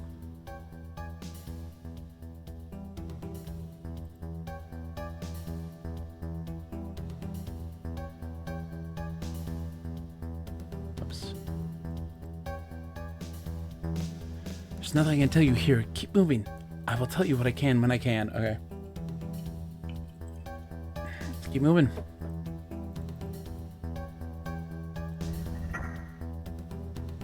Give the guards necklaces. They'll allow you past the door of eyes by the bridge of memory. Everyone will need one to pass, unharmed. The door knows me. I have no need of one. The guards silently turn to you. They draw their weapons.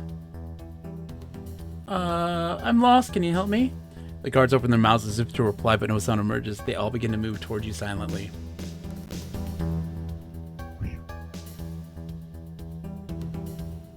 Oh, can I not reach there? No way.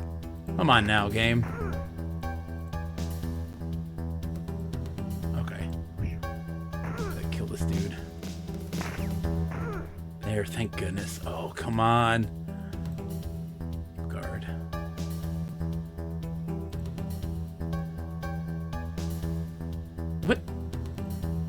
What? There's definitely a path. There's definitely a path. Okay. We'll guard. What happened? What? Hello? Game? Alright. We'll take that. And then we'll attack these guys. The game totally glitched out there.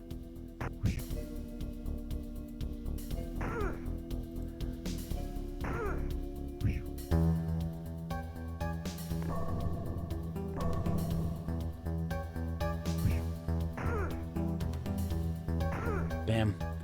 Okay, so we need all the necklaces for everybody. I don't need the boots. They don't actually give you any more AC. Yeah, they don't give you any AC. Open. Skull.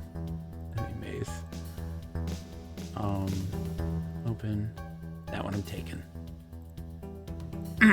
Alright. Let's get our necklaces on. Bam.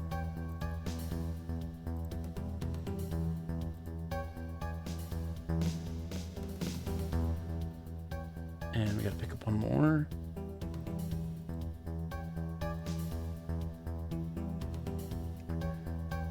Earl, how are you today, my friend? Welcome. Welcome to the wonderful world of Dark Sun. One of my all-time favorite RPGs, computer RPGs. We've been playing through this, having a grand old time. Thoroughly enjoying. Okay. Time to go to the eye world. Let me look in the drainage grate, though. Discovers nothing. Okay.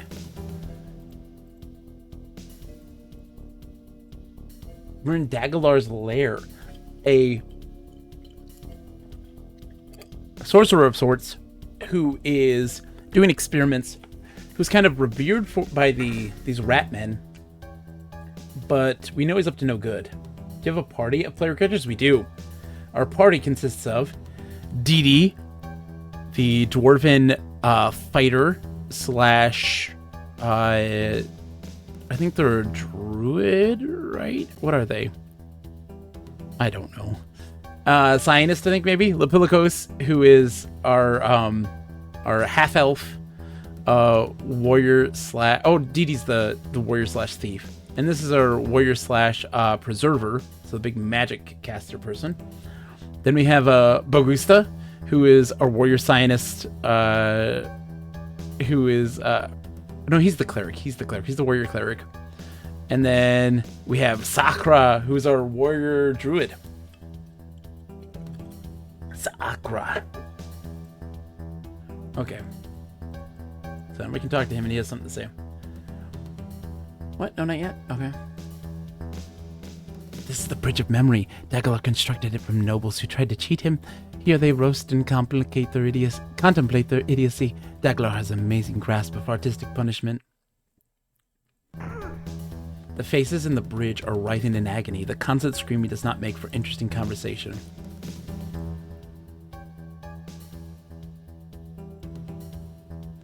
This is the Door of Eyes, constructed by Daglar from those who spied on him. Now they can look and spy all they want, but that is all they can do now. The necklaces you took from the guards will allow you to pass through the Door of Eyes unmolested. The eyes on the door glow as if to attack, but the eyes on the necklaces you wear glow even brighter. The eyes on the door close and the door opens. I'm surprised you couldn't get Tina Bird to help on the quest. Sadly, Bard is not a quest that you can do. The door is closing, do not worry. The only way out is to kill Daglar, but I know you will succeed. There's no option now. You cannot leave unless Daglar is dead. There is a small plaque on the rim of the fountain. Ortel, my most trusted servant, he didn't like to bathe. Is there anything to say here? Nothing you can say? Okay, let's keep moving. Who is this? Keldar. Ah, Keldar, Daglar's second in command. Do not trust him, he's insane.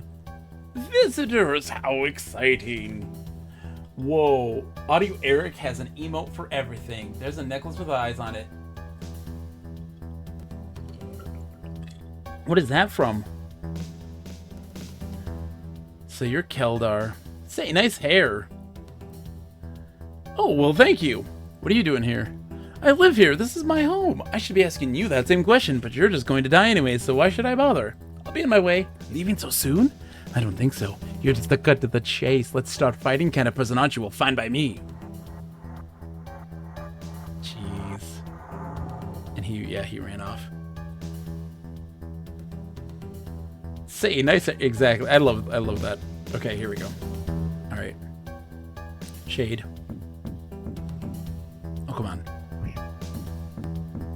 Hit. For the love of God, hit. For the love of God, hit. Please. Oh, shit. We're so screwed. No. Fuck you. Guard. I can't move. They're just stuck in the stupid webs. Oh, there's so much of it, too. Luckily, the guard's gonna help there.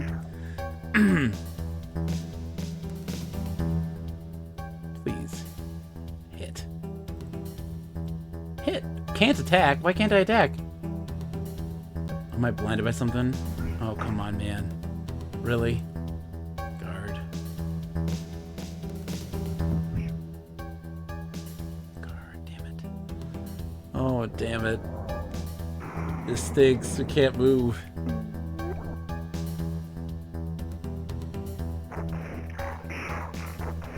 Those guys are dead easily enough. I should be able to hit. Can I hit him? Yes, I can. I can attack at least from that direction.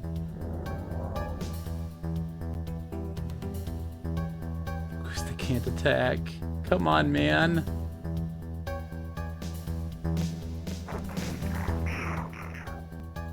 I can't get these shades at all.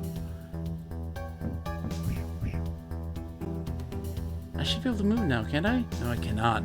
Shit, come on, man. There. Oh, Goose has got the hits.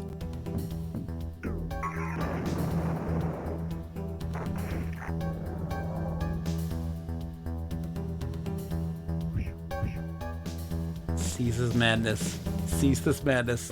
There we go. Finally getting some hits in. Thanatos, welcome back. That's bogus. Welcome, Thanatos. Shout out to Thanatos, by the way. Great streamer as well. Playing some good old FPS stuff. Good times. Doing some enjoying some Dawsember. Stuff with the brains in the pile. Those are our boys. The infamous Tyrian slimes.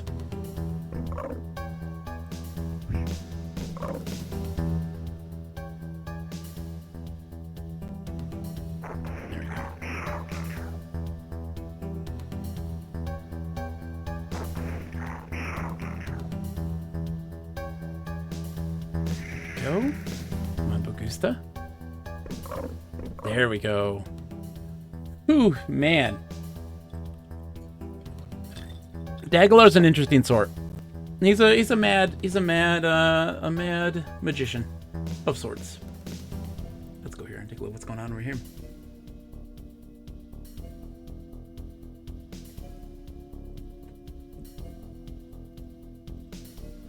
These are foes of Dagalar whose wills were too strong to be broken. He collected them and fused them together into these sculptures. Let's get a shout out. Get a proper shout out. 1 second. SO. Thanatos 13. Oh, thank you, Sakura. Thank you. Playing Wolfenstein 3D last. Nice. The party's not split up. No. A symphony of screams. They're all put into like one lump, and then they break out when the things. But you can technically split them up if you want to. There are some moments where that's beneficial. A symphony of screams and anguish assault your ears as you attempt to talk to the statue. After several moments, you locate a part of it that can talk coherently. Why are you here? Leave before Dagalar finds you. What happened to you? How can you ask that? Can't you see for yourself? I'm a part of this thing. We in here are damned until the end of time. Why are you part of this thing? I was a Templar under Detective Clay. I was suspicious of Dagalar. I followed him once. This is the punishment for my curiosity. Why was I so ignorant? Does Dagalar come often? Why should he? His tormenting cannot get worse. There's no salvation for the soul when you no longer have one. Damned until the end of time. These are the foes of Dagalar. Yep. Yeah. What happened to you? Why are you a part of this thing? I don't know who I am anymore. One of us was a child, another was a Templar, and another was... I cannot recall the pain, all the cries. The memories, they're all of places people loves and hates. There's nothing clear I can recall. Only emotions remain. There's so much pain. What happened to you? Dagalar, you fused me into the statue. I want to die, yet I cannot. We share each other's pain, and it is more than one can take. Yeah, dude, this is wild. This is a wild part, man. Yep. Let's see. Why you leave? What happened to you? I'm dead. This is the afterlife, and it is pain and sorrow. Why are you part of this thing? I was bad. I did not respect others, and now I'm punished for it. There's no salvation for those who do not abide. Does he come here often? You ask that now? How can you not see him right in front of you? His eyes burning with that twisted hate. He is here. No, stay away. Beware, all around you are his creations. This entire place reeks of evil. They're crazy, in great pain. They know not about what they speak. Listening to them is a mistake. Dagalar has warped them with pain and lies. Went from 195 to 215 followers in the matter of 2 days. Nice. GG. How's December treating you? Fantastic. I'm enjoying December a bunch. Just getting to meet new folks. Getting a lot of cool folks coming in, saying hi. It's really nice. It's nice to meet new people. And it's really great to get to know a lot of the retro community and stuff like this and get introduced to a whole bunch of new folks. This is a nightmare tapestry. Dagalar wove the soul of the victim into this tapestry, trapping the victim in nightmare. Eternally, you can see the results. So crazy. Alright, let's see. Now we gotta go up.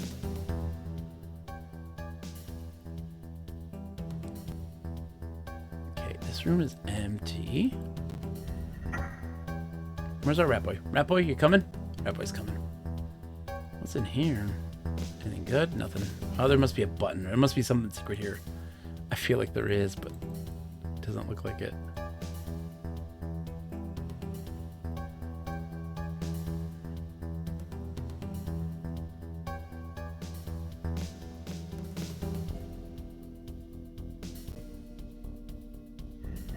Into the torture chamber. There's our boy. Alright. Hi, Keldar. Ah, not again. Get rid of this guy. He's crazy. Well, back... Well, yeah, lurk away, Thanatos, by the way. No worries. Well, back again, are we? Well, no matter, I'll just have to make sure you die this time. We don't want me to be writing names in my book that aren't from dead people, do we? No. Wait, why don't you want to write your name in... Why don't you write your own name in that book? Why do you want to kill me anyways? I'm insane, remember? I like to kill. It's part of being me. Look, it says so right here, see? Keldar produces his book and opens it to a blank page, pointing intently. See, right here, Keldar must go out of his way to kill. See? Can't argue with a printed word, friend. Oh, it does say that. My mistake. Wrong. There's no writing on the page. It's blank. Or is it? Well, no matter. It's time to die. It's time for you to die, or me? Is it time for you to die or me? Good one. I like that. However, I'm afraid that you're the ones that are going to be dying, not me. Again.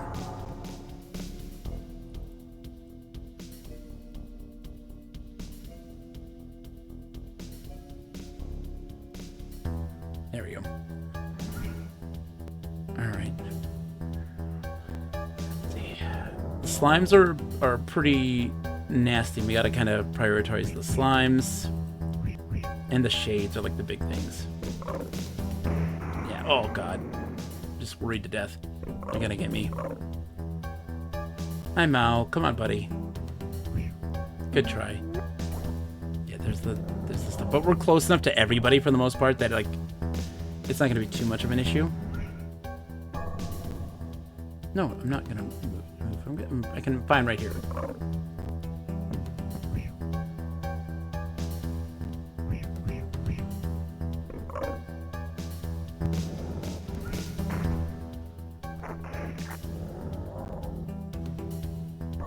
Oh, come on, no. That's fine. Kill that guy.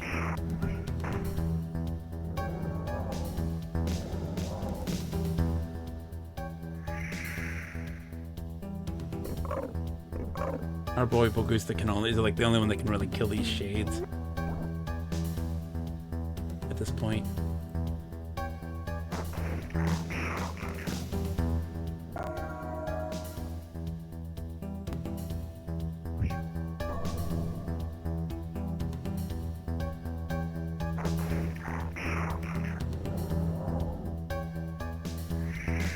Ah, crap. I'm gonna bounce. Have a wonderful night, Lobdeg. Thank you so much for coming in, dude. I really do appreciate it. It's so nice to have you come in. It's always nice to also, like, get to see you, like, outside of Mastodon. So it's very nice. Did I ever watch the show Reboot? Of course I have. Do you ever think they'll ever build a theme park based on Dark Sun? Oh, dude, I wish. A man can wish, can't they? That'd be fantastic.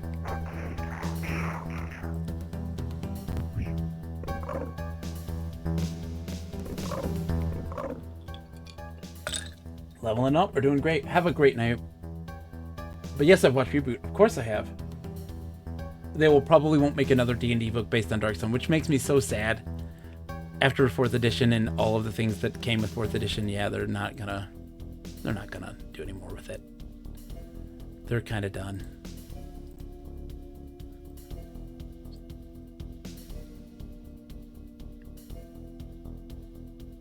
That gem.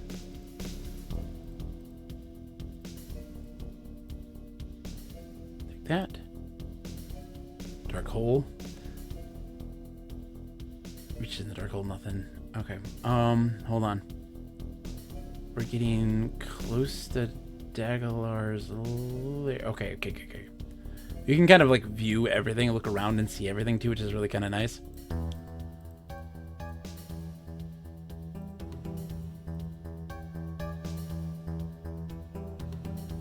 Daglar knows many things. He draws water from deep in the ground to run his experiments. Water flows in pipes into the next room. Okay, so that goes back up into there. We want to go down into here.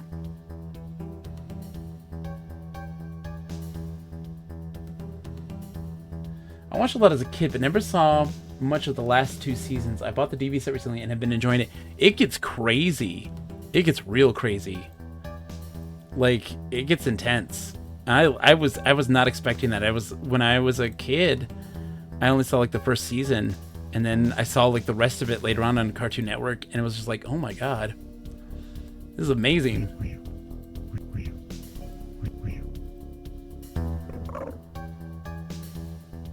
It's so good. I love the idea of, like, you know, again, like Reboot. Such a great show. Bad, and they're very bad. I'll not follow you there. Gobernix in there. Terrible zombie. He's evil. Do not go in. He will not come out. Small plaque reading next to the door reads, Gobernix, my only mistake. Button below, do you press it? Not yet. Not yet. We will. Just not yet. Okay, so that leads to there. We're not doing that yet. Yeah, we're going in here, down here first.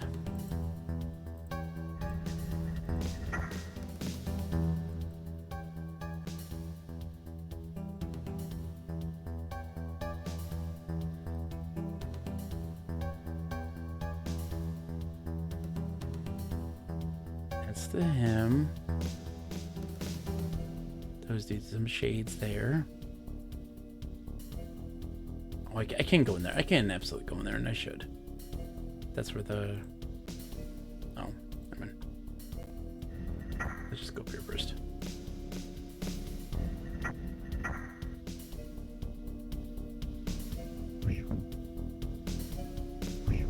There's a place that'll heal us, too, which is nice.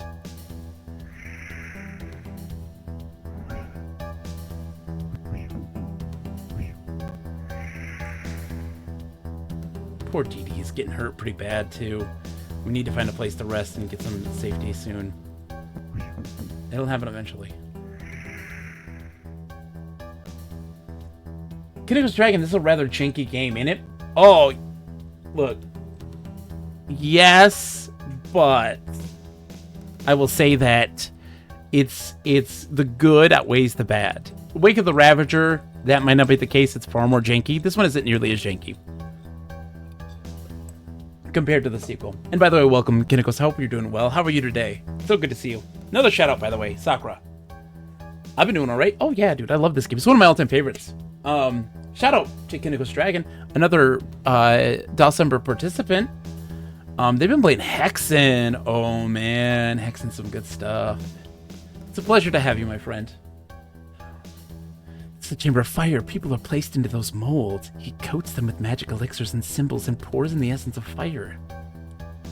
That's kind of crazy.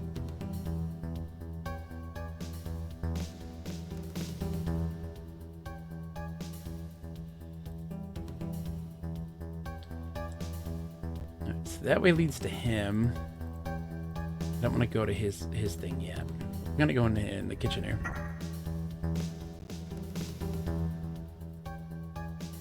It's just his kitchen. It's no big deal. No biggie.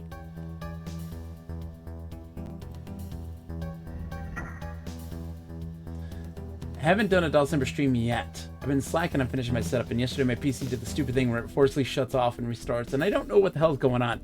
Dude, I feel ya. But that's okay. It's okay. I'm gonna take that chest with me. Thank you. Get that. Thank you. I'll take it.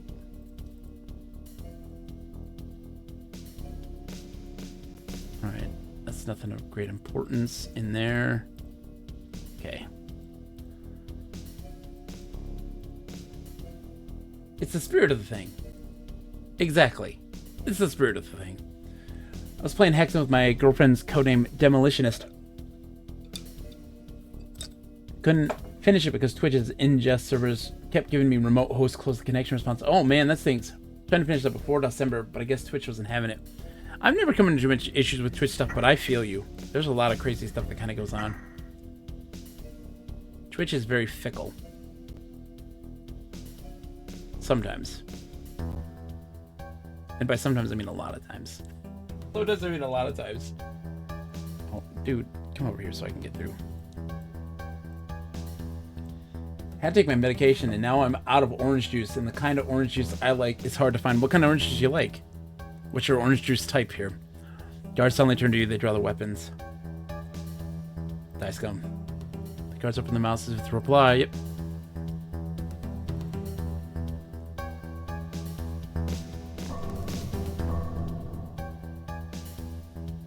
No path. There's absolutely a path from there. Do not sit there and tell me there's not a path from there.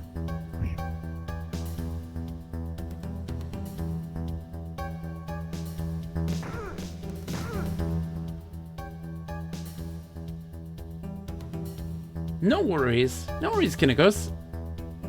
You'll get it figured out. Look, December's still young. Sylvan's Organic is a store brand by Kroger. Oh, nice, Kroger. Oh, yeah. Oh, yeah. Are you a pulp or no pulp? Or some pulp?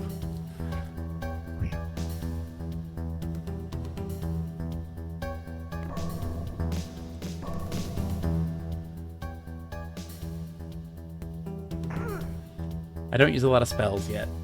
No pulp for me. I'm a pulpy guy. I'm not a super pulpy guy. I'm cool with it. No pope, no pulp.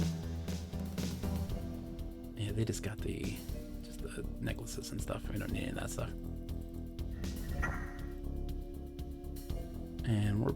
Oh, hello. What is all this? This is where Daglar keeps prisoners. He delights in torturing them before he creates living sculptures and other things. He's a master of an evil art. The necklace you're wearing glows. Prisoner's life force drains away. Holy shit. Let's take off those necklaces then, please.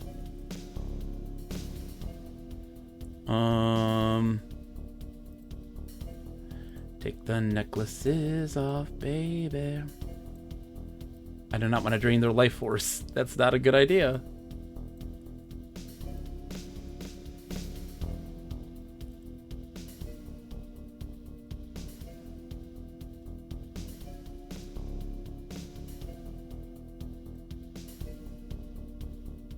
Please don't hurt me. What do you want? Why are you in here? I wandered into the area after being chased by city troops. I was captured and locked up in here. Is there anything I can do for you? Destroy Daglar. Put an end to this nightmare. Are you in pain? Yes, but you can do nothing to help me. Please leave me to my suffering. What does Daglar plan to do with you? To kill me, of course. Excuse me.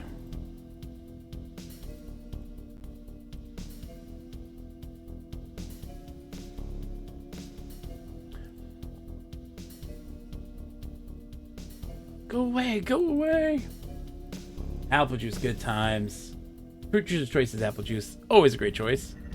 Can't go wrong with that. Discovers nothing, okay. The portraits are good on this game. I love them. I love the portraits. I'm glad you noticed this, because I also do very much enjoy them. Oh gosh, no, go this way. Person. Come on. Up. Up. Worth there. We're searching. You have to be meticulous. This game is a very challenging game, so you got to take everything that you can possibly get. Otherwise, the game will punish you for sure. Okay, we're back at the start, aren't we?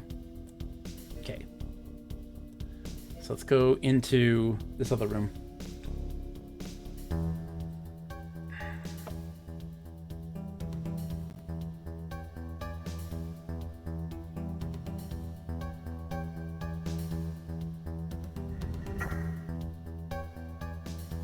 Zombies rush toward you. Hi, zombies.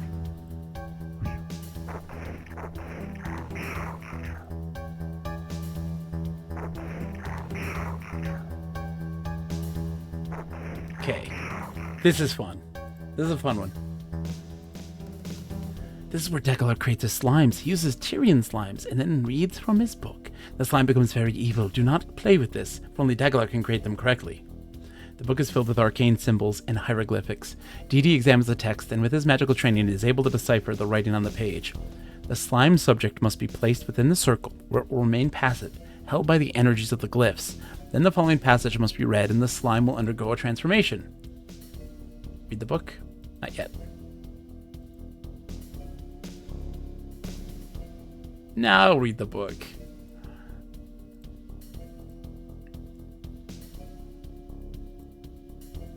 DD recites the passages in the book. Bam!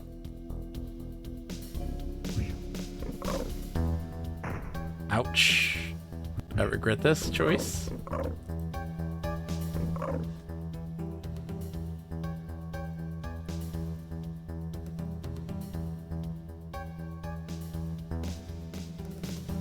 We're just making some slimes, don't mind us.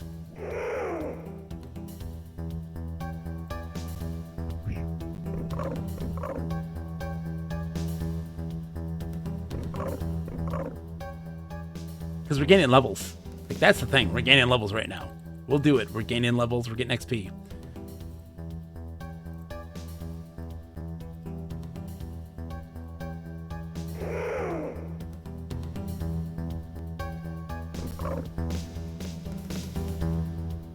Oh, Mal finally gets to join us.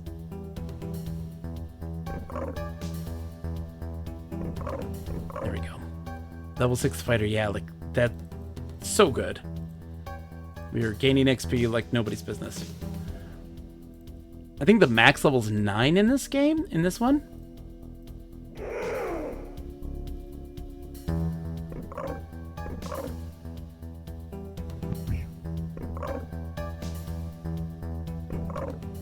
Because we're kind of dual classing, we're multi-classing in this case. It's helpful to get as much XP as you can. All right, it's time. It's time to open this door. Yep, he says don't go in there. Gobernix, my only mistake. Below the plaque is a small button. Press it. Yes. I stay. Best if you close that door right now and we leave. I will not enter. The door closes behind you as you enter the room. The zombie in the corner turns at the sound and shuffles towards you. Wait and see what happens. The zombie stops in front of you and looks you over. The stench of decaying flesh is overwhelming. Momentarily, it tries to speak, bathing you with its fetid breath. Gaverix. Your name is Gobernix. The zombie nods enthusiastically, not a tremendous amount, but as much as it can muster. What are you doing here? The zombie looks confused, then sweeps his arms slowly about the room, giving you another chance to enjoy the stench of rotting flesh. Home. Who were you? Abruptly, the zombie stops trying to speak and reaches into his tattered clothing. It produces a scroll and hands it to you, along with a piece of a finger. You unroll the moldy scroll and begin reading. My brother, please forgive me for what I have done to you. I know that you may not be able to understand this scroll, but I hope that you will be able to understand why I did this to you. I could not bring myself to bury you, nor could I forgive myself for killing you. I wanted to hear you tell me that I was forgiven, but now I find that I cannot muster the courage to face you. I wish that you could understand this, but I fear that you are a mindless creature now, driven by hunger and little else. My servants will tend to your needs, and I will see if I can summon the courage to face you in time. Your brother, Dagalar. Do you understand the scroll? Gobernix nods slowly. Forget memory. You're losing your memory? Gobernix nods his head again, losing another piece of his skull. Help me. Help you. You want my help. Gobernix points to you, then to him, and finally to the door. You want to go with me? Gobernix nods. Go. You want to go to Dagalar? If. Okay, let's go see Dagalar. Gobernix motions to the door and it opens. Congratulations, party earns 1,000 XP. You're back. You've not been killed. It's good. Gobernix afraid of you. Yes, go. It is about now that Mao notices who's following you. Gobernix, no, keep back. As Gobernix reaches Mao, there's a flash of light. Gobernix sighed. No, I can't. I'm sorry. His true form revealed, Dagalar teleports away. Gobernix looks at you and points to the northwest. We gotta go this way. Yeah. Get ready. I love this. Kid me was just like, this is the greatest thing ever. This is a story of the absolute sadness. This is so sad.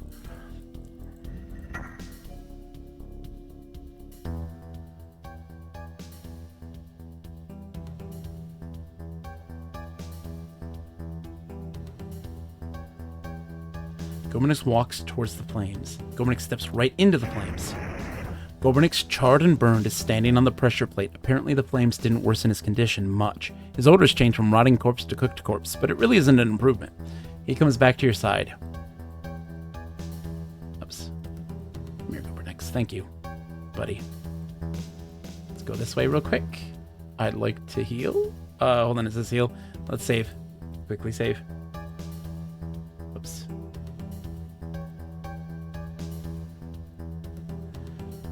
Family reunion. A zombie that starts to remember who he was reminds me of Day of the Dead. And he has to reunite with his brother to forgive him.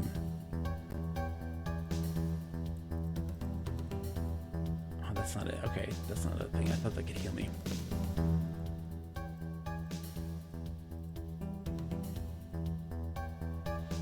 Limit worth. This is personal.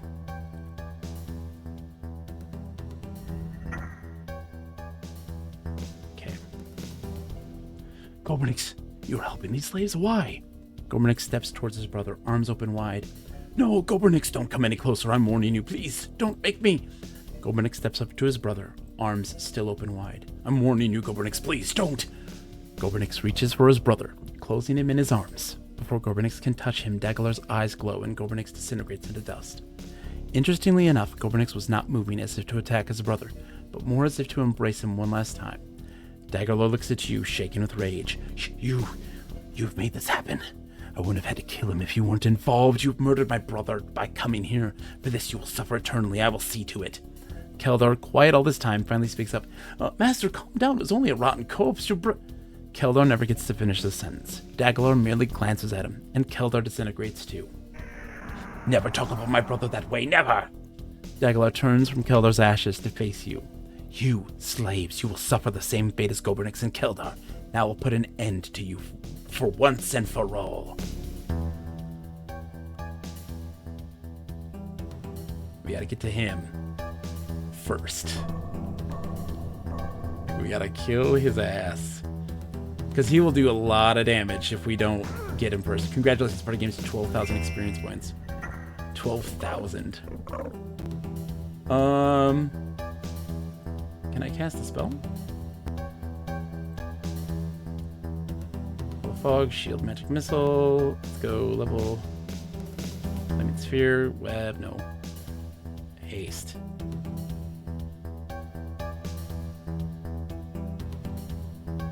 Did that say? Okay. That casters are glass cannons. Yeah, it's a good time.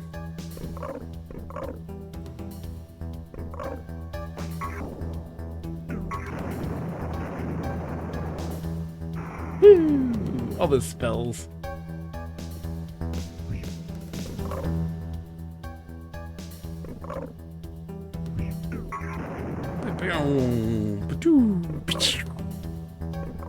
What's amazingly jank?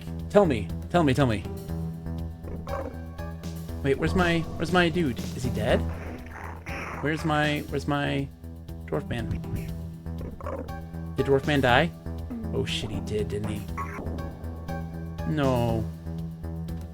No. Dwarf man's not dead. Right? Oh no, he's right there. Okay, good. But I just didn't see him. I was very worried.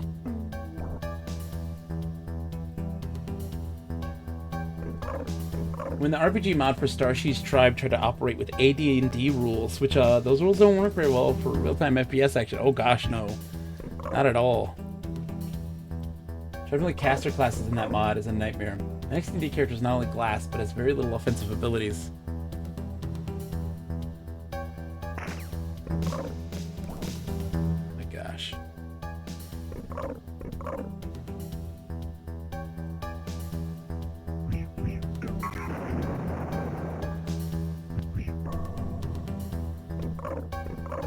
He's doing some major damage now, man.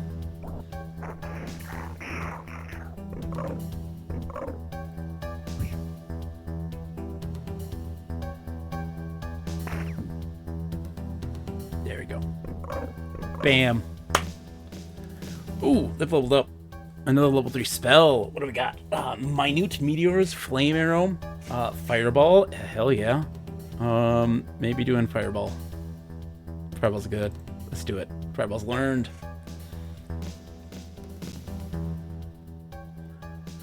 Here we go. The Living Cloak. Inertial Barrier. This barrier of elastic air halves damage from breath weapons, missile, acid, gas, and ice storms. Yeah, like, sign me up. Daglar's Wooden Wand allows control of another person's body in combat. The controlled character fights with a -6 penalty on all attack rolls. Sign me up. That sounds wild, though. Kinagos, that idea of playing Starshi's Tribes with AD&D rules, like, that's cure poison. Although we never have need for that stuff, but that's fine. And Daglar's Metal Dagger. It's got something on it for use. What is that? Let me see. Who got it? Usta? Yeah. Unknown. Alright. What is how much damage does it do? 1d4 plus 3?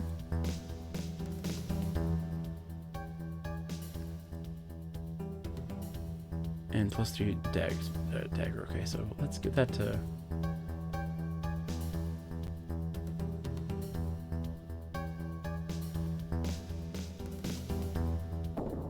Bam. How do you think just like a rabbit would fare in a quest like this? I mean, her sultry ways. I mean, she'd obviously be able to handle everything, right? Putting stuff away. There's so much stuff. We're going to be selling a lot of this stuff just to make money, because the gems aren't really for anything outside of selling. If you move whatsoever while trying to oh, so there are a few folks of the RPG mod that kept the AD&D rules. I don't want to say AD and HD. Oh my god, AD&D rules mechanics, but the RPG mod, as it is now, operates with its own thing, but it's still an absolute obnoxious nightmare to play as a caster. If you move whatsoever while trying to cast a spell, you get your casting was interrupted instead of the spell actually happening. You need to move out of the way. Yeah. Oh my gosh. Yeah. I mean, that's like, you know, it's like EverQuest. You know, you can't move when you cast, but like in a game like that, that's kind of wild. We got his book. Most of the pages contain an endless list of names scrawled haphazardly in no order that you can perceive. Yeah. Eldar's book. What else you got? Anything good? I'm bringing in, okay. Didn't really see it more though. Sometimes there's more on them that you just don't see. Oh, the organ. The device of detected clay looks similar to an organ. Pipes protrude from the top and the panel's loaded with buttons and keys. Try as you might, you can't operate the organ from where you're standing. Oh my gosh, yeah, let's save. Simon! How is this game? I played a ton of Pen Paper Dark Sun as a kid. Oh, Simon, yes. Yes. Thank you for the love of that. It's fantastic. It's fantastic. It's one of my all-time favorite RPGs, computer RPGs. Because, of course, it takes, you know, the AD&D rule set and makes it accessible for players. But also just the setting is fantastic. It's what made me fall in love with Dungeons and Dragons and tabletop RPGs and Dark Sun, and really shaped how I view fantasy, because this was kind of like one of my first fantasy experiences. And so now typically when I think of fantasy, I think of very out of the box thinking, you know, outside of like your typical tropes, outside of those tropes. The Dark Sun novels are great too. Our good friend Naori, who just left, they were here just a bit ago. They started reading those, and I've got to read those. They've got to put them on my to-read list for sure, because I really want to read those, because I love that stuff, man. Let's save. Oh, Danny boy. Oh, Danny boy. Yes, indeed. That's the one. Alright, play the organ. A cataclysm of screams and anguish assaults your ears and racks your brain. Try it again. I want it to not be bad. Let's just keep doing it and see what happens. Oh, it just teleported me. Oh, it teleported me over here. That's weird. No, come over here. Let's keep playing it. Oh, we're still here. Oh yeah, Hungry streams? Oh, absolutely. Kennelly runs in those circles. Great person.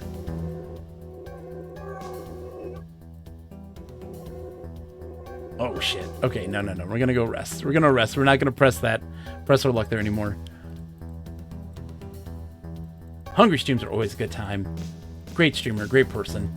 That was like the first retro community that I really got to like meet people and learn stuff.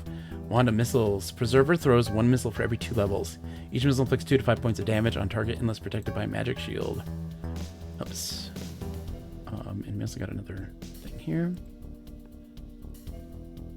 Project Force. This ranged psychokinetic punch does 1 to 6 points of damage plus the AC of the targeted creature. Yeah, I'll wear that ring. That's just a normal obsidian dagger, isn't it? Yeah, stone dagger. We don't need that. I'll take the lemons though. All right, so what do we got? Blink. Isn't this? Does 9? It's worth 9,000, which is kind of wild. Can anybody? It's just an item you use, a magic item. You can't equip it. I thought you could put it in a ring or something. This item cannot be readied. Okay. And then we rest. Oh, thank God we rest finally. What the hell is with that haunted organ? That's Dark Sun, baby. Okay, so we finally rested, got healed. And I think the way out now is through the pool. Now, that's how we get out. Right? No? No.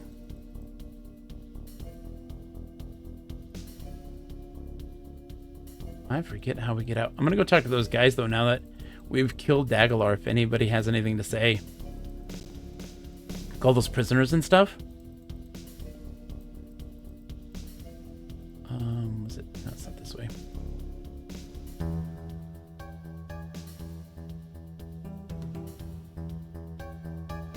Oh, I think I have to... What do I have to do? I forget. I've seen the name of the organ in the organ in the expanded universe, but don't remember any details. Oh, really? I didn't know this. Yeah. Oh, it looks like they're all gone. They've all disappeared. Was it, maybe I had to wave the dagger on the pool? Maybe that's what I had to do? I remember that pool being like the way out. Oh, I'm in the wrong spot. You're my frantic clicking. Sorry.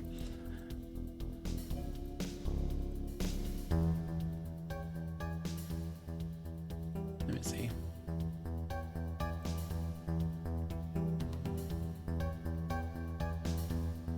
It might be the wand, maybe? Nope. Alright, let's see about the dagger. Because the dagger had a...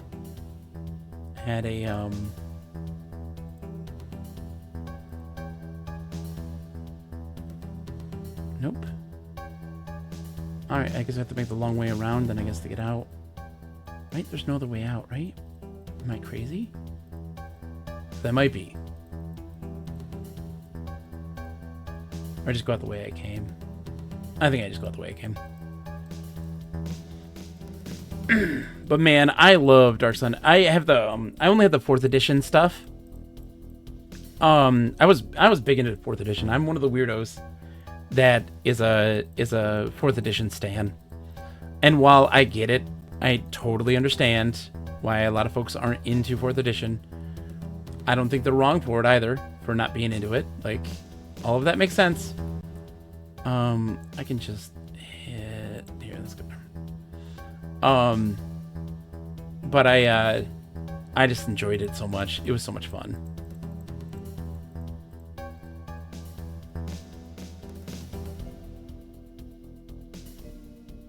Our work here is done. Our little dwarf is just running off.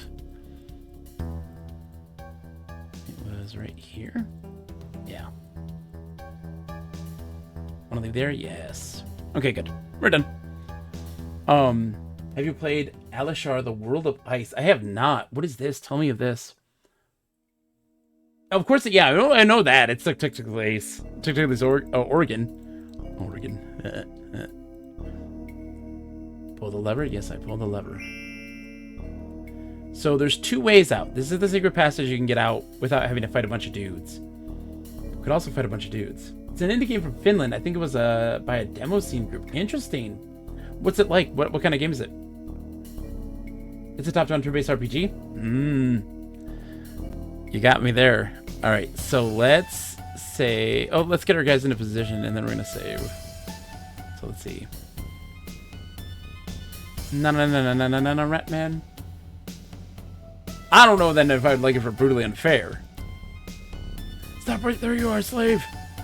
Okay, so... 2 and 2. Oh, God. Don't go all the way over there, dummy. Okay, fine.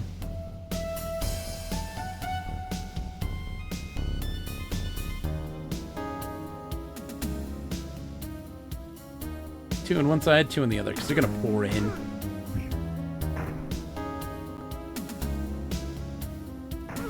If you score a critical hit, it instant kills. Really? Oh, that's brutal. That is brutal.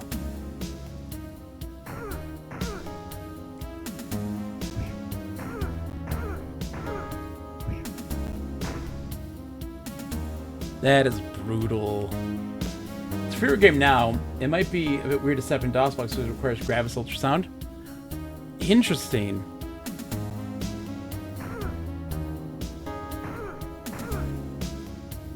And then the guard. Guard. Because they're going to come back in a second. More guys are.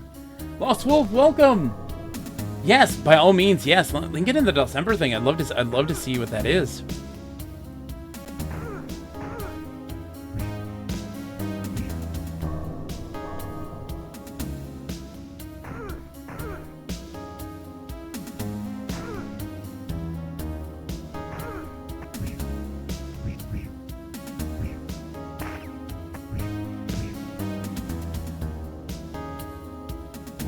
Damn it, I moved him in a way that he kind of blocks everything. That was a dumb idea. Guard.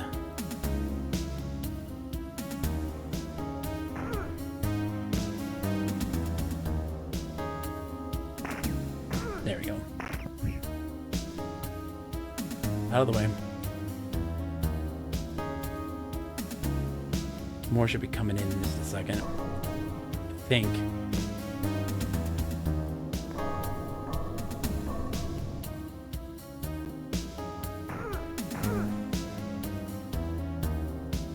Maybe? Maybe not. Needs to be the end of it.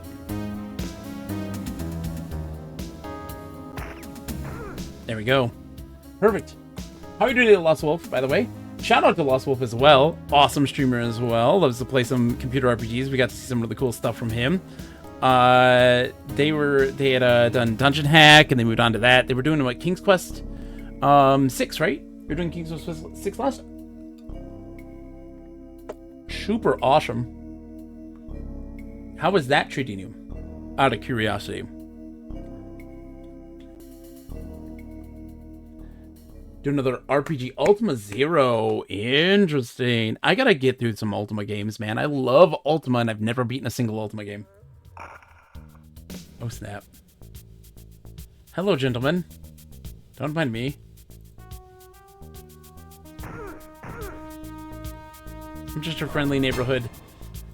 Slaves leaving, escaping for freedom. Oh, shoot. Oh, no, not the drainage pipe. I can't do anything, damn it.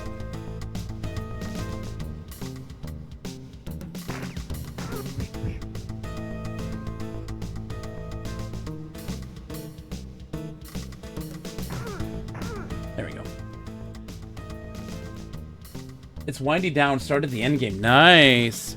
It's helpful also that it has like those wonderful like checkpoints and stuff like this, and allows you to start over again, like a retry, which is really nice. So we are now in one of the look at this obelisk. Oh, this is so great. GD senses a magical aura emanating from the hole in the obelisk. So this is one of the plantations just outside of the city. Who are you? We don't get visitors here. They're usually escapees and they wind up dead. What's that stone thing? I don't know. I've heard that it's been here since before the city was built. Some of the slaves say there was a huge gem that was in it, but that was years ago. Someone stole it. What are you doing here? I'm tending the crops. I'm too old to fight in the pits and too weak to help with the pyramid, and so here I am. Such is the fate of all the old slaves. Where am I? Where? Here, of course. You're in the fields outside of Dradge. Why don't you escape? No desire to escape. I'm too old. There's nothing out there for me. I don't have the endurance to keep running. I'm staying here. How do I get out of here? Get out? The only way out is death. Gods patrol the gates, and vicious animals live in the wilderness outside. Tell me about the wilderness outside. All you need to know is to stay out of it. Vile creatures live there. I've seen what they do when they catch living victims. Trust me, it's worse than staying here and dealing with the guards. How many guards patrol the gates? It used to be that only a few guards patrol the gates, but lately more and more guards have been posted here. Within a few days, they'll have armies at the edge of the city. Why is Dradge massing troops? I've heard they're planning a massive campaign, but I don't know against who. Whoever it turns out to be is going to be destroyed, though. Dradge's army is almost unstoppable. Can I sneak past the guards? Impossible. Even if you could, the monsters outside would rip you to pieces. Can anyone in here help me? Old One-Eye's the wisest slave in the fields, but he'll tell you the same. The only escape from here is death. Thank you, Jakey Sword. Thank you. Where's the old One-Eye? He tries to stay in the middle of the field so you can find him when he need to. I have to get back to work now. Goodbye. Thank you so much. And I'm so glad you're still here. So, what games... we've met so many new people because of Dawsember.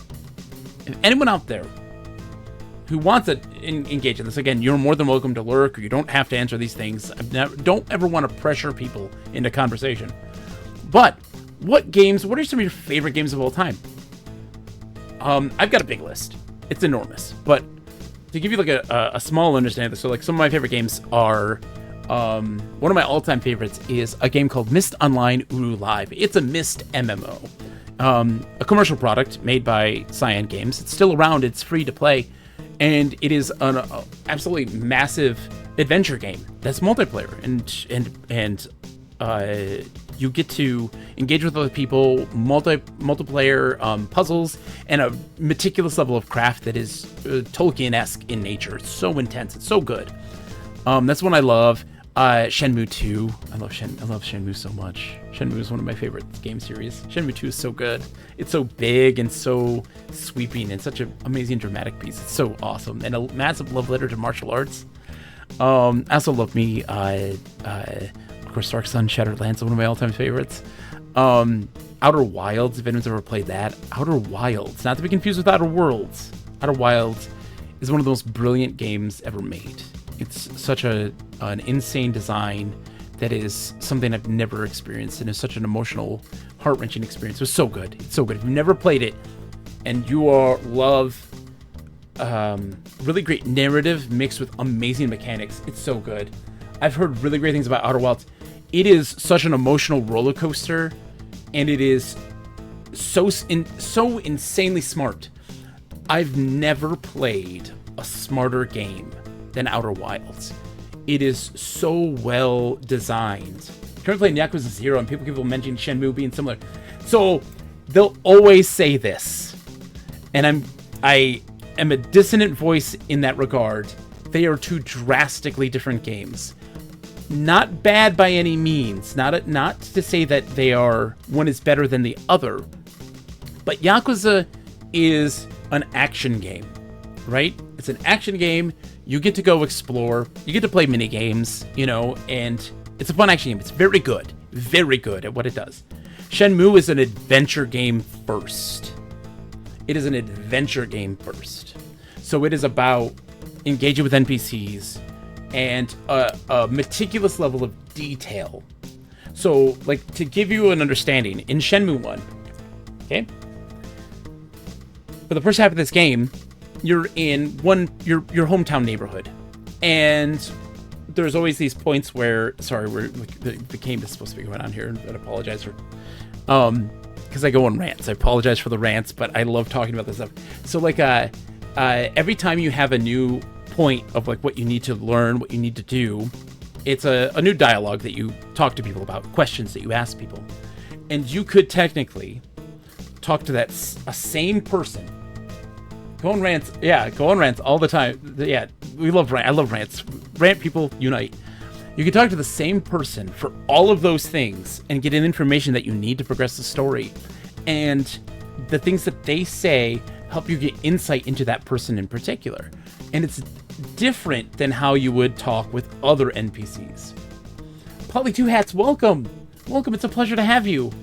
And I love the kind of world building in games, but like it isn't anything that's going to like amaze you or like, but it's like there's a guy, Mario, he runs the pizza parlor. He really wants you to get together with Nozomi, who's like the love interest, but Dio, the character you're playing as, has no interest because he's got revenge on his brain. All of the time, he'll just sit there and try to hook you guys up and talk to you about that. And like, there's an old lady who remembers you when you were a kid and still treats you like one and dotes over you in that way. Or the guy who runs the Funny Bear Burger stand, who opened it up and has a love for hamburgers, but his rival, Tom, the Rastafarian hot dog vendor, is more popular, and he can't handle it because he's so passionate about burgers. And like, but you also get to learn that like Gio's home. This is his people. Everybody knows him, and this tragedy that strikes him, and everybody being welcoming and accepting and helpful. And then in Shenmue 2, you're in a foreign place, and no one cares about you, and most people take advantage of you, and you're in this kind of cold and stolid environment comparatively. But as you form bonds, you start to gain relationships with these characters. They start to grow on you, and you start to build that understanding and friendship. And it's really interesting and engaging to see those things. Shenmue's hard to play for a lot of folks because you have to understand that they built Shenmue 1 with Shenmue 2 in mind, and Shenmue 3, and Shenmue 4, and Shenmue 5, and on and on and on. They built the entire thing from beginning to end in their mind, and then they started to make Shenmue 1. So it doesn't... So a lot of people are like, it's a slow game. It's like, it's chapter 1 of a huge sweeping story.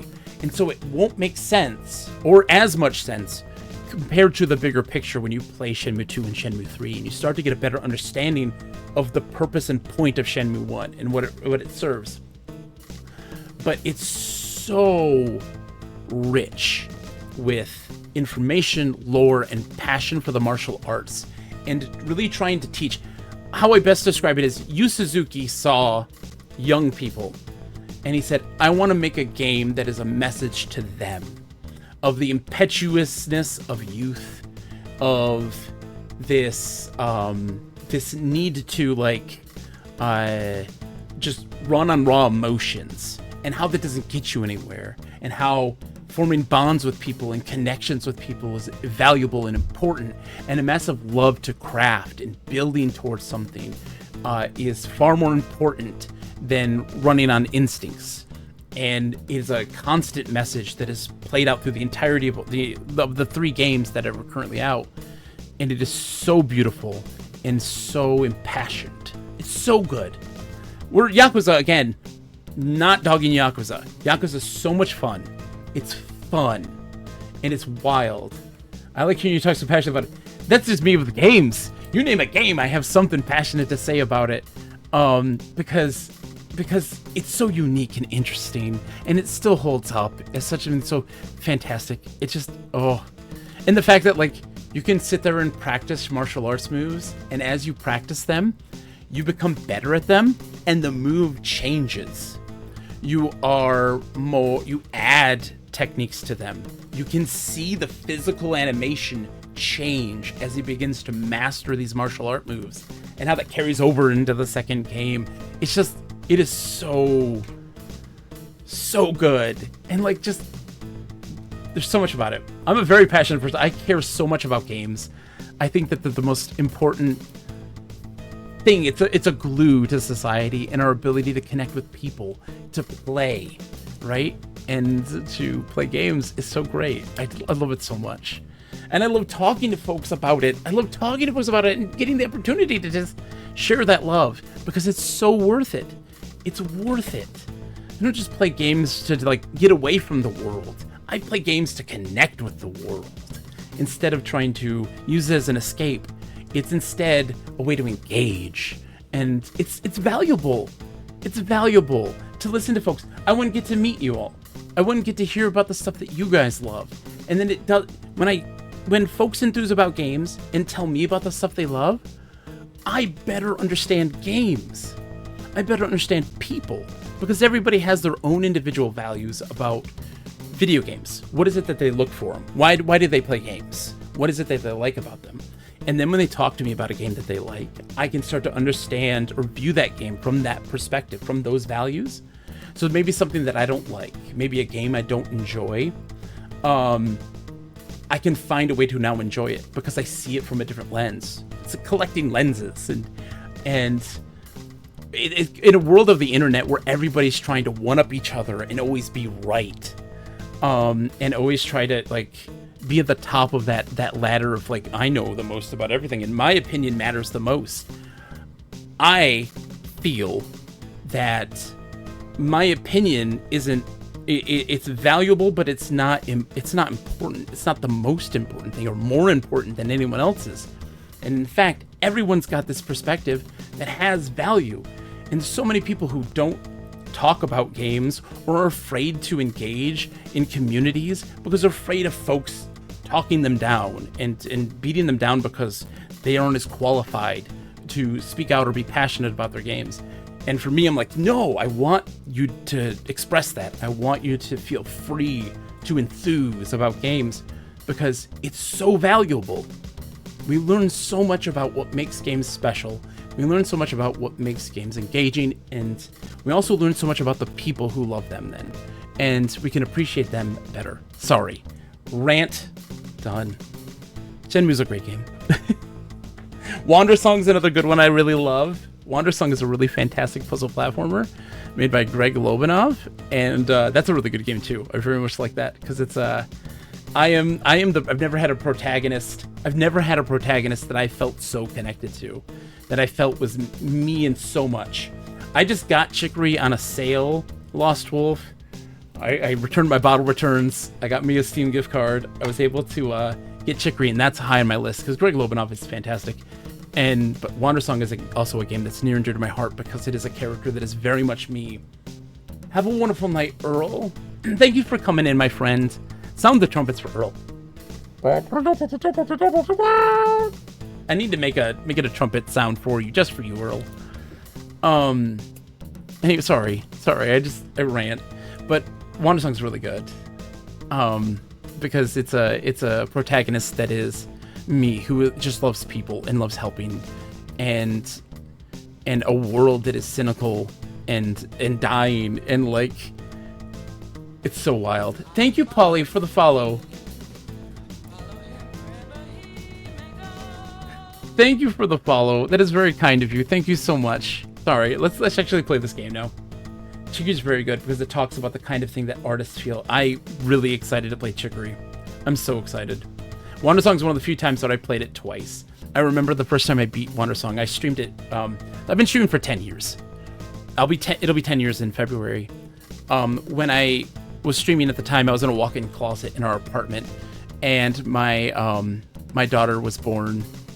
And I remember that the credits had rolled, and I was holding her. She had gotten up, and I was just holding her, and she was asleep in my arms.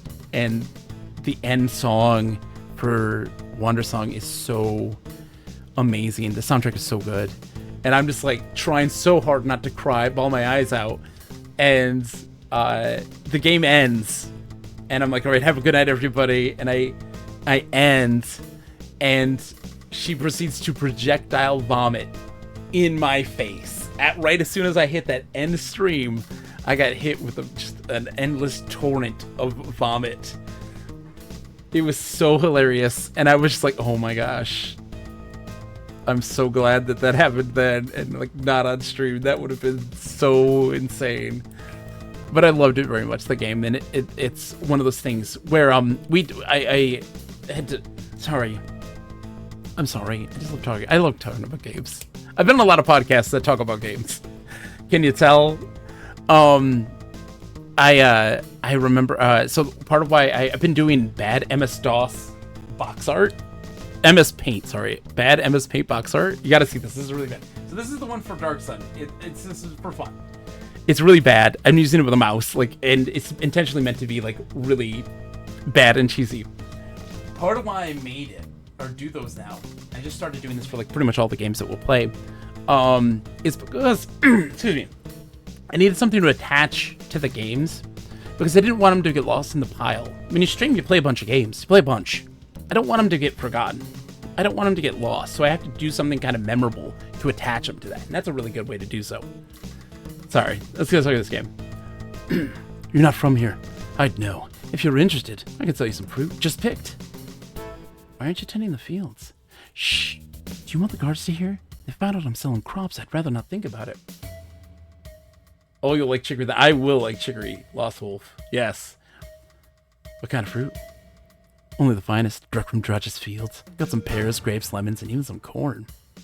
Aren't these crops for the city? Look, do you want the fruit or not? Yeah. Good. And don't ask any questions. Be satisfied with the knowledge that you're helping to starve some noble in the city. Okay, I'll buy something. Let's get to business. Now I can sell all my gems, right? Yeah, hold on. Let's see. It's worth 250, right? So I can get 250? Yeah. Good, good. Just gonna sell all these guys because they're just gonna open up space for me. 500.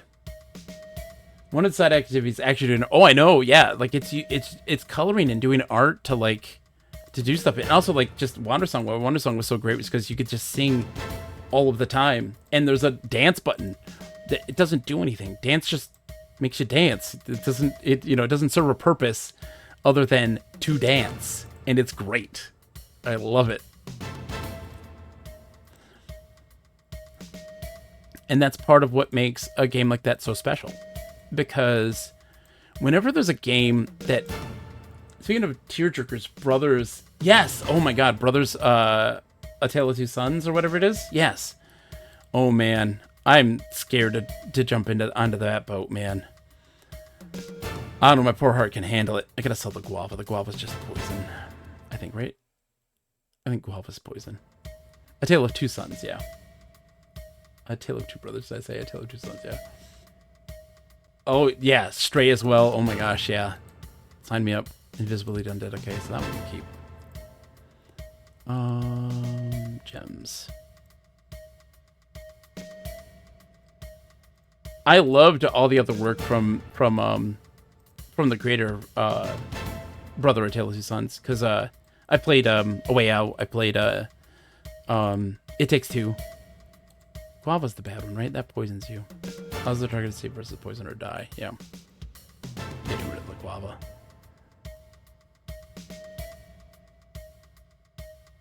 I'm not really ready for... Oh, I'm not ready for Spiritfarer either. Oh, man. I stare at Spiritfarer and I'm like...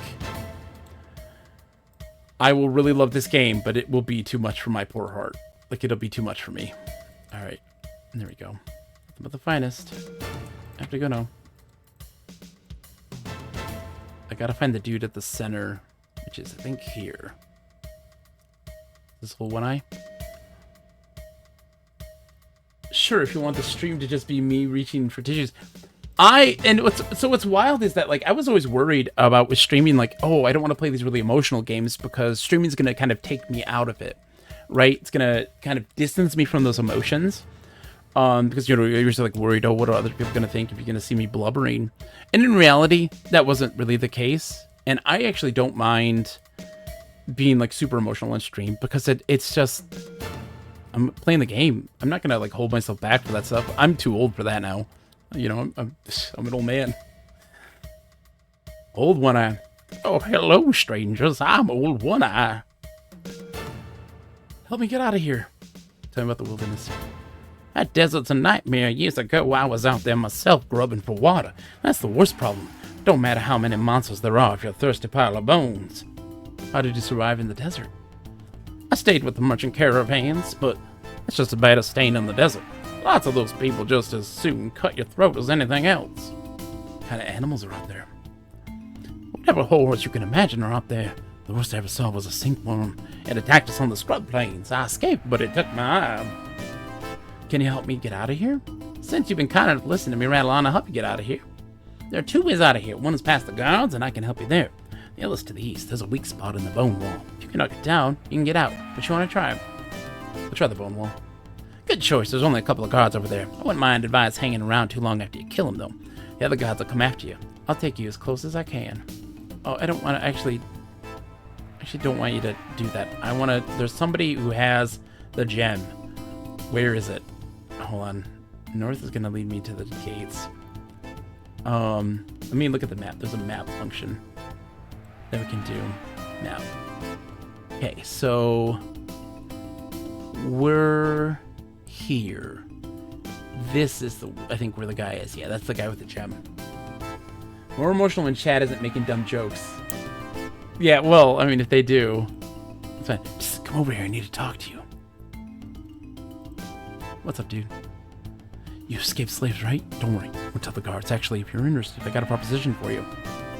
What's the proposition? Got an item I'll give you if you can help me get out of here. All I ask is that you let me follow you. And what would the item be? You know that stone pedestal by the drainage pipe? There's a gem in the middle. Someone stole it, and now I know where it is. I'll give it to you if you let me follow. Okay, you got a deal. Great, let me get it. So reaches into his tunic and produces a large gem. He hands it to you. Here, take this and let's get going. Yeah, and we're going to go to the left, back to this thing, and put that gem in there. It's really important that we do this.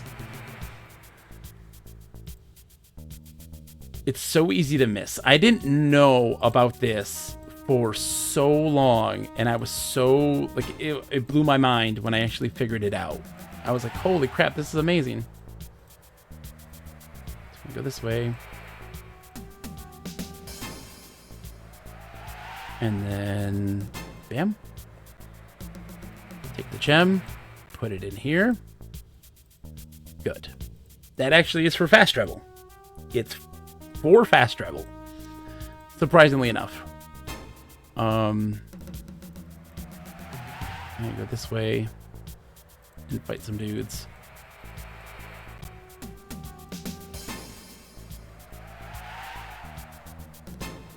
Hello. Stay away from your slaves. I will only warn you once. I warn you, you will be punished. Okay, guys.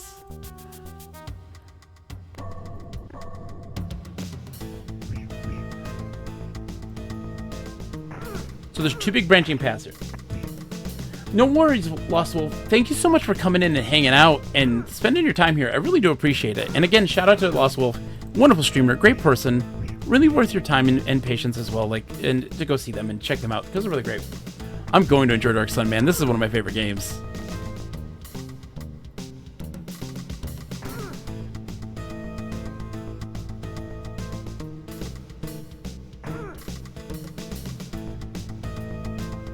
Get some rest.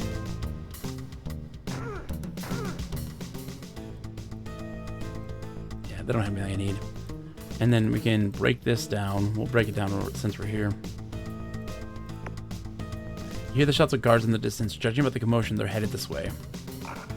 Yeah, there's a bunch, but we're going to go up. And we're actually going to go the north way. We just wanted to clear that out. Oh, shit. That's a dead end. We wanted to clear that out. Because if we go the north way, that's kind of the way to, like, the beginning of the plot and, like, how this all works in the first place.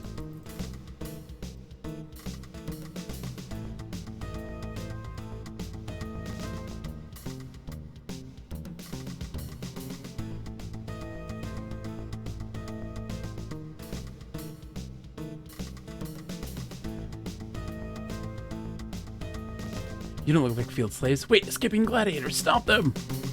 Okay, dude.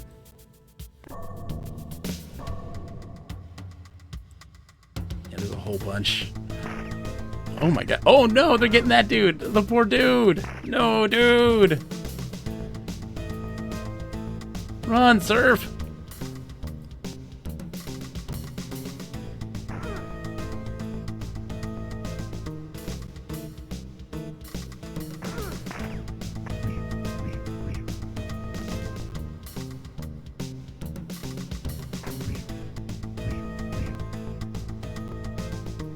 Yeah, hit Lopilogos. He's got the thing that, like, stops arrows.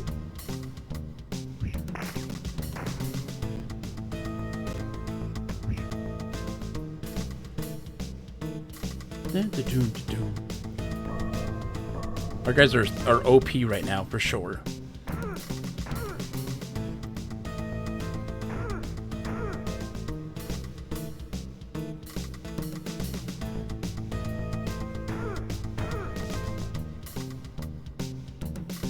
Oh, they're all down there still. This sure is some short music. It is. I told you, it's droning. It's droning. There we go. Let's go fight those dudes real quick.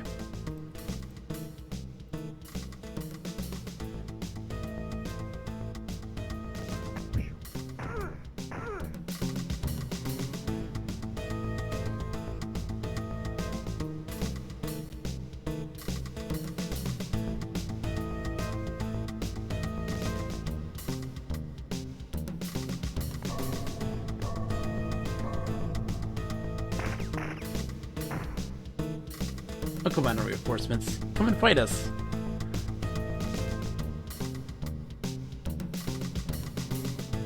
Boom, boom, boom, boom, boom, boom, boom, boom, boom, boom.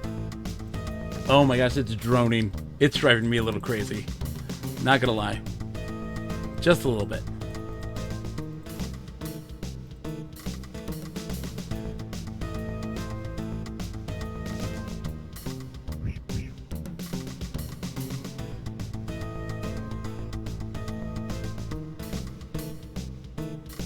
Run, Surf.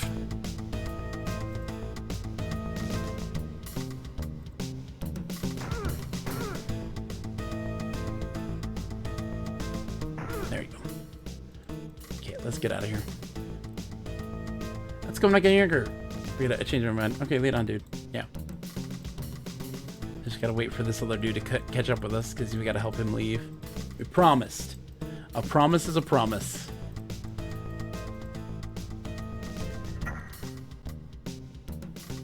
He's slowly catching up to us. Right? Where's he at? There he is. Come on, little dude.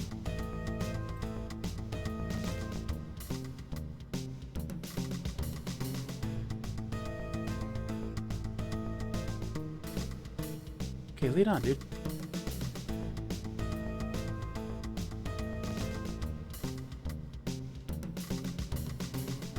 There we go. We're ready to go. Finally some different music, right? Thank goodness. We've escaped. Hooray! We'll probably get to the town. Once we get to the city, that's probably going to be the end of our stream, too. Searching the slave, the only thing you find is a scroll, still clutched in his dead hand. You pry it free and read it. It was urgent that you receive this message, so I have taken a risk and excused myself from the company of the commanders to pen this. I have grave news. The Bektekle's army are indeed massing, though not for some far-away campaign. They are massing against us. I've learned that soon now the armies will march into the waste to wipe our village and others like it from the face of Athos. We are in grave danger, and I felt that you must know immediately. I beg of you, take what you can and leave the village to the winds. It seems that the visionary's prophecy looks more like the ravings of a madman and less like the true gift for foresight. I see no band of heroes that'll come and save us from the might of Draj's army, nor can we rely on it any longer. I will send this message by my most trusted servant. I pray he reaches you before the armies do. I'll try and report to you again if I can, but I fear that I'm already under suspicion, so this may well be the last you hear from me. May fortune protect us all, Rajik. Is anything else on him? No. Hey, you! If you're smart, you'll know what the scroll says and get on with your lives. At least what time you have left in them. Who are you? I'm Agris. You look like slaves escaped, did you? No matter. When the army comes through, it won't matter if you escaped or not. You read the scroll? Yes, I did. And I left it there to rot with the body. Nothing can protect us now. The villagers are better off not knowing about the army. At least then they won't have time to fear. Not much, at least. Where are these villages? They're scattered around the wastes. The one that Slave was bound for was Tiketzel. I was originally from there, but I left. If you head north, you'll find it. Do you know who this was? No, and I don't care who it was. All I know is that I know more than I want to. I left the villages to get away from the fear of Draj's army, and now I see that there's no escape from it, even out here. Do you know about Tiketzel? Of course I know about Tiketzel. That was my hope before I came here. It's nice enough, but it won't last. None of them will. The armies will sweep across the waste and destroy everything in their path. I have to go now. Goodbye. Forget you ever read that scroll. It'd be easier that way.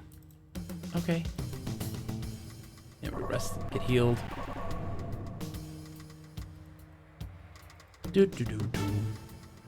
Okay, so we're heading north to Quetzal. I'm just gonna be going this way. Oh, hello. Lhasa. You wish of me, unscaled one. Sakura, it's your people! Who are you? I'm Lhasa, once of the Grey Isles tribe. Whenever I think about the Words Bogus Meat Factory, I'm reminded of the joke, unicorn meat, product that ThinkGeek made years ago. Ooh, I don't know about this. Tell me about this. Unicorn meat sounds tasty. Where are the Grey Isles? They're north, poking at the Salt Sea. What happened to your tribe? It was in the Isles when I left. It may still be there. How can I get there? There used to be a tunnel that connected the Merchant's Isle with the cliff at the edge of the Salt Sea, but it's collapsed. Lizard folk are the best folk. The Surans are great folk. It was basically a corned beef can with a funny label. Nice. Can you show me the tunnel? Why? The tunnel's blocked. There's no way to get through. Besides, I never want to go. It's like a new tribe to the south. Though Tui predates my lizardness, and I never played one. Oh yeah. My species doesn't have scales. Oh yes, your lizard-like species does not have scales, indeed. Sakana says, and they had a picture on the side of the content, a corned beef block with glitter. Oh my gosh. You seemed upset. Is something wrong? An unscaled family lived in a large house on the isle. They're the cause of my misery. They corrupted one of my own, and I had my mate murdered. Murdered? What happened? My mate Kid-san was chief. No better hunter could be found. The merchant finally wanted the tribe to become its peddlers. Kid-san refused. Drissa, one who'd embraced her grasping ways, challenged him. Grasping ways? I don't understand. Your kind always grasp for things, if only for the sake of grasping for them. The more things that you can hold, the more powerful you are to others, and the more you try to grasp other things. That is the way of your kind, your value material. What is the Merchant's Isle? What happened then? We laughed as I prepared Kif-san for battle. Dirsa was weak, but in battle Dirsa's strength was 10 times what it had been, and Kif-san was gutted. The tribe lost its honor with his death, and I left to seek a new tribe away from your kind. Why do you blame the merchants? There was no way that Dirsa could have become stronger unless the merchant worked some magic upon him. Who else would want to make us peddlers? Anyway, Dirsa was too cowardly to challenge Kif-san without some backing. What is the Merchant's Isle? A trading village on an island in the Salt Sea. Many merchants visit there. It's on the way. It is on many of the trade routes. Change subject. I just want to talk. Then talk on. I'm not in the mood to hunt you. Why are you not in the mood to hunt me? I have seen Surans betray their souls. It becomes a minor thing to talk to prey. You must be going goodbye. You must always find prey. May you always find prey. So yeah, you can take a look at a map here too. This helps to see kind of what's going on. So there's some stuff going on there's some enemies there. And then this way is the Quetzal. I think this is the Quetzal, right? Yeah.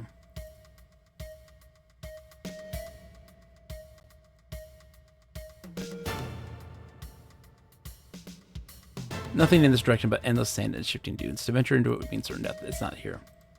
It's over here on the left. It's the further way up north. Quetzal is going to give us kind of like the story, like our goal. Now that we've escaped the story of Draj and the armies and uniting these towns, all these villages to fight back. Essentially, that's our major goal. So it's going to all these different villages, doing these quests, and helping people. Halt. What's your business here in Quetzal? I'm Didi. Yeah? It's supposed to mean something to me? I want to speak to your leader. What? What do you want to talk to him for? I have a business proposition. Yeah, we mostly take care of our own, but if you're here on official business, the council meets in the main hall. Big building on the north side of town. Can't miss it. Chal, our leader, will be there. What do you know about the village leader? Our leader Chal takes care of us well enough. A little slow in the uptake, but he's a stout one, no mistake. What do you mean slow? Just say he'll never be a sage. Bothers some people, but not me. Strong sword arm is what a leader needs. Been enough for Quetzal so far. Why is Chal the leader? Chal founded the village, escaped from slavery in Nibini, and crossed the Sea of Silt to get here. Can't do that without being good. He's the best warrior here, and that's enough. Tell me about your village. We're more prosperous than many slave villages, but if you believe that visionary, it won't last much longer. Who's the visionary? He's a crazed halfling. Chal found him stumbling about the desert, and the lunatic's been ranting ever since. What does the visionary say?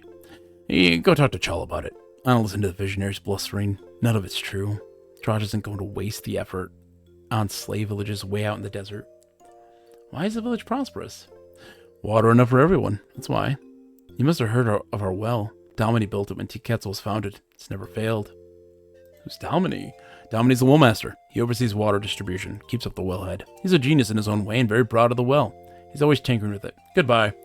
Yeah, we're going to save it here because I'm going to take a short break, get some water. I want to talk about 2 video game awards announcements that I'm excited about. I want to look at them and see. So we're going to save real quick. All right, so we are in Tiketzel time. Hold on. Tiketzel time. Tea time. Okay, I'm going to be right back. Whee, getting some water.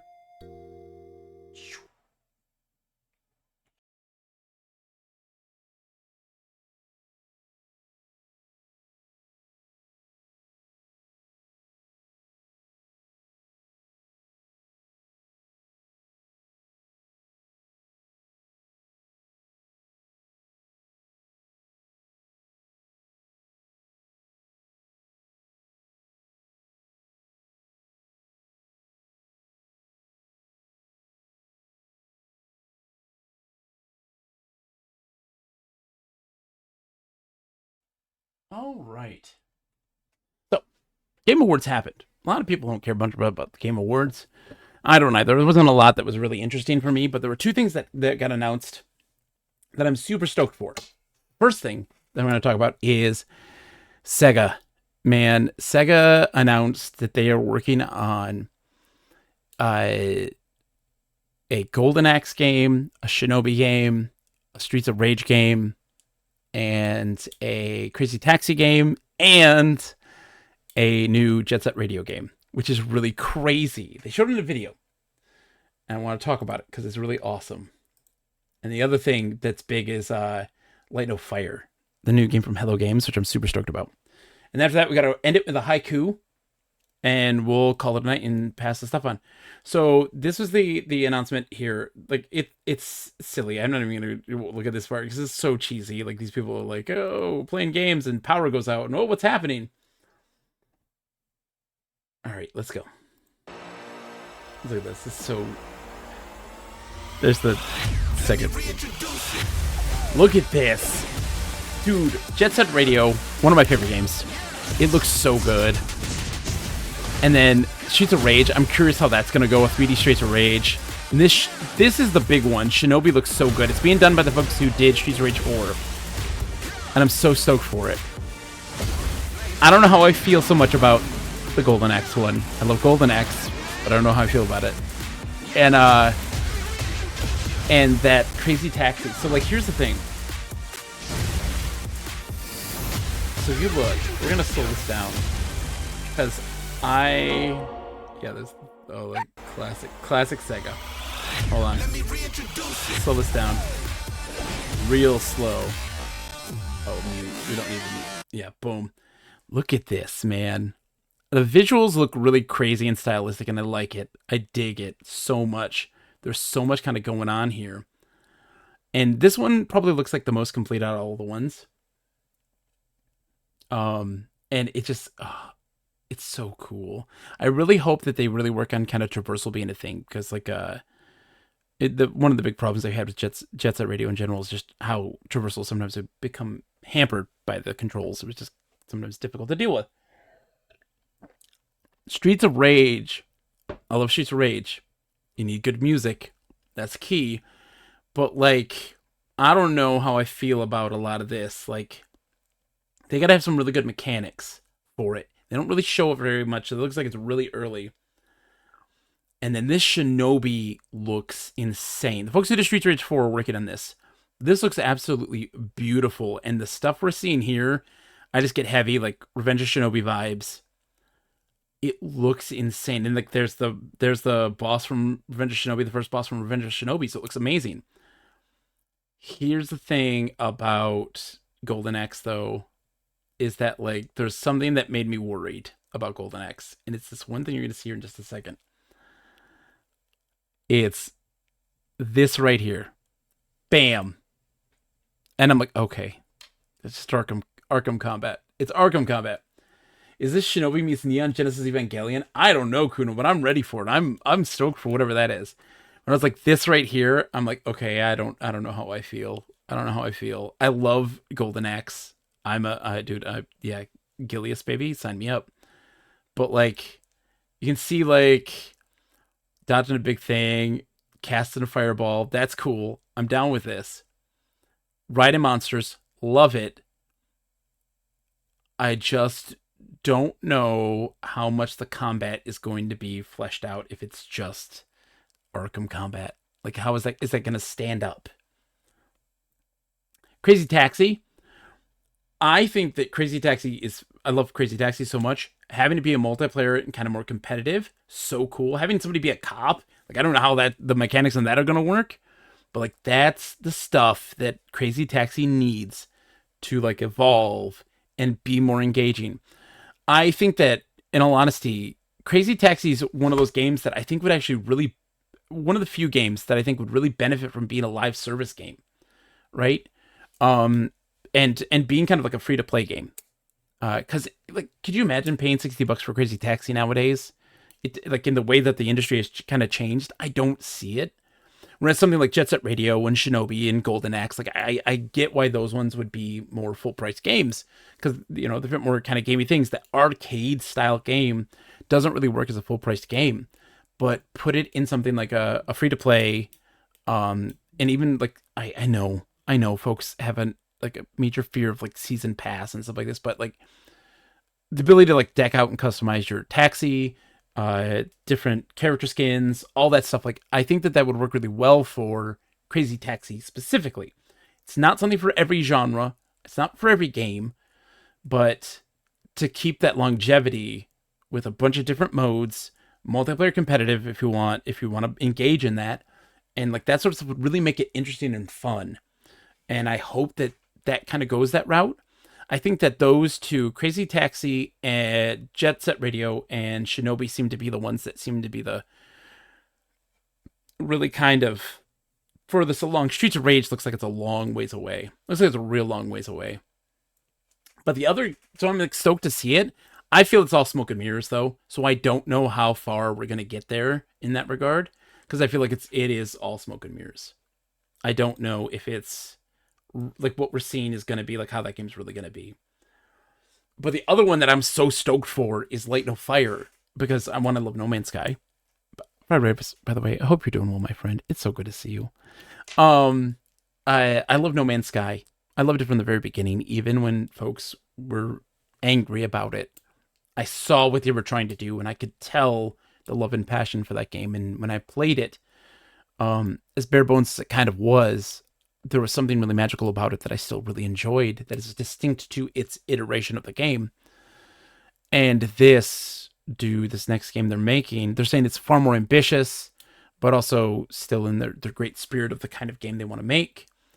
And I couldn't be more excited about this. Dude. You can see they're using the same kind of engine, right? The No Man's Sky kind of engine. But, like, just all of the different types of people, the humans, the bunny people, the badger people, the stag people, like, I am going nuts. And the different biomes in the same space, which is always something I wanted with No Man's Sky. And I love the fantasy setting. You know me, I love fantasy. I love fantasy. And you can see the UI and how everything works here. So, like, for instance, right? So here in this bottom left corner, you have a bunch of different icons. So this symbol here tells you day. And there's life here. This tells you what you're on. Sea, land, or air. The hummingbird amount. Yes. Oh my gosh. And here's temperature, and so hotter, colder. And then this, of course, is what item you have. So that person has equipped a torch. right? The hummingbird to fly, like,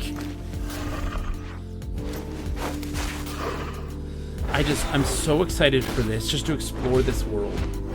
It's one planet, it's not a billion other ones, and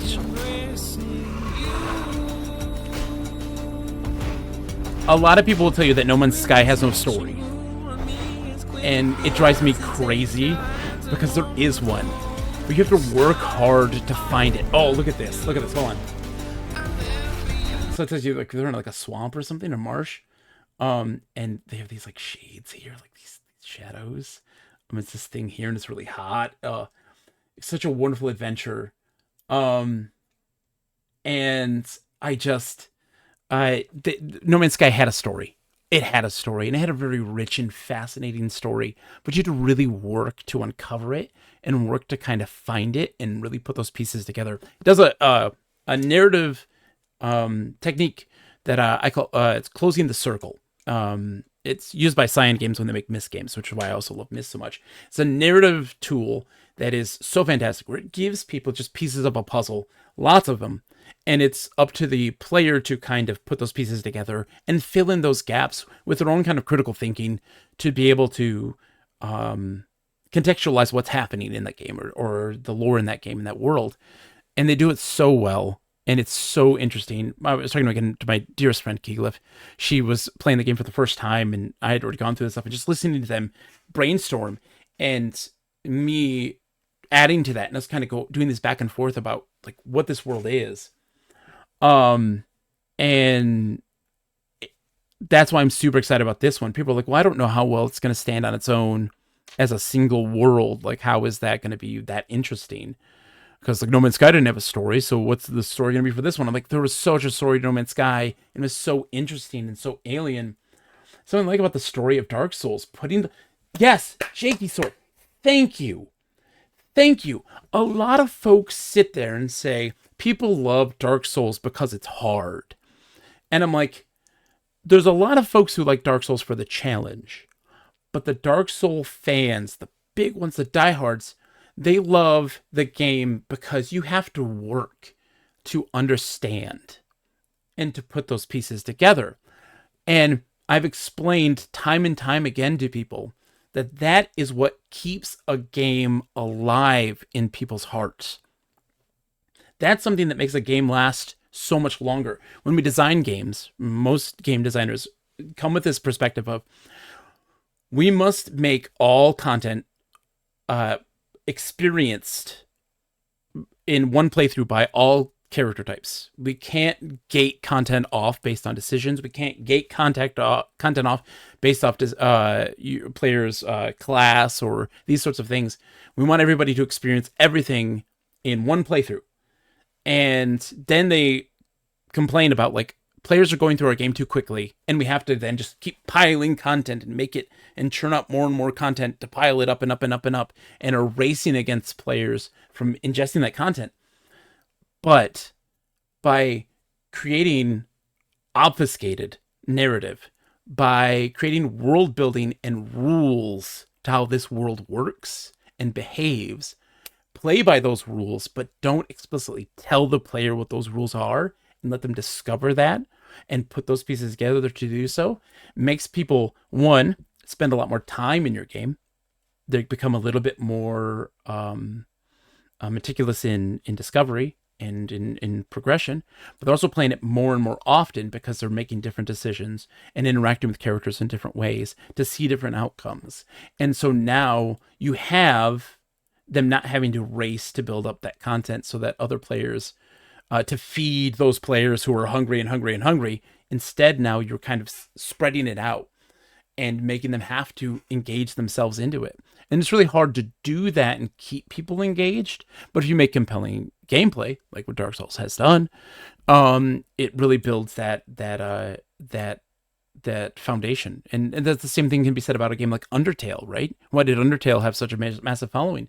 Because it created these rules that it plays by. It doesn't tell you them outright. You have to kind of discover them and experience things, and things are gated by decisions. It's so effective of a way to create those connections with players. For No Man's Sky, I had Noctis 4. What is Noctis 4? Tell me of Noctis 4. I've never heard of this. This is interesting. I'm totally down with that. And but it's so sorry. So it's just so interesting when games do that. They should be now. I think they're okay now. Give it a shot, and if not, don't worry. It's not super punishing. I think we should be okay. Let me see.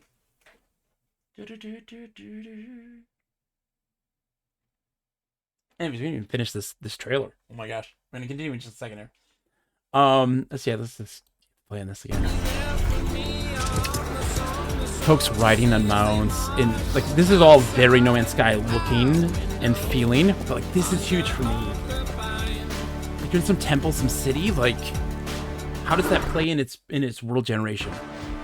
And what does it represent? What does it mean? And like all of these ruins and this feeling of adventure, I can see it. The procedurally generated universe exploration game. Let me take a look here. Oh, when was this made?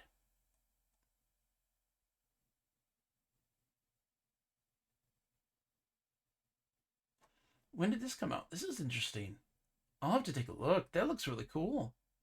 I love me some low poly world generation. I love me some low poly. With absolutely no combat. Oh, fun. I love it. I'm going to have to show that to my good friend Gigalith. They'll love it. Thank you, Mahito, for looking out for me. I got my water here. 2000 MS-DOS only. Oh, baby. This is you're talking to me. Interesting. Whoa.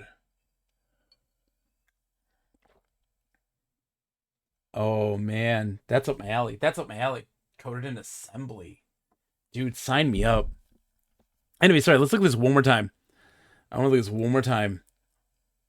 So like, let me slow it down. We're gonna slow it down. 2.5. Bam. I love the diverse biomes. It's right here. It's already showing you like mountains, forests, islands, all in this one shot. The 4 players. Oh, lore stones. Like, you know that's lore stones. Teaching you language, I'm guessing, maybe. I mean, I wonder if it's going to still do the same kind of gameplay loop that No Man's Sky has. But, like, skeletons. And look at those little tiny skeletons. I love this. I love this. Ruins. Like, you give me ruins in anything, and I'm immediately just obsessed. And, like, just these giant spheres.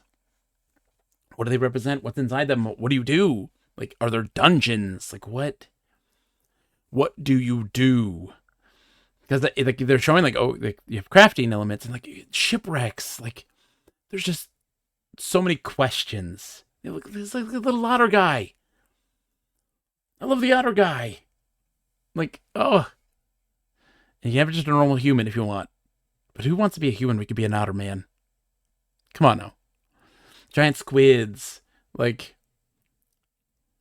I eat this up. And you can see, so like here in the corner, again, it's daytime. This might even be a clock instead of like health. It might just be a clock. You're underwater and it's kind of cold. Screenshot. Yeah, I'm going to have to check out Noctis 4. That's for sure. Kitty goes, thank you for, see, again, this is why I love listening to folks. You get perspective.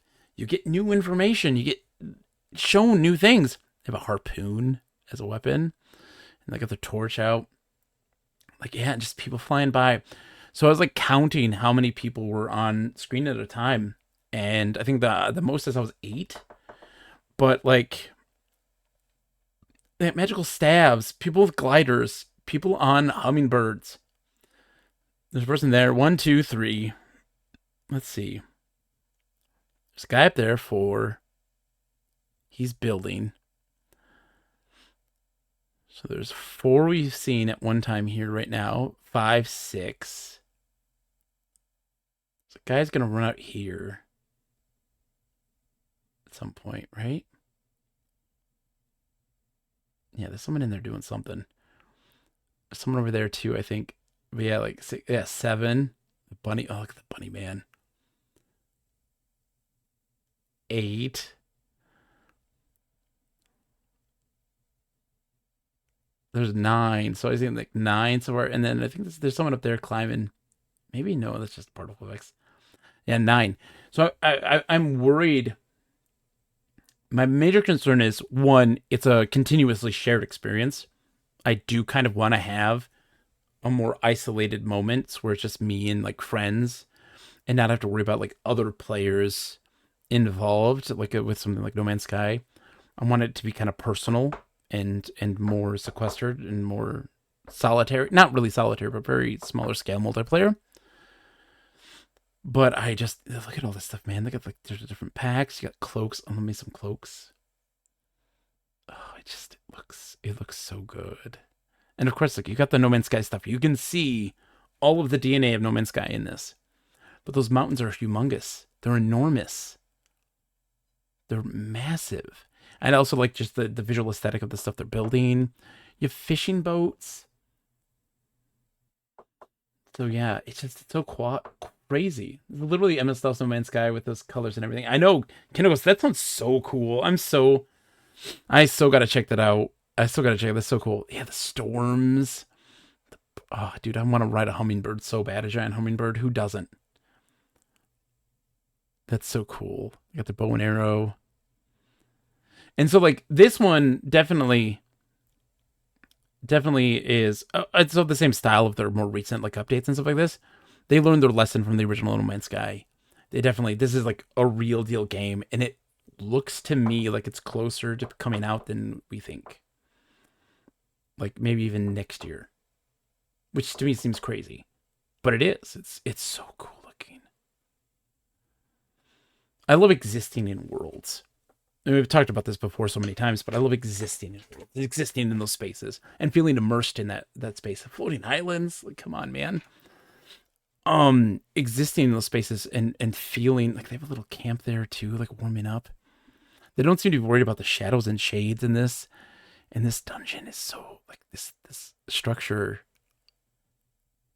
It lights up. The head moves. Like, it's so cryptic, eerie, and terrifying. Like, this unfazed by the shades. Oh, dude. My name is, I love immersion. I love feeling to be a part of that world in that space. And it isn't graphical fidelity that does that for me. It's very much the little things, how you interact with the environment, how you interact with each other, and your ability to have agency in just kind of how you play things out. The giant face shield. Oh, dude, this is just crazy. So real. All the like the flower petals, the leaves or whatever, and like the giant like troll looking guy is just waiting for you. He looks like he's like an armor merchant or something, like, or a weapon merchant. It's something else. The mist, like flying through the mists. There's just these little things that can make a game feel really immersive to a player. And it drives me crazy when people fixate on graphics more than anything. Because graphical fidelity can also make things incredibly difficult and incredibly challenging for developers to create line of sight and create landmarks for people and to highlight points of interest. And because the graphical fidelity, you tone it out, in all honesty. You tone out these little details because you're playing the game. You're actively engaged in it. And so you don't see the little things or the details. You care far more about the bigger picture. And here they seem to have answered that by making giant structures and big things that just kind of really stand out in that landscape and draw people in to want to go and see those things, which is helpful. But I want to know. And you got this thing that looks very much like the No Man's Sky logo. And like, what is it? Oh, man. Is it in that same universe? Makes me also wonder. Anyways, sorry. That's awesome. Someone trying to make heads and tails of the assembly code to make a modern version that can be run cross-platform. It was real buggy. Interesting. All right. So we got to do one more thing before we close things out. We have to make a haiku about Dark Sun. So without further ado, I believe it is time for a haiku.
Stand swept by the wind, abrasive, weathering, and yet we weather.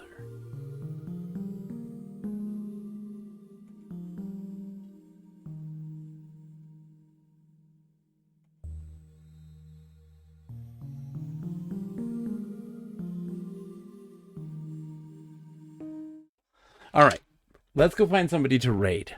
All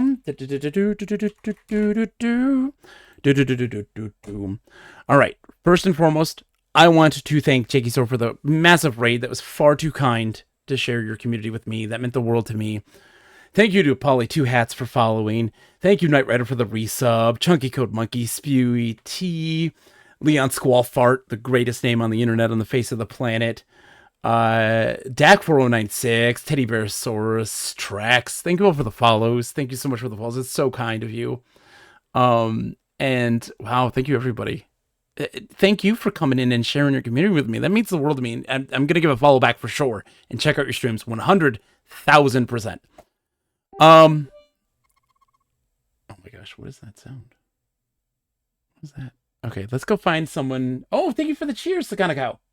That was what that was. Thank you. I don't know, man. I know things are going crazy. Thank you, Sakana Cow. That's way too kind. Let's go see who is on. Let me see who's on December's site. Let's go find someone to raid. Let's see. Ooh, everybody's got some good games going on right now. Oh. I mean, we gotta go say hello to whoever is playing right now. Kurt Styles is playing Ultima 8 Pagan.